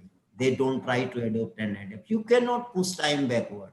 You can learn from the past, but you cannot live in the past. You have to live in the present for the future. This is the thing. I always say one thing: your car has a windscreen such a lengthy and such a big and full size, and you look into that because you are looking for the future ahead. What is happening? You are driving, but your side mirror is very small. Sometimes you look into that. That is a past. Past you cannot forget, should not forget. Look into in the past like a mirror in the car. You look into that and you see what is behind me. But if you want to go ahead, you should have your windscreen of your car clean and open. You cannot cover it. Otherwise, you met an accident. So if you have the vision clear in your mind, you will bring a change, and change is always good if you bring it. So Bernard Emba said, those who are status quo people, they are the worst and most dangerous people in the world, who never allow to bring the change, but change will definitely come, and change kills them because they have not prepared themselves to adjust with the change. Next, please. Next, yes. Next, please. I just had to cut it. Next, yes, fine. I just, slide was there about transformational leadership. There are two types of the leadership. One is transactional leadership, one is transformational. What is the difference between transactional leadership and transformational leadership? Gandhi was a transformational leader. He transformed the people. Subhas was a transformational leader. Nasidanand was a transformational leader. Swami Vivekananda was a transfer. In transactional leadership, they don't do. Those who believe in transactional leadership, they can be a good manager, but they cannot be a good leader. And unless until you have a good leader, good change cannot take place. those who brings the change in advance, they are the leaders. Or those who follow the change, they are the managers. To be the manager is not a difficult thing, but to be a leader is a very difficult and challenging thing. Leader never, transformational leader never claim that I have done it. He says, my friends has done it. If some mistake, problem is that it's my mistake, I could not judge it. This is the difference between transactional leader will never own any kind of a responsibility. He was my assistant, he did this, she was my deputy, she did it, and I have not done anything. So transactional. There's a very simple example with all due respect to everyone. You see in your family also, you go into a drawing room, once in a day, 6-7 months, your wife say, how do you like this setting in the drawing room? Because of the change. Side badal diya, the chair from this side to that side, table this side to cloth has changed. Oh, nice. One day it looks nice. But the second day you absorb it. And women does it a lot of in kitchen also. They keep chammach, spoons one place, tomorrow they change the place, the side they change and they find easy for some time, and then after that, this is transactional leadership, in which they follow the different type of things, what you call, they contingency word. Okay, you do this, I'll give you this. In family also, if you do this, I'll give you one chocolate. If you do this to the small children, I'll do this. You are spoiling him. You are spoiling him, but we don't know other alternative, therefore we do it. So that is called contingency reward. The transactional leadership management by exception. Oh, you are free from my side, whatever you want to do, but if you commit a mistake, I'll not spare. And he gives a lot of space to work, and when they commit a mistake, he hangs them or she hangs them. This is the problem with the transactional leaders, but transformational leader never hanged anybody. He is ever prepared to be hanged. Therefore, they are being worshipped. Therefore, they are being remembered. I don't want to go in that detail. Now, information. Information is there. Information is a power. It is there. But information is a problem identifier. It hardly gives any solution to. Solution comes from the knowledge. What is the difference? And permanent solution comes from the wisdom. So information is there. It has to be organized. It does not organize it in itself. You have to organize. How do you organize? Now I can interpret it in a different way. We are 20 people participating. I can say they were duffer. This is one way of saying. I can say they're very intelligent. This is another way of saying. I said 10 of them were wearing a very good dress. These are the information can be interpreted in a different context. When data is interpreted in a different context, it becomes the information. But information leads to the knowledge, provided you go through the information in depth. So future librarian role, I'm not going to discuss because people are here other than the librarian. When I will be in the librarian, I'll talk about. Next, please. Next, please. Oh, fine. This is future role of librarian, but this is for everyone. Information need assessor. Whatever information you get in your family also, in your life also, in your institution also, in your industry also, wherever you are working, assess that. Whether it is worth believing or not. Now there's a problem. Explosion of the information is a lot. I give one example. There's a journal known as Chemical Abstract. In Chemical Abstract, such a big document.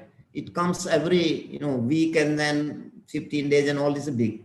If you start reading, see the explosion of the information and knowledge. If you start reading on 1st January 12.01 second and you read 7 articles per hour, 7 pages per hour, and you do not stop and keep on reading till 31st December midnight, you would be able to read only 10 or 15% literature has been published into that. See, only 15%. That is only one chemical abstract. There's so many other journals. There are 6-7 lakhs journals in all subjects and fields and area and languages are being published. Is it possible? No. Therefore, and you have to learn the art how to assess the information, whether it's worth or not. If it is worth, how much do you need it? Nowadays, this social media has made people so many jhoot, lies are flying in the sky and coming to your mobile, and you believe it and you forward it without applying your mind. Therefore, information need assessor. You have to assess your need, how much and you need, and information evaluator. And you have a role, not a librarian. Every one of us has 3-5 roles. He has to assess the need, how much information he needs, and you need, and she needs, and evaluate that information, how worth it is, how reliable it is, and plan the information. And be information service manager. If you plan the information, you do the evaluation of the information, you judge it, you transfer it to somebody else. With these all attributes, that information will make a big change in the society and will be a big service. And instructor. Next, please.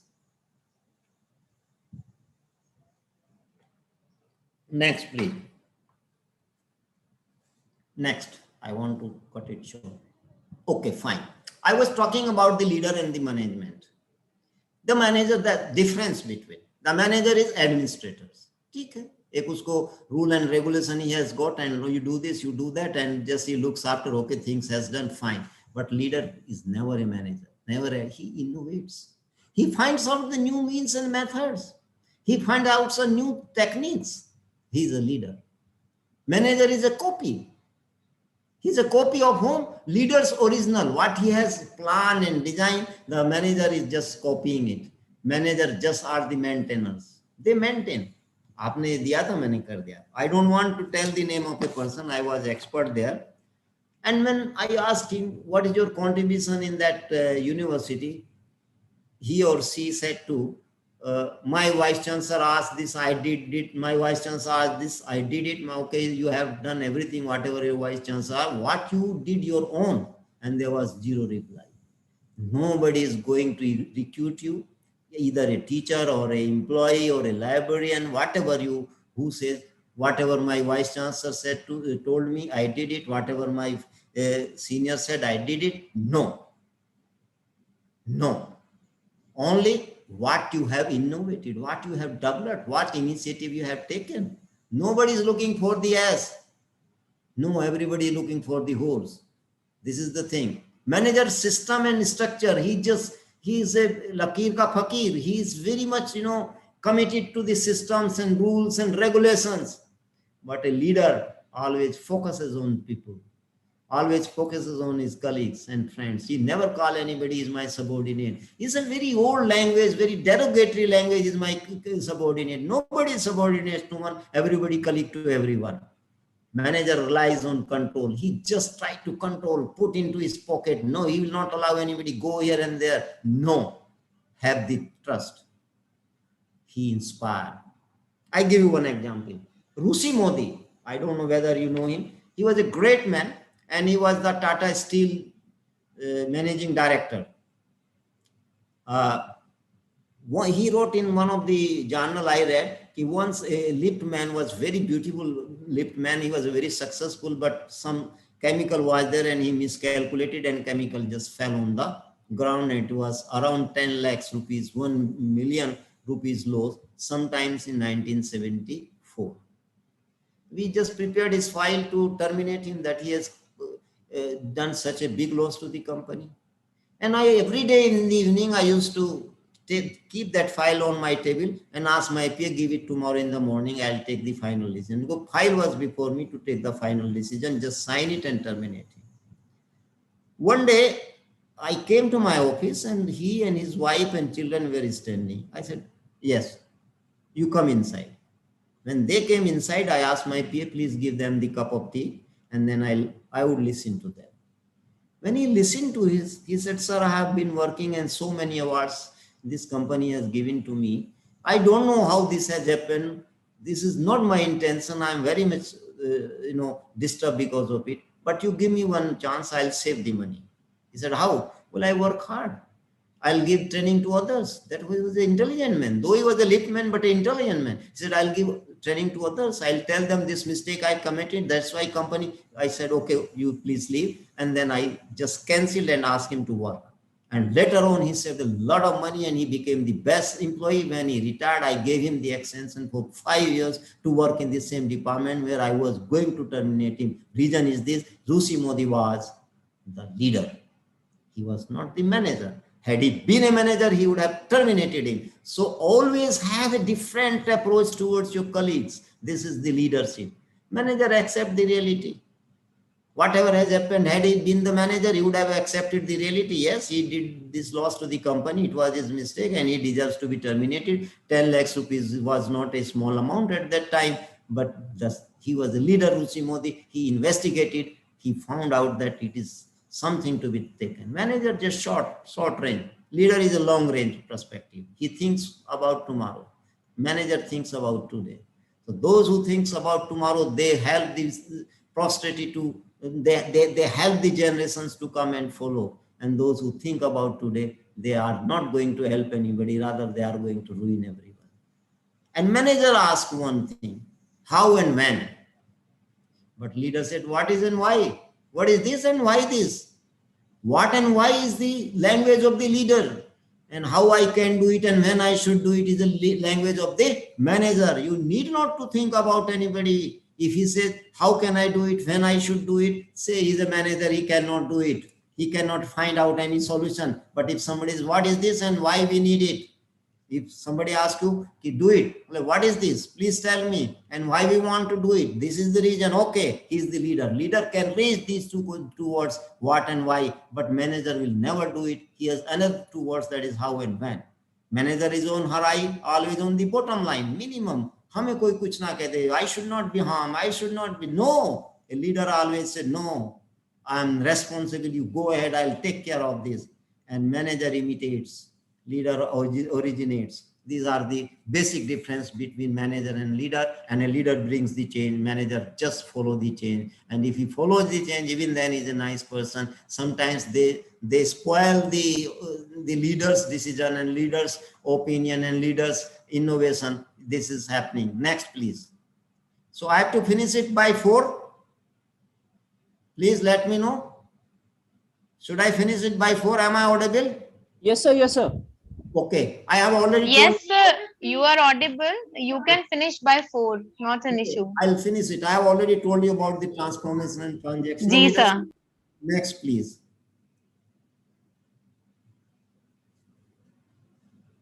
I don't know whether something, I was talking about Bernard and Bass and Bennis.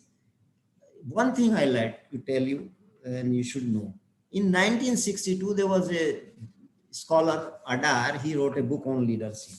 And people laughed at him. Kya nonsense he's talking. How leadership can, what is this? Is it a chapter to be discussed? Now, if you go on the net, the largest number of the books are available on leadership other than any subject. So this Bass was a great man and he has done a lot, and Bennis also, and these people brought a lot of change in the thinking process of those people, and it brings a lot. Now, please next. Transformation leadership, I told you. These are the multi-factor leadership. Bernard and Bass developed a questionnaire that is known as multi-factor leadership questionnaire. These four points: idealized influence, inspirational motivation, intellectual stimulation, individual consideration. These are 4 qualities of the transformational leader. People idealized. You know, so many people might be abusing Modi, but so many people idealizing Modi because he has his own charisma on the society and everywhere all over the world. Gandhi has his own charisma. Gandhi ने कभी टोपी नहीं पहनी, लेकिन लोगों ने कहा कि ठीक कुछ तो हम करेंगे, something we will do, and they started wearing a khadi topi. Inspirational. If a person inspires you to do some better, then he is a leader. He does not depress you. Sometimes, what to do? Yeah, my boss is such a person. He just depresses me in the morning and whole day I am not able to work. No, he should be inspirational. And intellectual stimulation. If you go to your boss or if you go to your senior, whom you feel it leader, you ask something and he is not able to give you the intellectual stimulation, he is not able to give you the proper reply and stimulate you to think about and to read something more. Unless until that, you cannot be a transformation leader. And individualized consideration is a very important aspect. When you come out of the office, you are just a gentleman. You are not a boss. You are not a vice chancellor. There was a vice chancellor in Kurukshetra University. He was an army man and he was coming from railway station. I was also, it happened with me. I was asking somebody, three-wheeler, how much it will charge? And then I don't know, I didn't know that man, K. Balaram. He just passing and going to his car. He said, okay, come on and sit down with me. He asked me on the way, I was the student here. Nowadays, I am working in Siram College of Commerce and I have come here for some purpose. He was the leader. And he made a big change in Kurukshetra, though he could not live more than 3 years. So this is a small thing. He was a vice chancellor. There was no need to ask me to sit down with him. Or if you come out and you take your peon with you, whom you call a peon, I don't call a peon with you. You just take a person who is going to help you on the way, on the road, if anything happens to you. You are not, but those people who are just, thinking, oh, I am a big man. If he sits with me, my status will go down. No, this is not the way. These are 4 points of individuality. In case somebody is very regular in the office and he does not come in time for 2 days, ask him what's the problem. Instead of rebuking him. There's a difference between between transformational leader and transactional leader. Transformational leader rebukes and transactional leader humiliate. What is the difference between rebuking and humiliation? Rebuking is this: if your colleague is not working, call him in your office and just say, sometimes everybody commits the mistake. I too committed a mistake. So talk to him, be difficult with him, threaten him, shout at him. Okay, fine, that is a rebuking. But if you do the same thing before others, it is a humiliation. An humiliated human being will never be a creative human being, will never be a productive human being, it will be a destructive human being. So please mind it, never humiliate your colleague. Always, even your children, your wife, never humiliate. You rebuke wherever need is there. Rebuke. But rebuke is something else and humiliation is something else. So that is why I say this is the thing. And another, I told you all these things, explained you contingent reward managed by exceptional lessons, fair behavior. Please next, because time has to be taken care. Please next.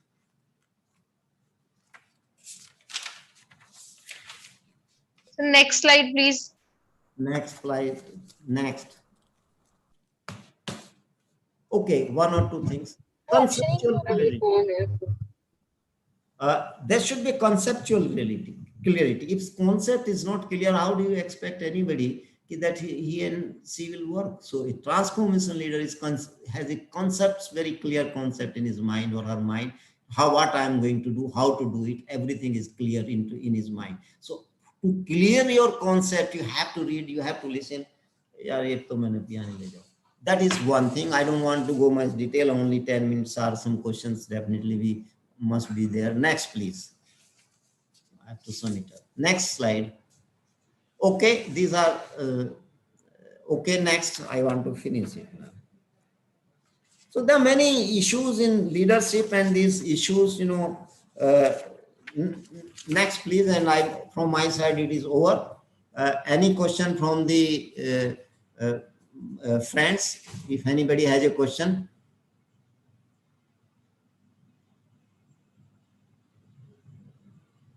Any question, please? Mamta ma'am, you can ask please from the participants. Yes, participants, you can ask questions directly to sir if you have any query, and if you have general interaction with him, you can.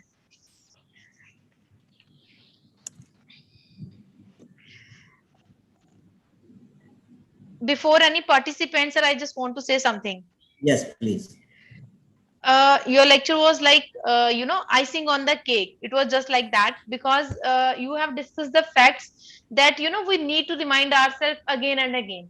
So it was just like that, very insightful, very delightful, very wonderful lecture, I must say. So I wish participants to have some interaction with him. He is such an experienced and versatile person amongst us.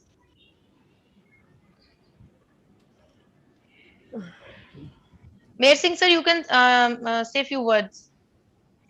Okay, ma'am. Okay. Am I audible? Yes, sir.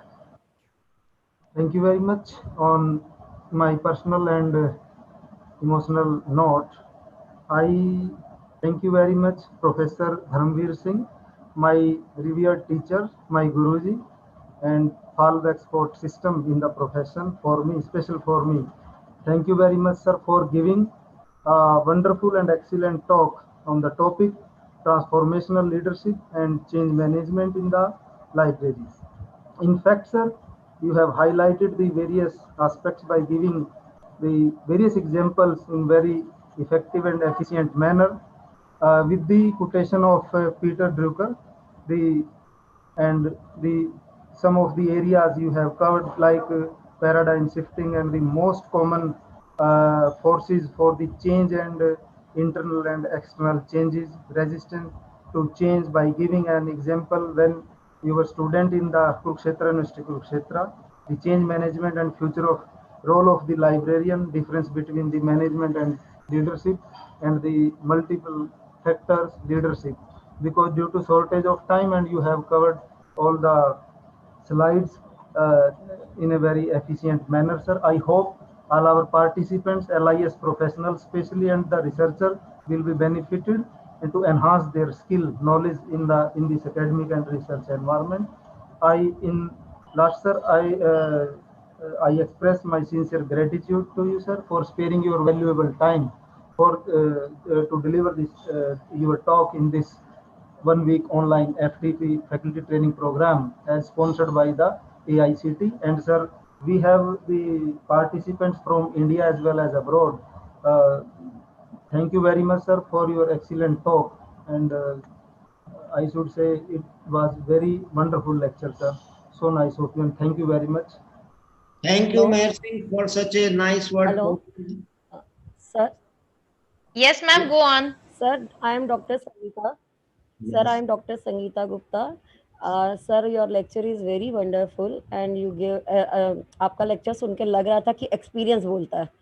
Such experience talk, or such a simple way you have telling everything, and what we people want from you only, कि you can give some insight to the new persons or new teachers or new librarians, कि they can use how they can become a transformer leader than the transitional leader. Fine Sangeeta, मैं तो मानता नहीं हूँ कि कोई leader नहीं है. ये तो एनवायरनमेंट, एजुकेशन, ये सारी चीजें मिलके कुछ गड़बड़ हो जाती है कई बार. हार्वर्ड बिजनेस रिव्यू एक जर्नल है, उसने एक बहुत अच्छी बात कही है. बहुत पहले when I started my career, तब मैंने उसको पढ़ा था. उसने कहा कि देखिए, शुरू के 3-4 साल में जिस तरह के बॉस के साथ में आप काम कर लेते, उसका इन्फ्लुएंस गुड और बैड आपसे जाता नहीं. अब इनिशियल स्टेज में आपको ढंग का बॉस नहीं मिला है, तो जो गलत इन्फ्लुएंस होगा उसको निकालने में बहुत टाइम लगता है. तो दैट इज एनवायरमेंटली. तो ये चीजें रहती है, कैपेबिलिटी है. भगवान किसी में कोई कमी नहीं छोड़ता, वो हमारी कुछ कमी होती है जो हम इस तरह से हो जाते हैं. ऐसा कुछ नहीं है. ना मैं ये मानता हूँ मैं बहुत जानता हूँ, ना मैं मानता हूँ कि कोई कुछ नहीं जानता. ये सब मैटर ऑफ चांस है. मैं रेल के अगले डब्बे में बैठा हूँ, आप थोड़ा पीछे बैठे, रेल वही. थैंक यू सर, आपका बहुत ही अच्छा व्यू पॉइंट है, and it's really very nice to listen to you. Thank you so much, ma'am. Is there any other participant? Yes, sir, go on. Madam, मैं राकेश मल्होत्रा बोल रहा हूँ. सर नमस्कार. मैं सर इस वक्त doctor BR Ambedkar national law university में assistant librarian की पोस्ट पे कार्य कर रहा हूँ. और कौन सा, कहाँ? BR Ambedkar which state? ये बोला कि जो साथ नहीं बदलता वो मिट जाता, तो आज के टाइम में लाइब्रेरीज के अंदर समय के साथ बदलना पड़ रहा है. सोनीपत सर, सोनीपत में BR अम्बेडकर यूनिवर्सिटी. अच्छा अच्छा, कब ज्वाइन किया आपने? सर मैं राकेश मल्होत्रा सर सत्यवती कॉलेज से यहाँ पे आया हूँ. आपके सर हमने शुरू से ही आपके अंडर वर्क किया काफी पहले भी. और सर मेरे को अभी 6 महीने हुए हैं सर ज्वाइन करे हुए. साथ में अच्छा, मैं आप समझ गया. रे भाई, आप तो उसमें थे कोरेस्पोंडेंस में. समझ. हाँ सर, मैं पहले कोरेस्पोंडेंस में था सर. आपने ही मेरे को सर जो है काफी कुछ ई रिसोर्सेज में भी और लिप्सिस भी सर सिखाया है. तो सर ये बड़ा अच्छा लगा सर आपकी आज बात सुन के सर, कि जो चीज समय के साथ नहीं बदलता वो मिट जाता है. सर आज लाइब्रेरी में चीजें बहुत चेंजेस हो रही हैं और दिन पर दिन तेजी से चेंजेस हो रही हैं. तो सर आपका जो लेक्चर बहुत हमारे यूजफुल रहा सर. और सर आपका आशीर्वाद हमारे साथ रहेगा सर. धन्यवाद बहुत बहुत. नहीं यार, हम तो साथी हैं, सब एक नाव में है, सब साथ चल रहे हैं. तो आप यहाँ कब से हो इसमें, सोनीपत लॉ यूनिवर्सिटी? सर मेरे को अभी सर मैंने जनवरी में ज्वाइन किया, 23 जनवरी को सर. अच्छा. वहाँ तो पीछे एक बार होने वाले थे, फिर पोस्टपोन्ड हो गए, क्या हुआ? Yes sir, yes sir, yes sir. चलो तो सर अच्छा बस यार राकेश, नाइस, वेरी नाइस। आज बहुत दिनों के बाद मुलाकात हो रही है आपसे। Yes sir, yes sir, thank you very much sir. Thank you so much, sir. So anyone else, or I think we can wind up. So thank you so much, sir. Thank you so much for such a knowledgeable session. And it's like an honor for Mayor Singh, sir, as well as for all of us to have you with us in this talk. ये thanks to mayor Singh को करिए, मैं आजकल lecture देता नहीं हूँ, पीछे पड़ गया तो लेक्चर। नहीं सर, इस तरीके के लेक्चर तो आई थिंक हमें बहुत फ्रिक्वेंटली करवाने चाहिए, और एक्सपीरियंस नॉट लाइक कि कहीं से पढ़ के एक्सपीरियंस शेयर कर दे, जो रियल लाइफ एक्सपीरियंसेस है ना, उनकी बात कुछ अलग और उनका इम्पैक्ट इज समथिंग डिफरेंट। सो हमें तो ऐसे स्पीकर्स चाहिए जो अपने रियल लाइफ एक्सपीरियंसेस जो है वो ऑडियंस के साथ शेयर करें। So it was really a very wonderful lecture. बिल्कुल बिल्कुल ममता मैम, यू आर राइट। ये तो mayor Singh was after my life for this lecture. I said यार मैं तो बंद कर दिया है ये काम, अब कोई सुनता तो है नहीं। चलो अब तुम मानते नहीं हो तो no, it was very interactive session sir, very wonderful. Sir आपको not only from India but also from the out of country सुन रहे हैं आपको sir ji. We have international participation also sir. Very good, बिल्कुल बिल्कुल। तो ठीक है, thank you very much. Thank you so much जी। Yes, yes. Thank you very much, sir. So nice of you. Thank you, sir. Thanks again. Thank you. Thank you, thank you. Can I quit now? Yeah. Yes, sir. Sure. Yes, yes. Thank you all of you, please. जी. And any information, Mamta ma'am, for tomorrow for the participants? Not yet, sir. We have our first session at 10 o'clock, and whatever information we have to share, we can share in between. Regarding the test, sir, we will. Yes, you can go on, sir. I think we will share the information today evening on the WhatsApp group. जी, sir. For the valedictory session, and then we will conduct a test from the participant side. Okay, sir. Is there any need to let them know about the test and criteria? What we are going to follow? Should we discuss with the participants on the group, or we can discuss it in the morning, tomorrow morning? I think today we discuss this issue in our organizing committee. After that, we will in the morning before starting the session, we can discuss this with the participants. No problem. In the morning or in the today night, I think there is no problem. Okay. ठीक है sir. So participants, thank you so much for joining us for this session. I think you must have filled the feedback performer already, and about as we have discussed with our convener regarding the test and the criteria to be followed in the test. All these things would be discussed with you in tomorrow morning first lecture. So no need to worry about that. So thank you so much for your patient listening. You can log off now. Thanks to all. Thanks, Mamta ma'am. Thank you so much, sir. Thank you, everyone.